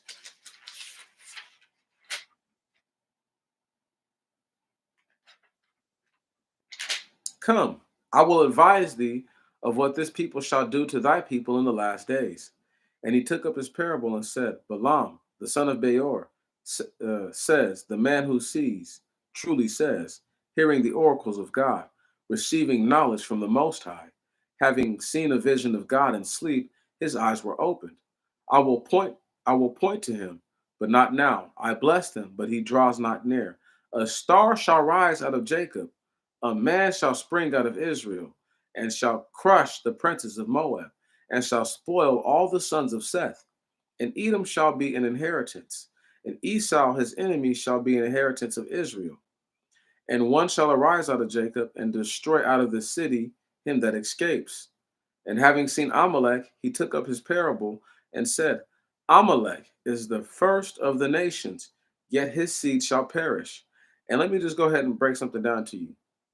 It says right here, it says that a star shall rise out of Jacob, a man shall spring out of Israel.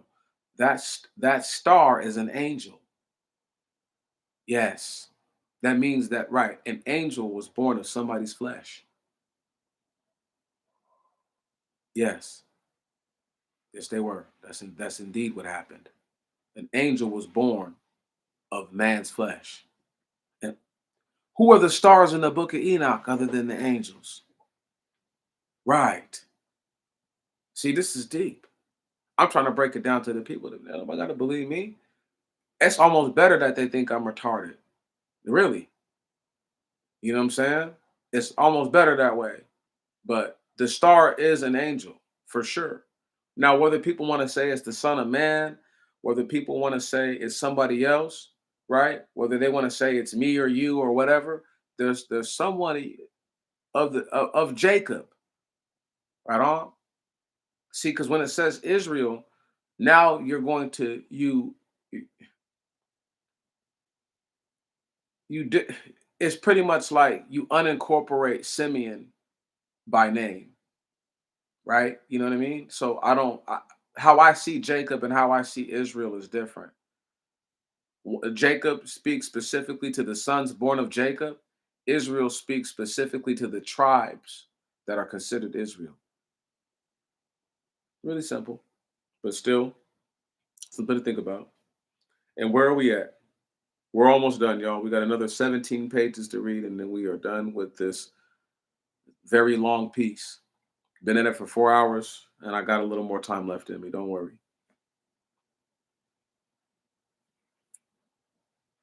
Where are we at?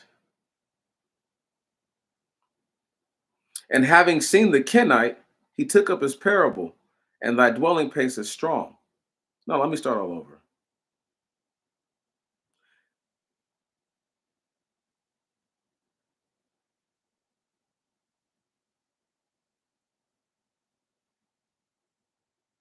And one shall arise out of Jacob and destroy out of the city him that escapes.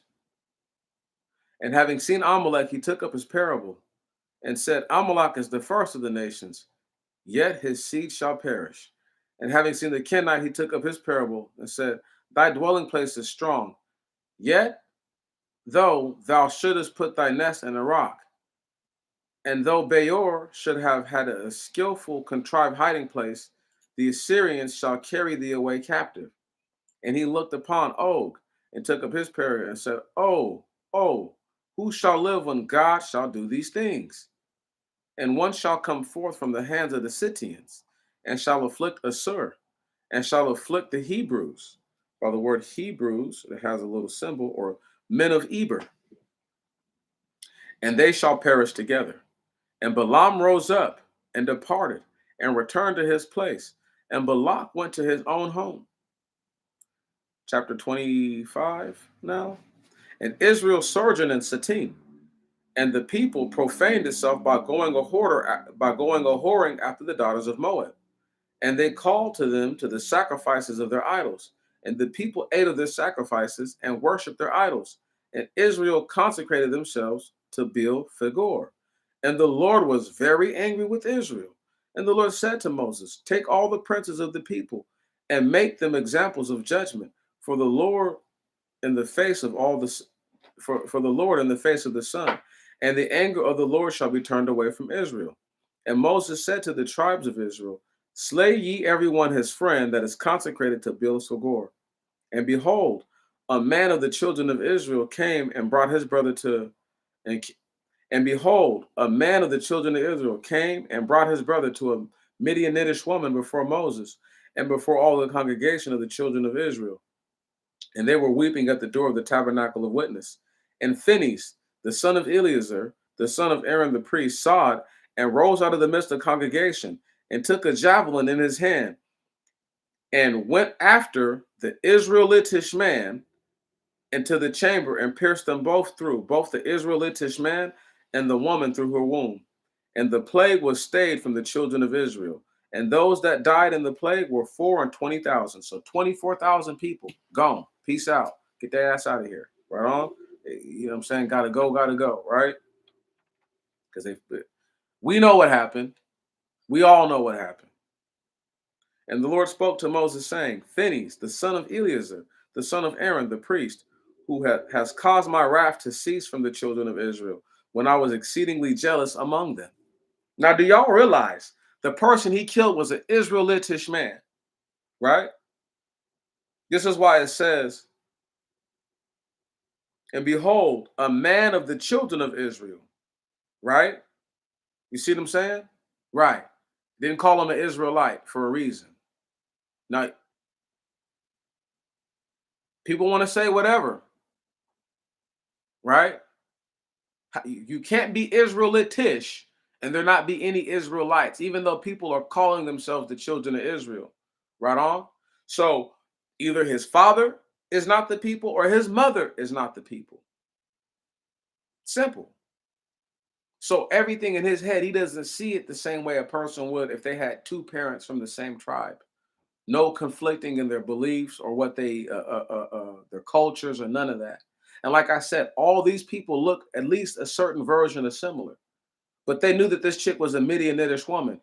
Her features, her language, her overall get down, her clothes, everything was a dead giveaway. She's not one of us. And yet you brought her into the congregation of the people. Why do you think Moses sent his wife away? Right. It's like, man, she got to go. She not one of the people.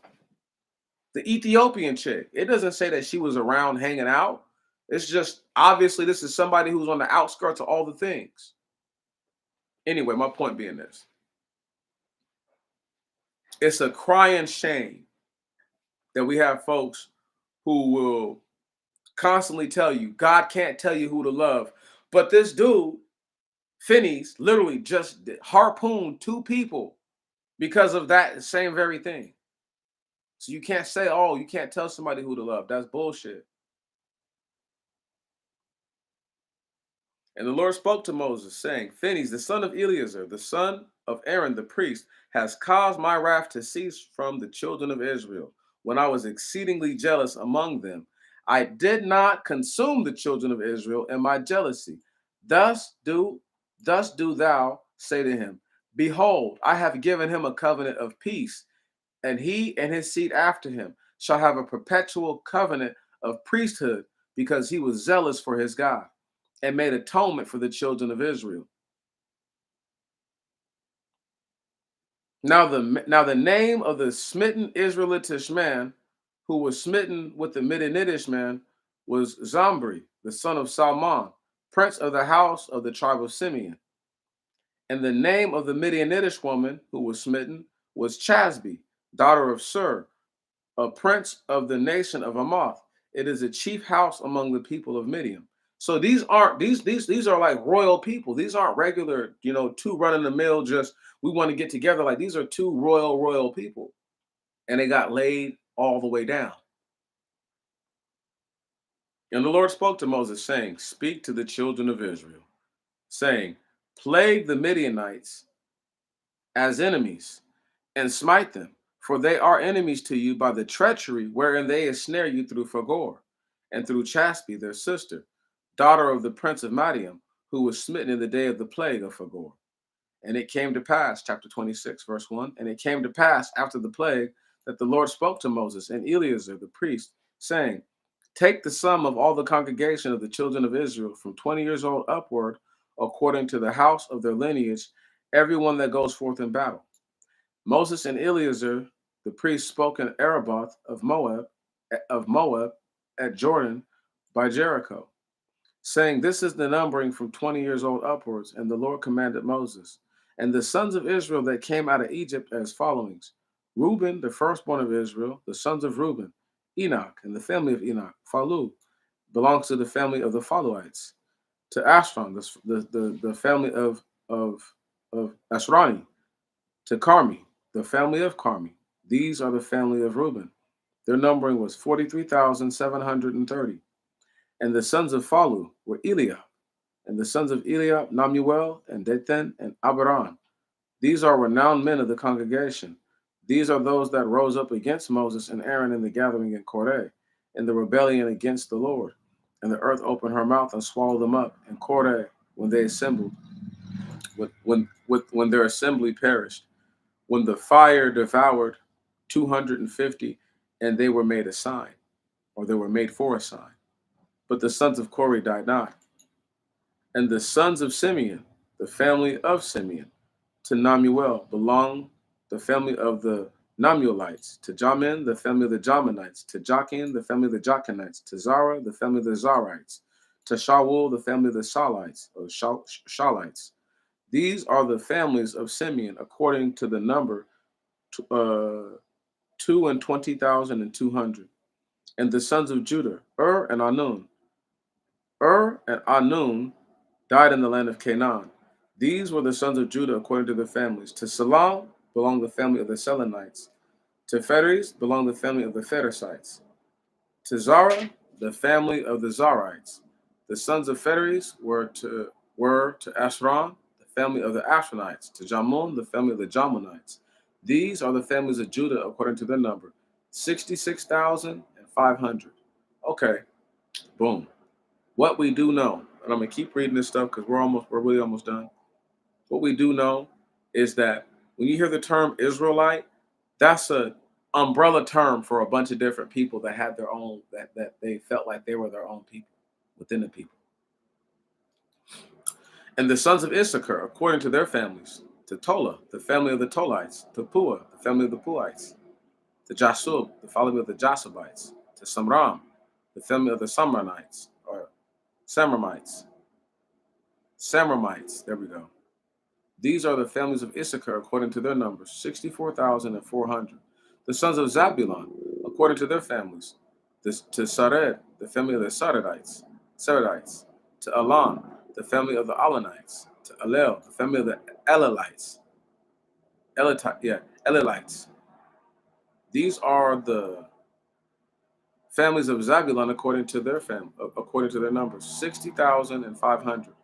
The sons of Gad, according to their families, to Saphan, the family of the Saphanites, to Angi, the family of the Angites, to Suni, the family of the Sunites, to Azini, the family of the Azanites, to Adi, the family of the Adites, to Araudi, the family of the Araudites. There we go.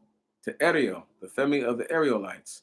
These are the families of the children of God, according to their number, 44,500.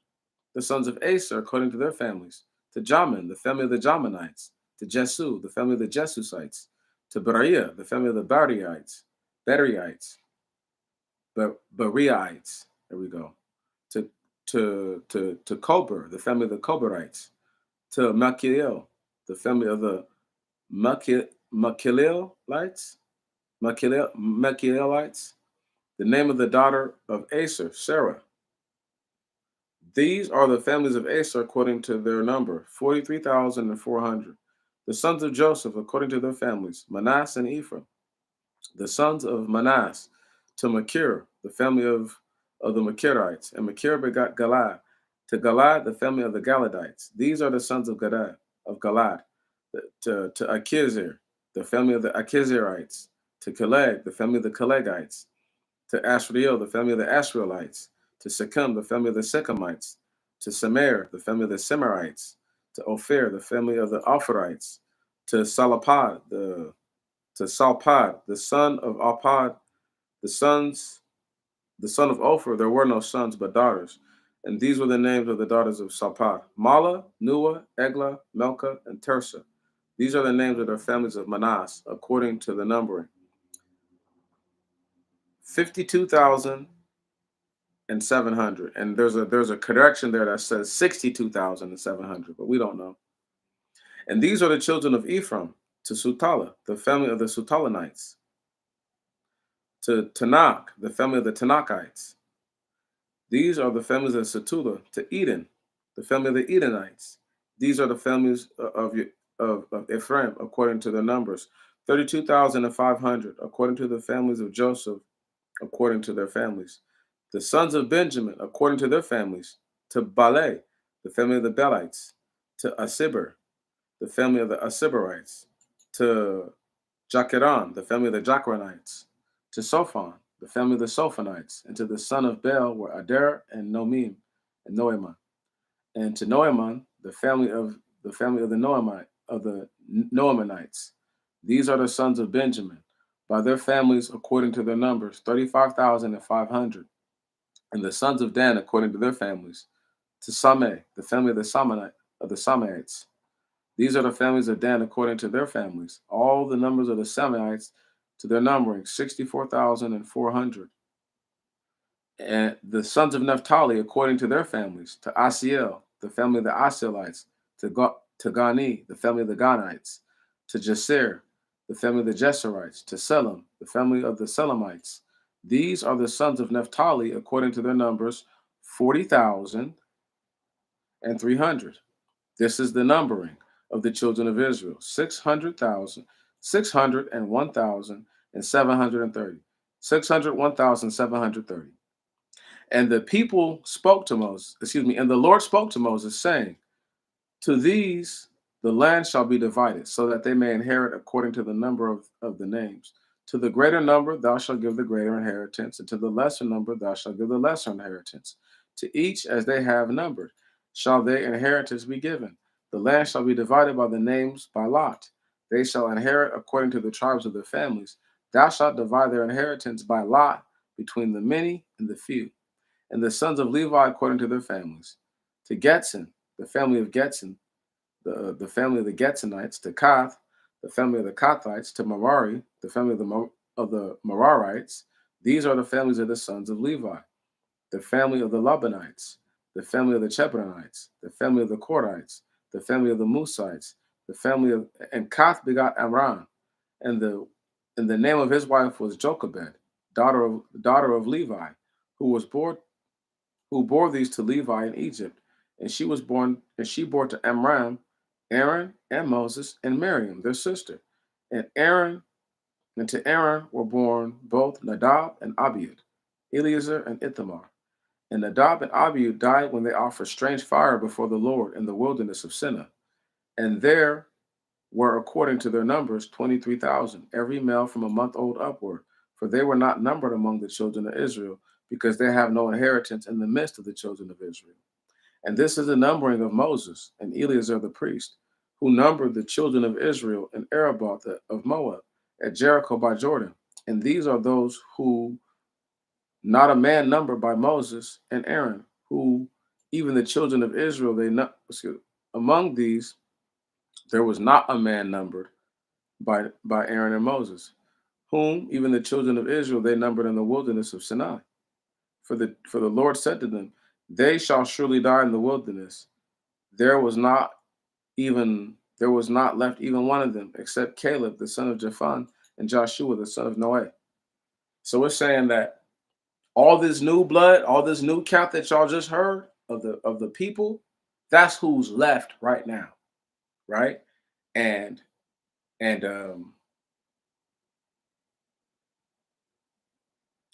what's the word I'm looking for? What is the word I am looking for? It's pretty much just trying to dictate like this is who's left. This is the force that's going to be going into the actual promised land. Where are we at? Verse 1 of chapter 27. Let's go.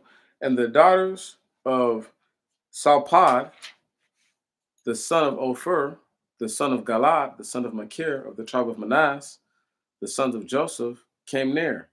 And these were their names: Mala and Nua, Eglah, and Melka and Tirsah. And they stood before Moses and before Eleazar the priest and before the princes and before all the congregation at the door of the tabernacle of witness, saying, our father died in the wilderness, and he was not in the midst of the congregation that rebelled against the Lord and the gathering of Korah, for he died for his own sin, and he had no sons. Let not the name of our father be blotted out of the midst of his people, because he has no son. Give us an inheritance in the midst of our father's brethren.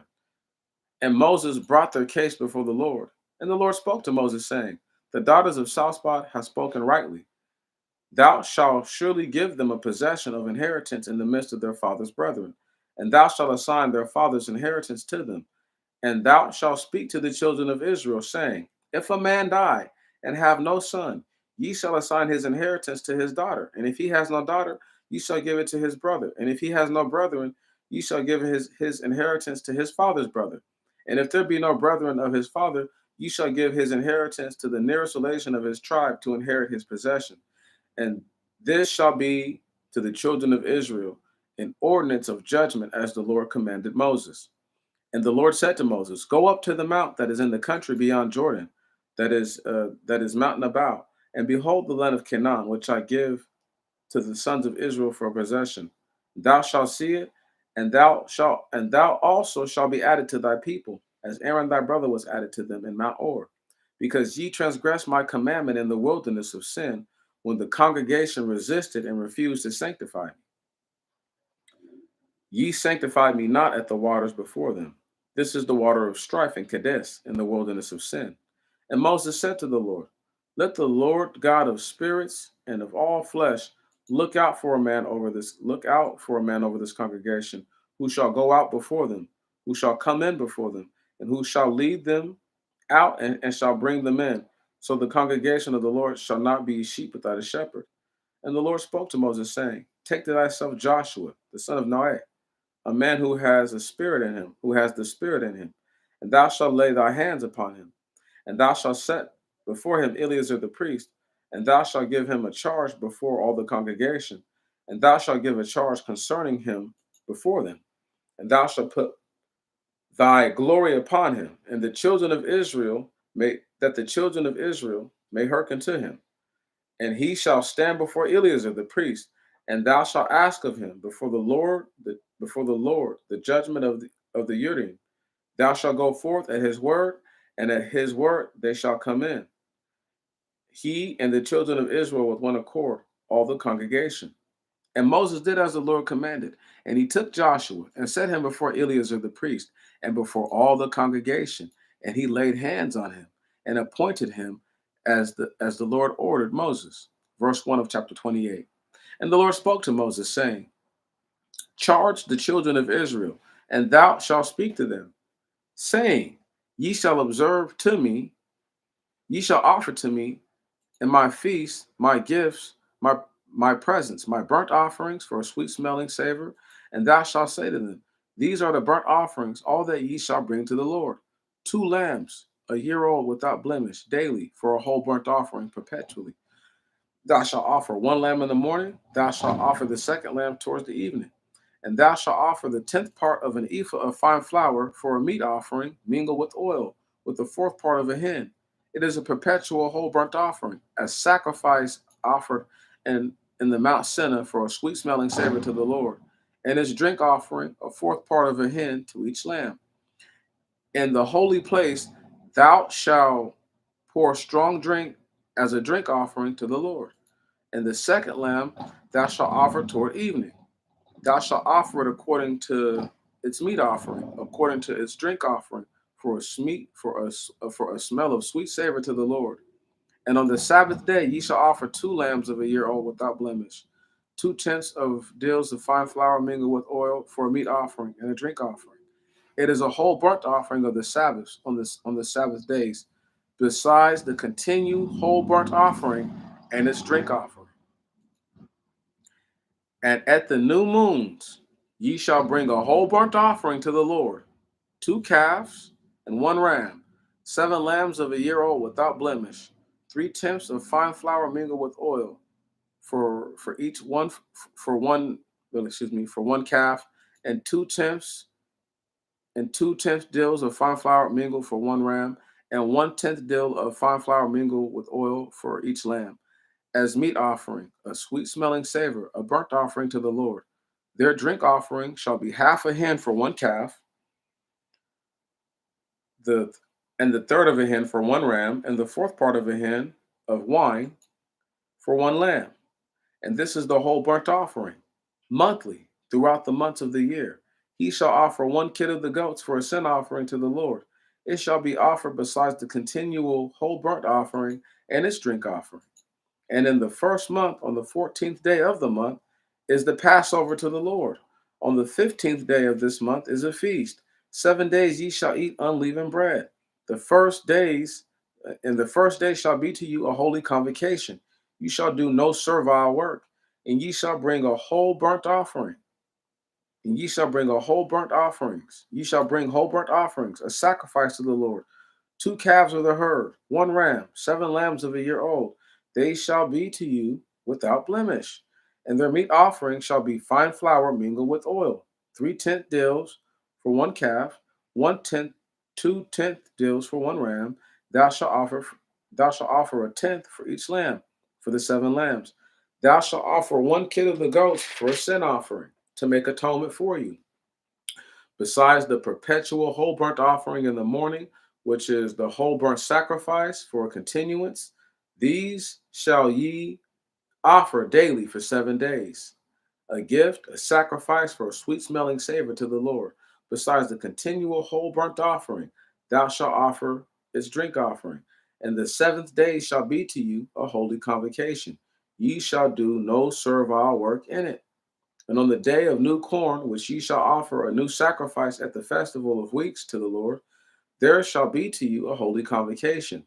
Ye shall do no servile work, and ye shall bring whole burnt offerings for a sweet smelling savor to the Lord. 2 calves of the herd, one ram, 7 lambs without blemish. Their meat offering shall be fine flour mingled with oil. There shall be 3 tenths a dill for one calf, 2 tenths a dill for one ram, a tenth for each lamb separately, for the 7 lambs, and a kid of the goats for a sin offering, to make atonement for you, besides the perpetual whole burnt offering. And ye shall offer to me their meat offering. They shall be to you unblemished. Ye shall offer their drink offerings. Verse 1, chapter 29. And in the 7th month, on the first day of the month, there shall be to you a holy convocation. You shall do no servile work. It shall be to you a day of blowing the trumpets, and ye shall offer whole burnt offerings for a sweet savor to the Lord. 1 calf of the herd, one ram, 7 lambs, a year old without blemish. Their meat offering shall be fine flour mingled with oil. 3 tenths dill for one calf, and 2 tenths dill for one ram, a tenth dill for each, a tenth dill for a tenth deal for each several rams. Whoa, whoa, whoa. A tenth deal for each several ram for the 7 lambs. That's weird. How they have that worded is really just should just say and a tenth deal for each of the 7 lambs, but whatever. And one kid of the goats for a sin offering to make atonement to you. Besides the whole burnt offering for the new moon, and their meat offerings and their drink offerings, and their perpetual whole burnt offerings, their meat offerings, and their drink offerings according to the ordinances, for a sweet smelling savor to the Lord. And on the 10th of this month, this is the 7th month, and on the 10th of this month, there shall be to you a holy convocation. Ye shall afflict your souls, and ye shall do no work. Ye shall bring near whole burnt offerings for a sweet smelling savor to the Lord. Burnt sacrifices to the Lord. 1 calf of the herd, one ram, 7 lambs of a year old. They shall be to you without blemish. Their meat offering shall be a fine flour mingled with oil.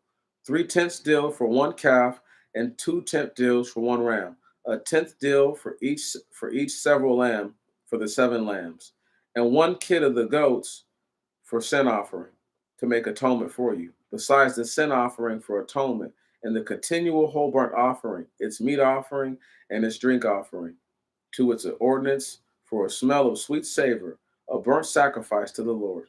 And on the 15th day of this month, ye shall have a holy convocation.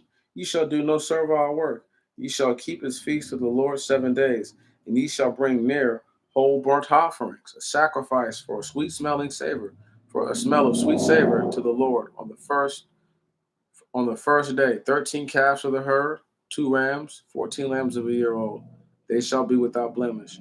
Their meat offering shall be mingled. Their meat offering shall be fine flour mingled with oil. There shall be 3/10 dills, 2/10 for one ram. Oh, there shall be 3/10 dill, one for one calf for the 13 calves, and 2/10 dill for one ram for the two rams, a tenth dill for every lamb for the 14 lambs, and one kid of the goats for a sin offering. Besides the continual whole burnt offering, there shall be meat offerings and their drink offerings. On the second day, 12 calves, two rams, 14 lambs, a year old without blemish. Their meat offering and their drink offerings shall be for the calves and the rams and the lambs, according to their numbers, according to their ordinance, as one kid of the goats, a sin offering, besides the perpetual whole burnt offering, their meat offerings and their drink offerings. On the third day, 11 calves, two rams, 14 lambs, a year old without blemish. Their meat offering and their drink offering shall be to the calves and to the rams and to the lambs, according to their numbers, according to their ordinance. And one kid of the goats for a sin offering, besides the continual whole burnt offering. There shall be meat offerings and their drink offerings. On the fourth day, 10 calves, two rams, 14 lambs. On the fourth day, 10 calves, two rams, 14 lambs, a year old without spot.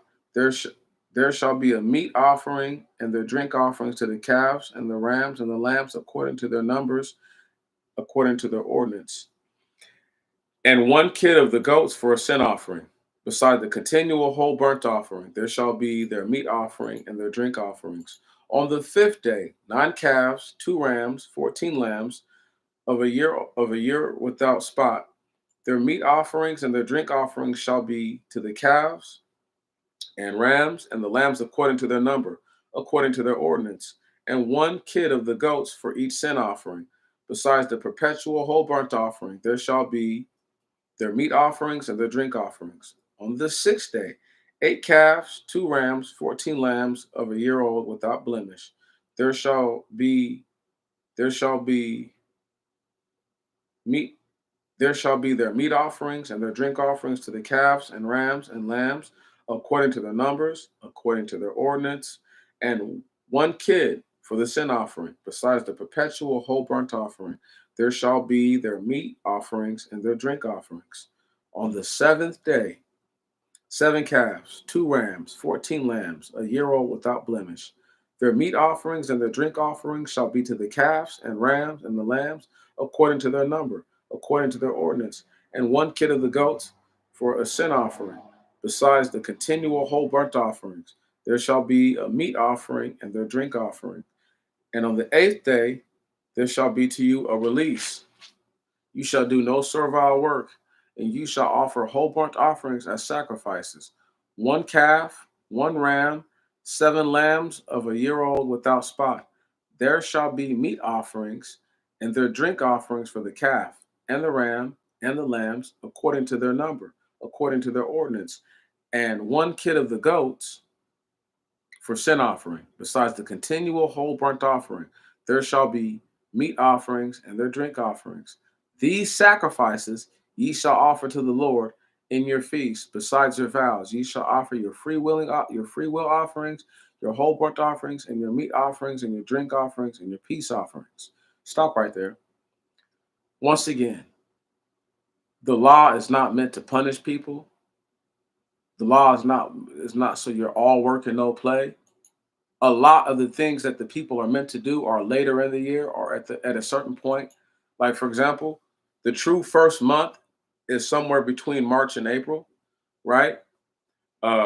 The true seventh month, right, is you know October, maybe November, but I'm thinking somewhere between late September coming into October, possibly mid October to the late part of October. But that's just me thinking about it. Right on.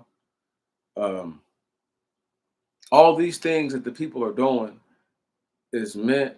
to keep their bodies rested. It's meant to show them that whatever it is that you desire is not as simple or easy as you believe it to be. Right on?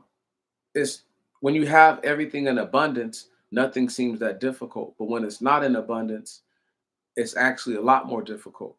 And he's not asking poor, unfortunate Hebrews to do these things. These are people that were able to spoil the Egyptians at the time, arguably the richest nation on the earth, and even probably for a period after that.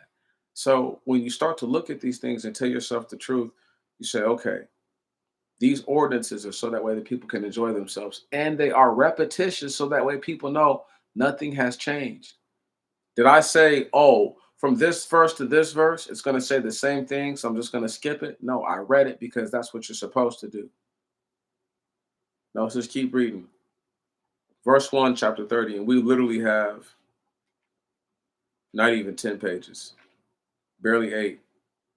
So let's get to it. And Moses spoke to the children of Israel according to all that the Lord commanded Moses. And Moses spoke to the heads of the tribes of Israel, saying, this is the thing which the Lord has commanded. Whatsoever man shall vow a vow to the Lord, or swear an oath, or bind himself with an obligation upon his soul, he shall not break his word.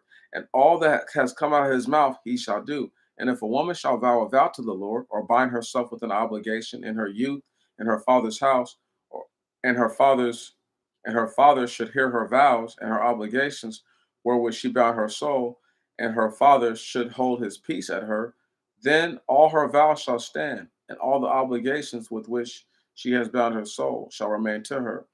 But if her father straitly forbid her in the day in which he shall hear her vows and her obligations which she has contracted upon her soul, they shall not stand, and the Lord shall not hold, and the Lord shall hold her guiltless, because her father forbade her.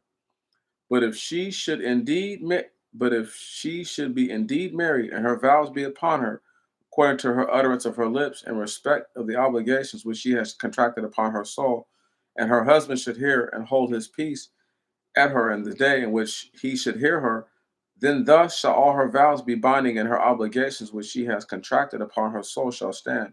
But if her husband should straitly forbid her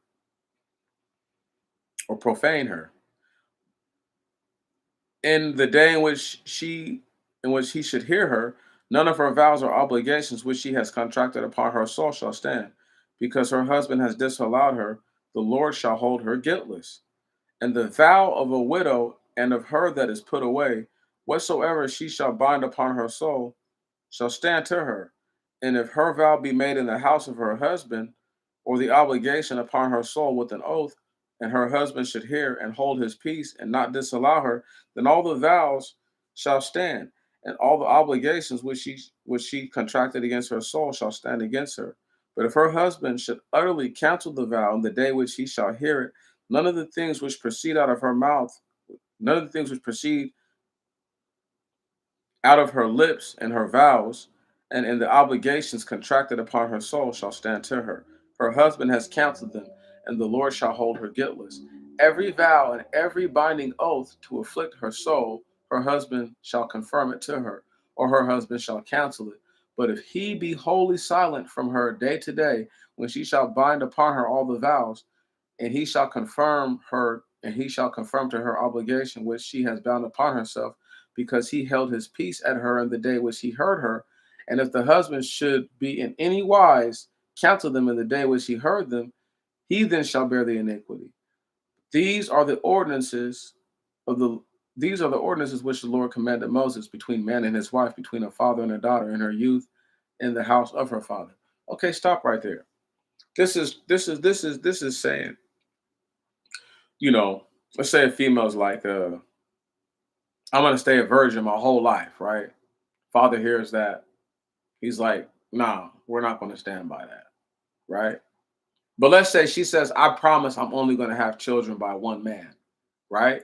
Her father hears her say that, he can hold her to that. You see what I'm saying? And I'm just giving y'all a real short change, cliff note version of that. But that's really what that's saying. Let's say it's a husband. His wife is like, oh, I promise to God, I'm gonna go do this and this and this for my family. And he's like, well, what money? You ain't doing that. Right on. So it doesn't matter that she told her something she was going to do that. Somebody who is supposed to have better judgment than her, your father's supposed to. Let me say it like this, ladies. If your father does not have better judgment than you, I really do feel sorry for you in a way because you were raised with somebody who probably doesn't have very good judgment. If your husband does not have better judgment than you, then that's on you for being with the man that has less discernment than you do. And as a man speaking to that, a woman should not want to be with the man that has less judgment, has poor judgment. I didn't say he was a more wise than you, right on. I didn't say he had more knowledge or understanding, but his ability to judge what he's hearing and seeing is greater than yours, apparently, because he's not going to hold you to a vow that he knows you should have never made in the first place. Right. That's what an honorable man is going to do. Let's just keep it pushing. Verse 1 of chapter 31. And the Lord spoke to Moses, saying, avenge the wrongs of the children of Israel on the Midianites, and afterwards thou shalt be added to thy people. And Moses spoke to the people, saying, arm some of you, and set yourselves in array before the Lord against Midian, to inflict vengeance on Midian from before the Lord. Send 1,000 from each tribe, from all the tribes of the children of Israel, to set themselves in array. And they numbered of the thousands of Israel, 1,000 from each tribe, 12,000. These were armed for war. Moses sent away 1,000 of each tribe with their forces. And Phinehas, the son of Eleazar, the son of Aaron, the priest, and the holy instruments and the signal trumpets were in their hands. And they set themselves in array against Midian. And the Lord commanded Moses, as the Lord commanded Moses, and they slew every male.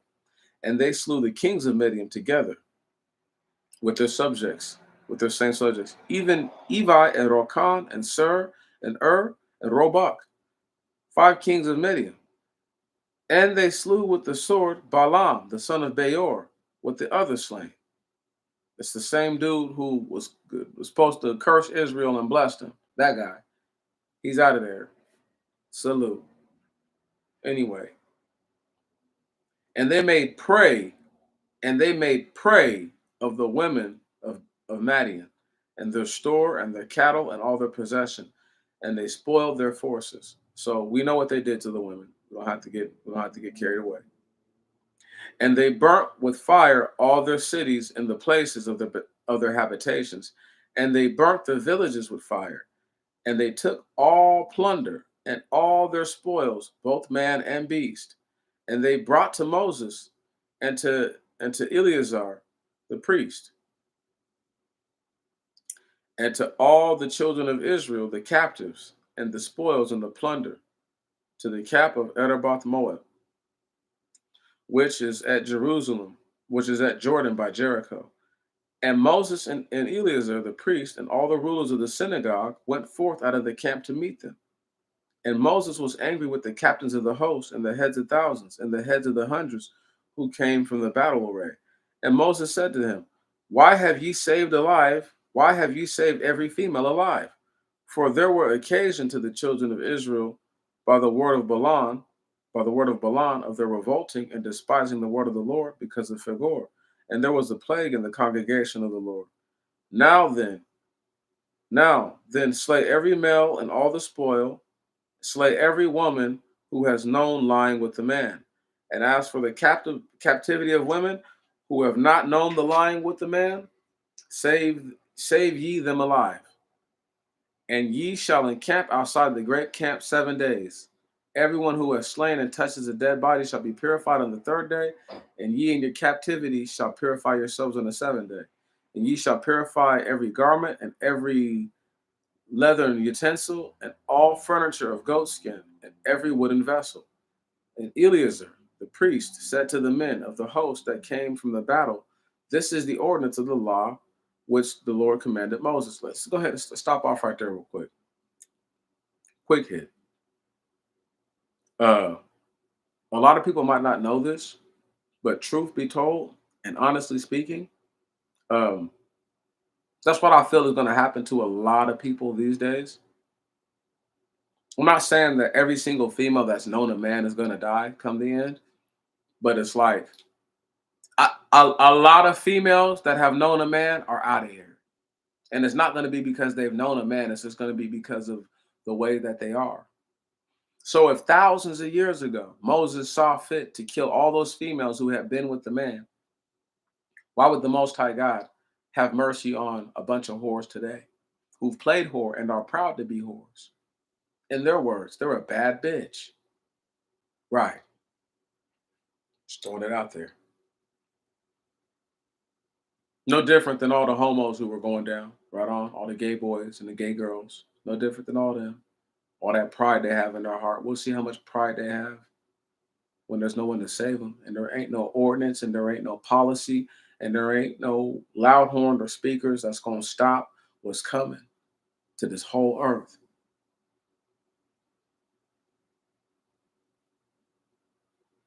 And Eleazar the priest said to the men of the host that came from the battle array, this is the ordinance of the law which the Lord has commanded Moses. Besides the gold and the silver and the brass and the iron and the lead and tin, everything that shall come, lead and tin back then.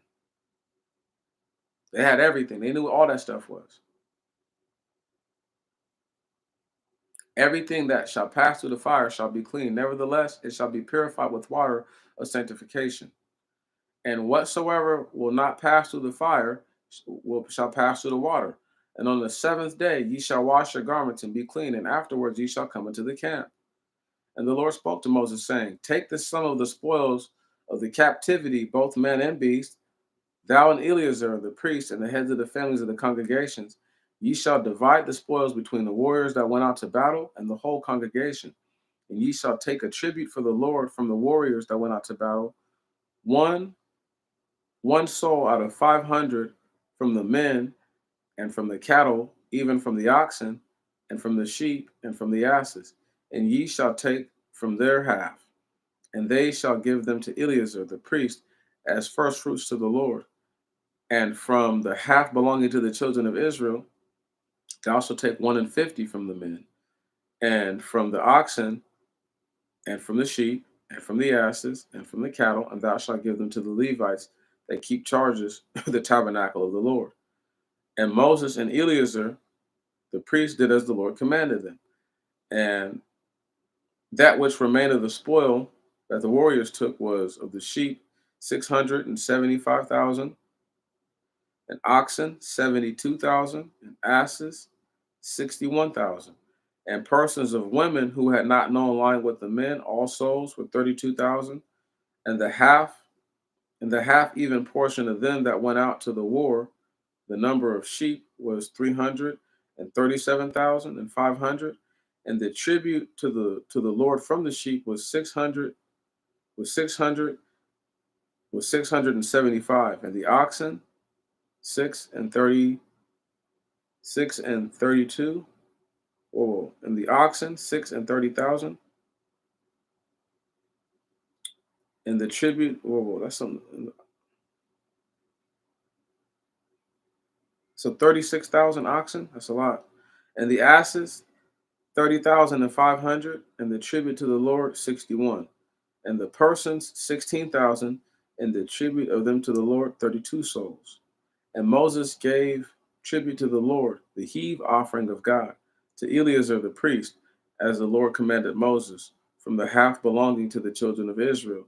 And Moses separated from men, and Moses separated from the men of war, whom Moses separated from the men of war.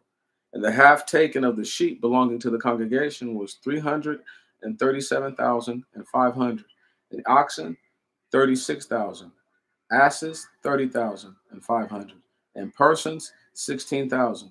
And Moses took half of the belongings to the children of Israel, the 50th part of the men and cattle, and he gave them to the Levites to keep as the charges of the tabernacle of the Lord, as the Lord commanded Moses.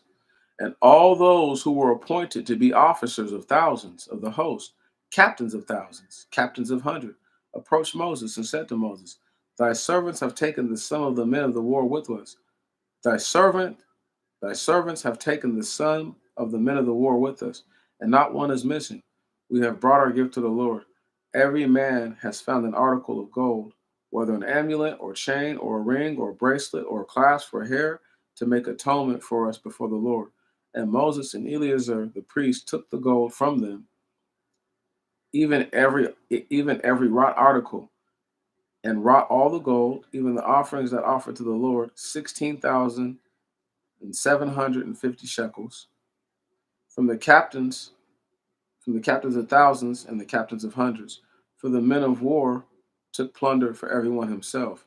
And Moses and Eleazar the priest took gold from the captains of thousands and captains of hundreds, and brought the vessels into the tabernacle of witness, a memorial, a memorial of the children of Israel before the Lord.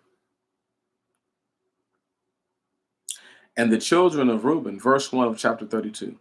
And the children of Reuben and the children of Gad had a multitude of cattle, very great.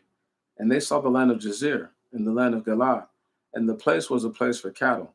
And the children of Reuben and the children of Gad came and spoke to Moses and to Eleazar the priest, to the congregation, saying, Erath, Dibon, and Jazer, Namrah, Esbon, Elil, Sabama, Nabal, Bean, and the land which the Lord has delivered up before the children of Israel is pasture land, and thy servants have cattle. And they have said, If we have found grace in thy sight, let this land, let this land be given to thy servants for a possession, and do not cause for us to pass over Jordan.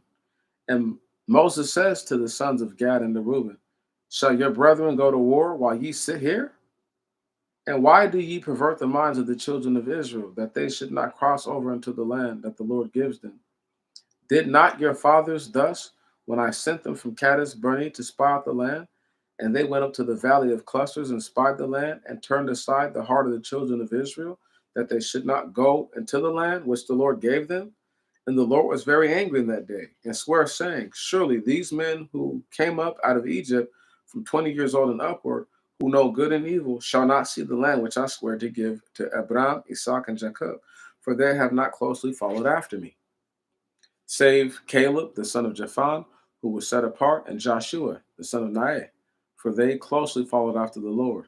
And the Lord was very angry with Israel, and he caused for them to wander in the wilderness.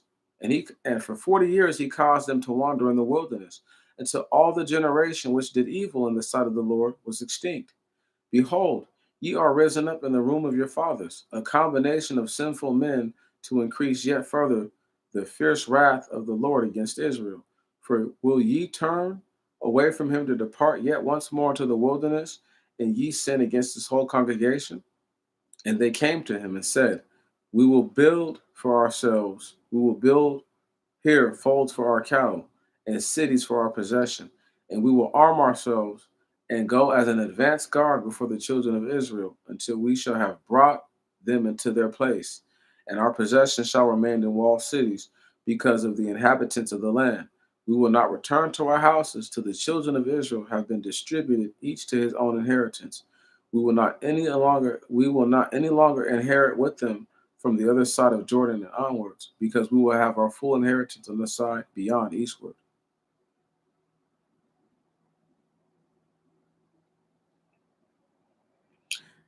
And Moses said to them, If ye will do according to these words, if ye will arm yourselves before the Lord for battle, and every one of you pass over the Jordan, fully armed before the Lord, until his enemy be destroyed from before his face, and the land shall be subdued before the Lord, then afterwards ye shall return and be guiltless before the Lord. And as regards Israel, and this land shall be to you for a possession before the Lord. But if ye will not do so, ye will sin against the Lord. Ye shall have known your sin when affliction shall come upon you. And ye shall build for yourselves cities for your store and folds for your cattle. And ye shall do that which proceeds out of your mouth. And the sons of Reuben, the sons of Gad, spoke to Moses, saying, Thy servants will do as our Lord commands. Our store and our wives and our cattle shall be in the cities of Galilee, but thy servants will go over all armed and set in order before the Lord to battle, as our Lord says. And Moses appointed them for judges Eleazar the priest, and Joshua the son of Nair, and the chiefs of the families of the tribe of Israel. And Moses said to them, If the sons of Reuben and the sons of Gad will pass over Jordan with you, everyone armed for war before the Lord, and ye shall subdue the land before you, and ye shall give to them the land of Galaad for a possession. But if they will not pass over armed with you to war before the Lord, then shall ye cause to pass over their possessions and their wives and their cattle into the land of Canaan, and they shall inherit with you in the land of Canaan. And the sons of Reuben and the sons of Gad answered, saying, whatsoever the Lord says to his servants, that will we do. Now we will go over armed before the Lord in the land of Canaan, and ye shall give us our inheritance beyond Jordan. Okay, perfect part right here. Here we are. It's being explained to Reuben and Gad because they have obviously they have much cattle, and Moses is like, look, I don't care about any of that, honestly. Right on. What you're not going to do is pervert the minds of the people, okay, and get people to thinking that they don't need to cross over because they do need to cross over. That's the whole point of us being here. So they're like, all right, we'll go. We'll do whatever you want. And Moses is like, if y'all don't go, we're going to have the people to bring all your stuff over. What are two tribes going to do to the whole entire Israel but get smashed on? Right. So, right. All y'all going to come over here if y'all don't want to act right. But if y'all going to do what's right, then y'all can stay over here chilling. Anyhow. Anyhow.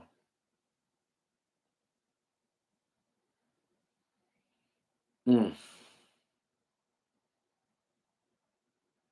And Moses gave to them, even to the sons of Gad and the sons of Reuben, and to the half tribe of Manasseh, the sons of Joseph, the kingdom of Sion, king of the Amorites, and the kingdom of Og, king of Basan,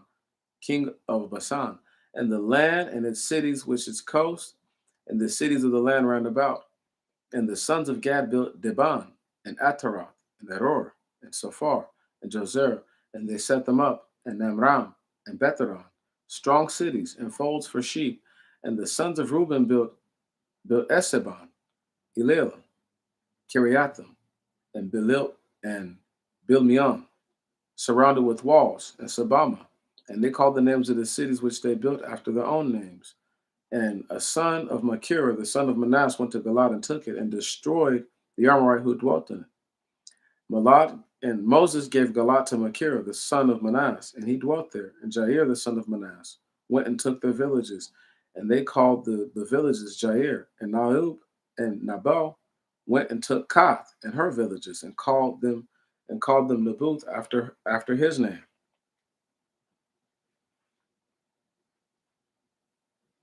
And these are the stages of the children of Israel as they went out from the land of Egypt with their host by the hand of Moses. And Aaron wrote their removals and their stages by the word of the Lord, and the stages of their journey.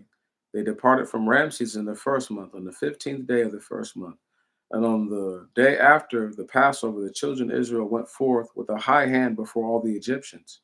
And the Egyptians buried those that died of them, even all that the Lord has smote, every firstborn in the land of Egypt. Also the Lord executed vengeance on their gods. And the children of Israel departed from Ramses and encamped in Succoth. And they departed from Succoth and encamped in Buthan, which is a part of the wilderness. And they departed from Bethan and encamped at the mouth of Eroth, which is opposite of Bil Safan, and encamped opposite of Magdal. And they departed from Eroth and crossed the middle of the sea into the wilderness. And they went a journey of 3 days through the wilderness, and encamped in Pic, Picri.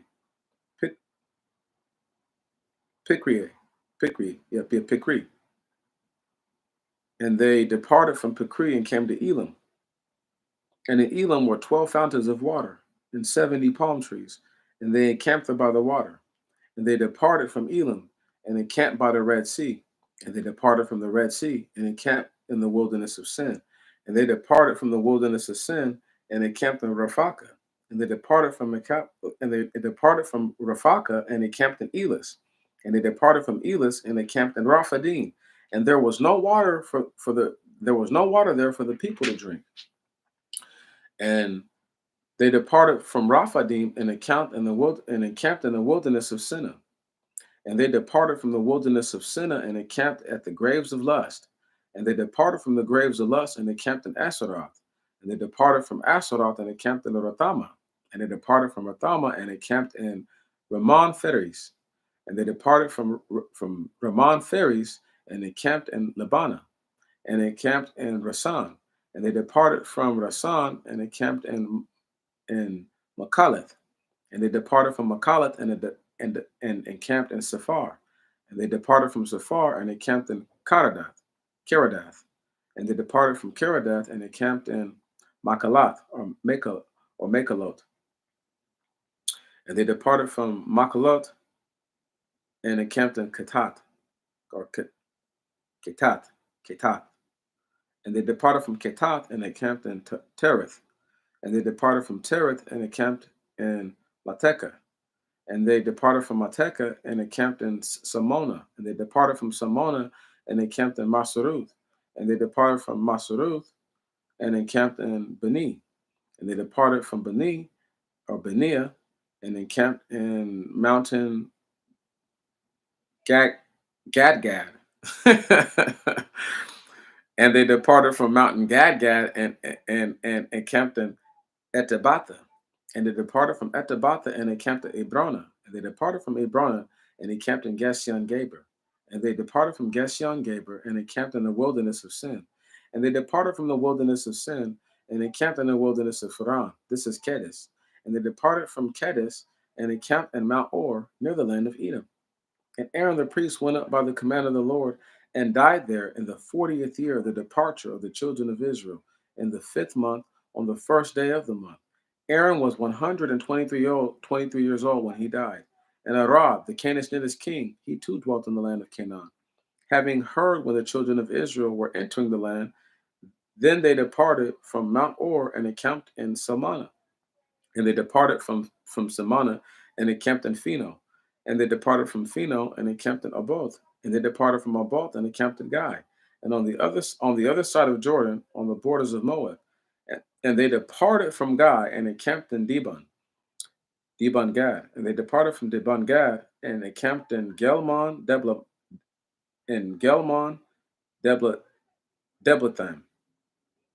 And they departed from Gelmon Deblathim and encamped on the mountains of Abarim over against Nabal. And they departed from the mountains of Abarim and encamped on the west of Moab at Jordan by Jericho. And they encamped by Jordan between Isamoth as far as Besla to the west of Moab. And the Lord spoke to Moses at the west of Moab by Jordan at Jericho, saying, Speak to the children of Israel. Thou shalt say to them, You are to pass over Jordan into the land of Canaan. You are to destroy all that dwell in the land before your face, and ye shall abolish their high places and all their molten images ye shall destroy, and ye shall demolish all their pillars, and ye shall destroy all the inhabitants of the land, and ye shall dwell in it. For I have given the land to you for an inheritance. For ye shall inherit their land according to your tribes. To the greater number ye shall give the larger possession, and to the smaller ye shall give the lesser possession. To whatsoever part a man's name shall go forth by lot, there shall be his property. Ye shall inherit according to the tribes of your families. But if ye will not destroy the dwellers in the land from before, then it shall come to pass that whomsoever of them ye shall leave you you shall leave be thorns in your eyes and darts in your sides, and they shall be enemies to you on the land on which you dwell. And it shall come to pass that as I had determined to do to them, so will I do to you. And the Lord spoke to Moses, saying, Charge the children of Israel, and thou shalt say to them, Ye are entering into the land of Canaan. It shall be to you for an inheritance. The It shall be to you for an inheritance, the land of Canaan with its boundaries, and your southern side shall be from the wilderness of Sin to the border of Edom, and your border south. Excuse me. And your border southward shall extend on the side of the salt sea eastward. That's the Dead Sea. And your border shall go round from you to the south of the ascent of Akraban, and shall proceed by Enak, and going forth of it shall be southward to Kadesh Barnea. It shall go forth to the village of Arad, and shall proceed by Asamona, and the border shall compass the Asamona to the river of Egypt, and the sea shall be the termination. Ye shall have your border on the west. The great sea shall be the boundary. This shall be to you the border on the west, or the border on the sea. This shall be to you, and this shall be your northern border from the great sea. Ye shall measure yourselves by the side of the mountain, or mountain to mountain, and ye shall measure yourselves the mountain from Mount Hor at the entering into Emeth, and the termination of it shall be the coast of Saradak, and the border shall go out to Dephrona, and its termination shall be at Ashernaim, at Ashernaim. This shall be your border from the north. Ye shall measure yourselves to keep eastern borders from Ashernaim to Sephamar, and the border shall go down from Sephamar to Bela eastward to the fountains, and the border shall go down from Bela to the sea Kinnereth eastward, and the border shall go down to Jordan, and the termination shall be the salt sea. This is your land and your borders round about. And Moses charged the children of Israel, saying, This is the land which ye shall inherit by lot, even as the Lord commanded us to give it to the 9 tribes and the other half of Manasseh, for the tribe of Reuben, for the tribe of the children of Reuben and the tribe of the children of Gad have received their inheritance according to their families, and the half the tribe of Manasseh received their inheritance. 2 tribes and a half have received their inheritance beyond Jordan, by Jericho, from the south eastwards. And the Lord spoke to Moses, saying, And the Lord spoke to Moses, saying, These are the names of the men who shall divide the land to you for an inheritance: Eleazar the priest, and Joshua the son of Noah. And ye shall take one ruler from each tribe to divide the land to you by lot. And these are the names of the men: of the tribe of Judah, Caleb, the son of Jephan; of the tribe of Simeon, Salamiel, the son of Simeon; of the tribe of Benjamin, Eldad, the son of Caslan; of the tribe of Ben, the prince was Bakir, the son of Egli; of the sons of Joseph, of the tribe of Manasseh, the prince was Aniel, the son of Sufi; of the tribe of the sons of Ephraim, the prince was Camuel, the son of Sabatan; of the tribe of Zabulon, the prince was Elisaphan, the son of Pharnak; of the tribe of the sons of Issachar, the prince was Phaltiel, the son of Oza; of the tribe of the children of Aser, the prince was Achior, the son of Selemi; of the tribe of Naphtali, the prince was Phadiel, the son of Jamiud. These did the Lord command distribute the inheritance of the children of Israel in the land of Canaan. It's probably easier to believe that those men were like actually real warriors who actually went and did major stuff. So I want to make it to where the people who've done the most are actually going to be able to say who deserves what. You get what I'm saying? Verse 1 of chapter 35. And the Lord spoke to Moses to the west of Moab by Jordan near Jericho, saying, Give orders to the children of Israel, and they shall give to the Levites cities to dwell in from the lot of their possession. And they shall give the Levites the suburbs of the cities round about them, and the cities shall be for them to dwell in, and their enclosures shall be for their cattle and all their beasts. And the suburbs of the city which ye shall give to the Levites shall be the wall of the city, and outwards 2,000 cubits round about. They shall measure the city on the east side 2,000 cubits, on the south side 2,000 cubits, on the west side 2,000 cubits, on the north side 2,000 cubits. Your city shall be in the midst of this, and the suburbs of the cities as describes. Ye shall give the cities to the Levites, the 6 cities of refuge which ye shall give for the slayer to flee thither. And in addition to these 42 cities, ye shall give to the Levites in all 48 cities, them and their suburbs. And as for the cities which ye shall give out of possession to the children of Israel, from those that From those that have much ye shall give much, and from those that have less ye shall give less.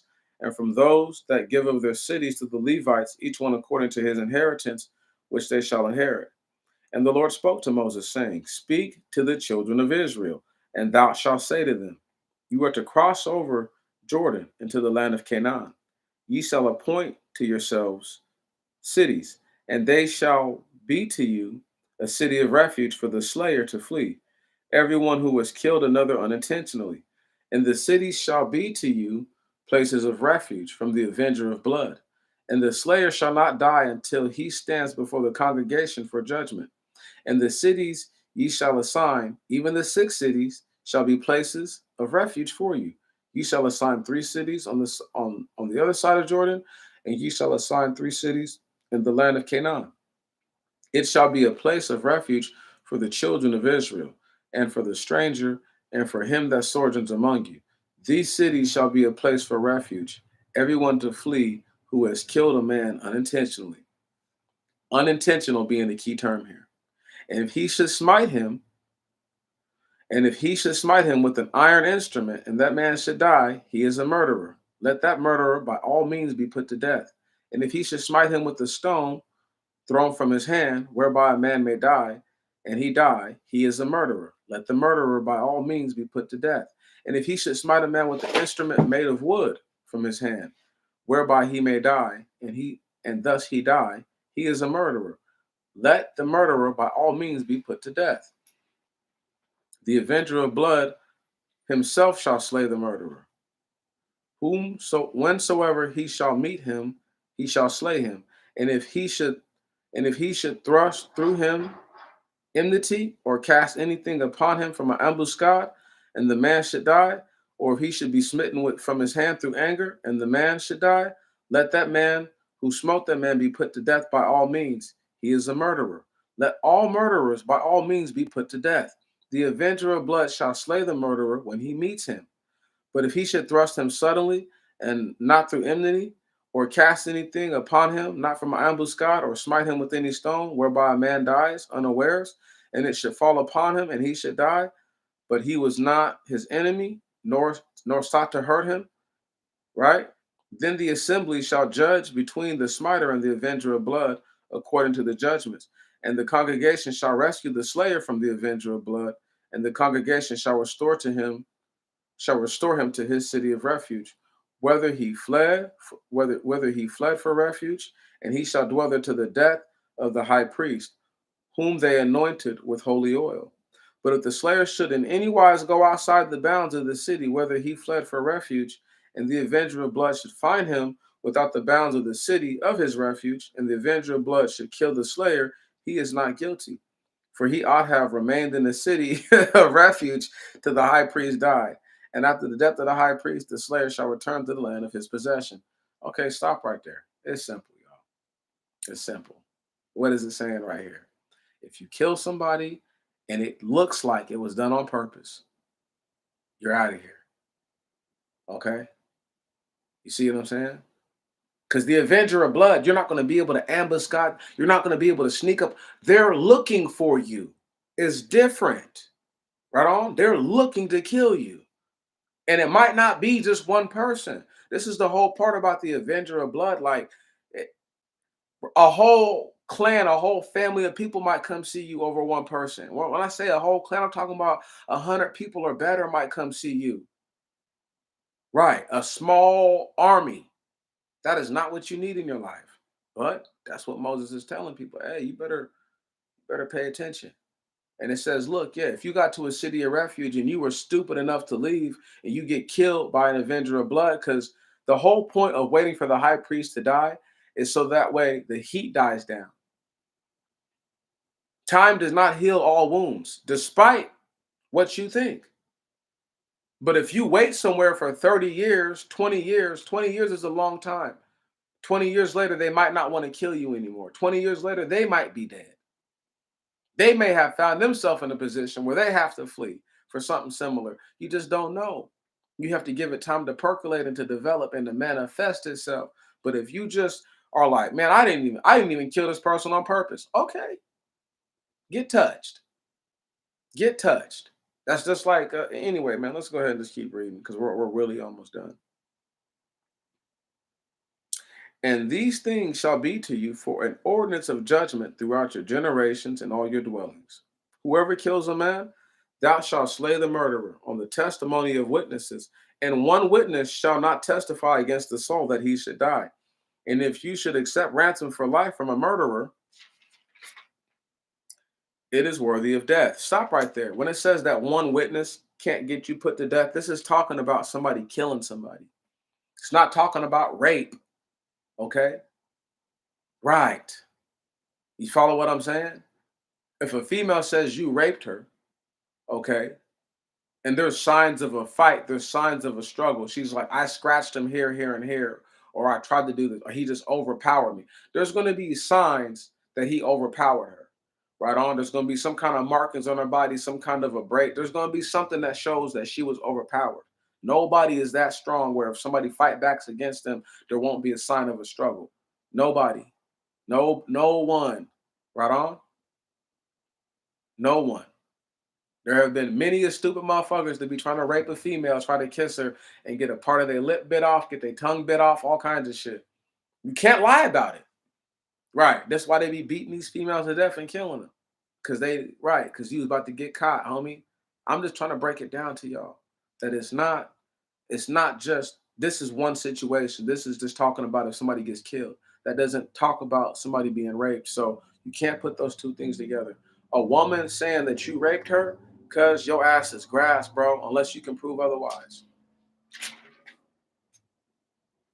And it's saying that ye shall not accept ransoms for life from a murderer who is worthy of death, for he shall surely be put to death. You shall not accept a ransom to excuse his fleeing to the city of a refuge, so that he should again dwell in the land until the death of the high priest. So shall ye not pollute with murder the land on which ye dwell.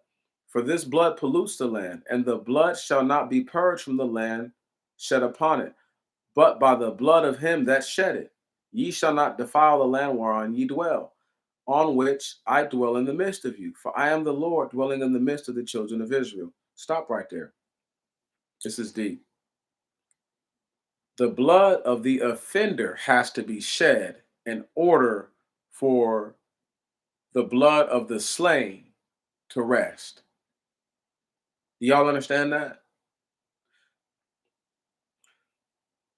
We would have to go get the very first giants. We would have to go get the actual angels who fell from the. They have to go. They have to die. They have in order for the earth to be healed. This is why it says that when the angels get thrown into the pit of fire, it's going to heal the earth. Because until their essence is added to the earth, because they've taken from it, and the earth knows who they are, the earth can identify each and every single one of us. We're all different and unique to the earth, even twins, triplets, all that stuff. The earth knows every single one of us. She's felt your essence. She's felt your spirit. She's felt your soul. She knows who you are, whether you know it or not. So if you do something that's worthy of your blood being shed, she will not rest. She will not be at right until your ass is gone. If it's me, she won't be right until my ass is gone. That's how that works. That ain't no talking slick or talking sly. That's just me speaking the truth. Very last chapter, last 10 verses. Let's get to it. Last 13 verses, whatever. And the heads of the tribes And the heads of the tribe of the sons of Galad, the son of Machir, the son of Manas, of the tribe of Joseph, drew near and spoke before Moses, before Eleazar, the priest, and before the heads of the houses of the family of the children of Israel. And they said, the Lord commanded our Lord to render the land inheritance by lot to the children of Israel. And the Lord appointed our Lord to give the inheritance of Salpad, our brother, to his daughters, and they will become wives in one tribe according to the children of Israel. So their inheritance shall be taken away from possession of our fathers, and they shall be added to the inheritance of the tribe into which the women shall marry, and shall be taken away from the portion of our inheritance. And if there shall be a release of the children of Israel, then shall their inheritance be added to the inheritance of the tribe into which the women marry, and their inheritance shall be taken away from the inheritance of the family's tribe. And Moses charged the children of Israel by the commandment of the Lord, saying, Thus says the tribe of the children of Joseph, This is one thing that the Lord has appointed the daughters of Salpat, saying, Let them marry where they please, only let them marry men of their father's tribe. So shall not the inheritance of the children go about from tribe to tribe, for the children of Israel shall steadfastly continue in each the inheritance of his family's tribe. And whatever daughter is heiress to a property of the tribes of the children of Israel, such women shall marry each to one of her father's tribe, that the sons of Israel may inherit the property of his father's tribe. An inheritance shall not go round about from tribe to another, but the children of Israel shall steadfastly continue in each his own inheritance. And as the Lord commanded Moses, so did the daughters of Salpad. So Tersa, Elga, Melka, Nua, and Mala, the daughters of Salpad, married their cousins. They were married to the men of the tribe of Manasseh, of the sons of Joseph, and their inheritance was attached to the tribe of their father's family. These are the commandments and the ordinance and judgments which the Lord commanded by the hand of Moses at the west of Moab, at Jordan by Jericho. That is the end of the Numbers. That is literally, we read, let's just do a quick recap. We literally read from page 169 to page 228. There we go. Took 5 hours and 20 minutes to do my end game analysis. I'll have to do a review on this one. It's been 5 hours, y'all. I think I've done enough. Uh, in fact, I know I have. You know what I'm saying? So, because they refuse to read it to themselves, I'll read it for them. Because they refuse to accept it for themselves, I'll accept it for them. Because they refuse to believe for themselves, I'll believe for them. My people, I salute you. I love y'all. May tomorrow be better than today. May your next week be better than your last. And may the called and chosen see each other at the finish line.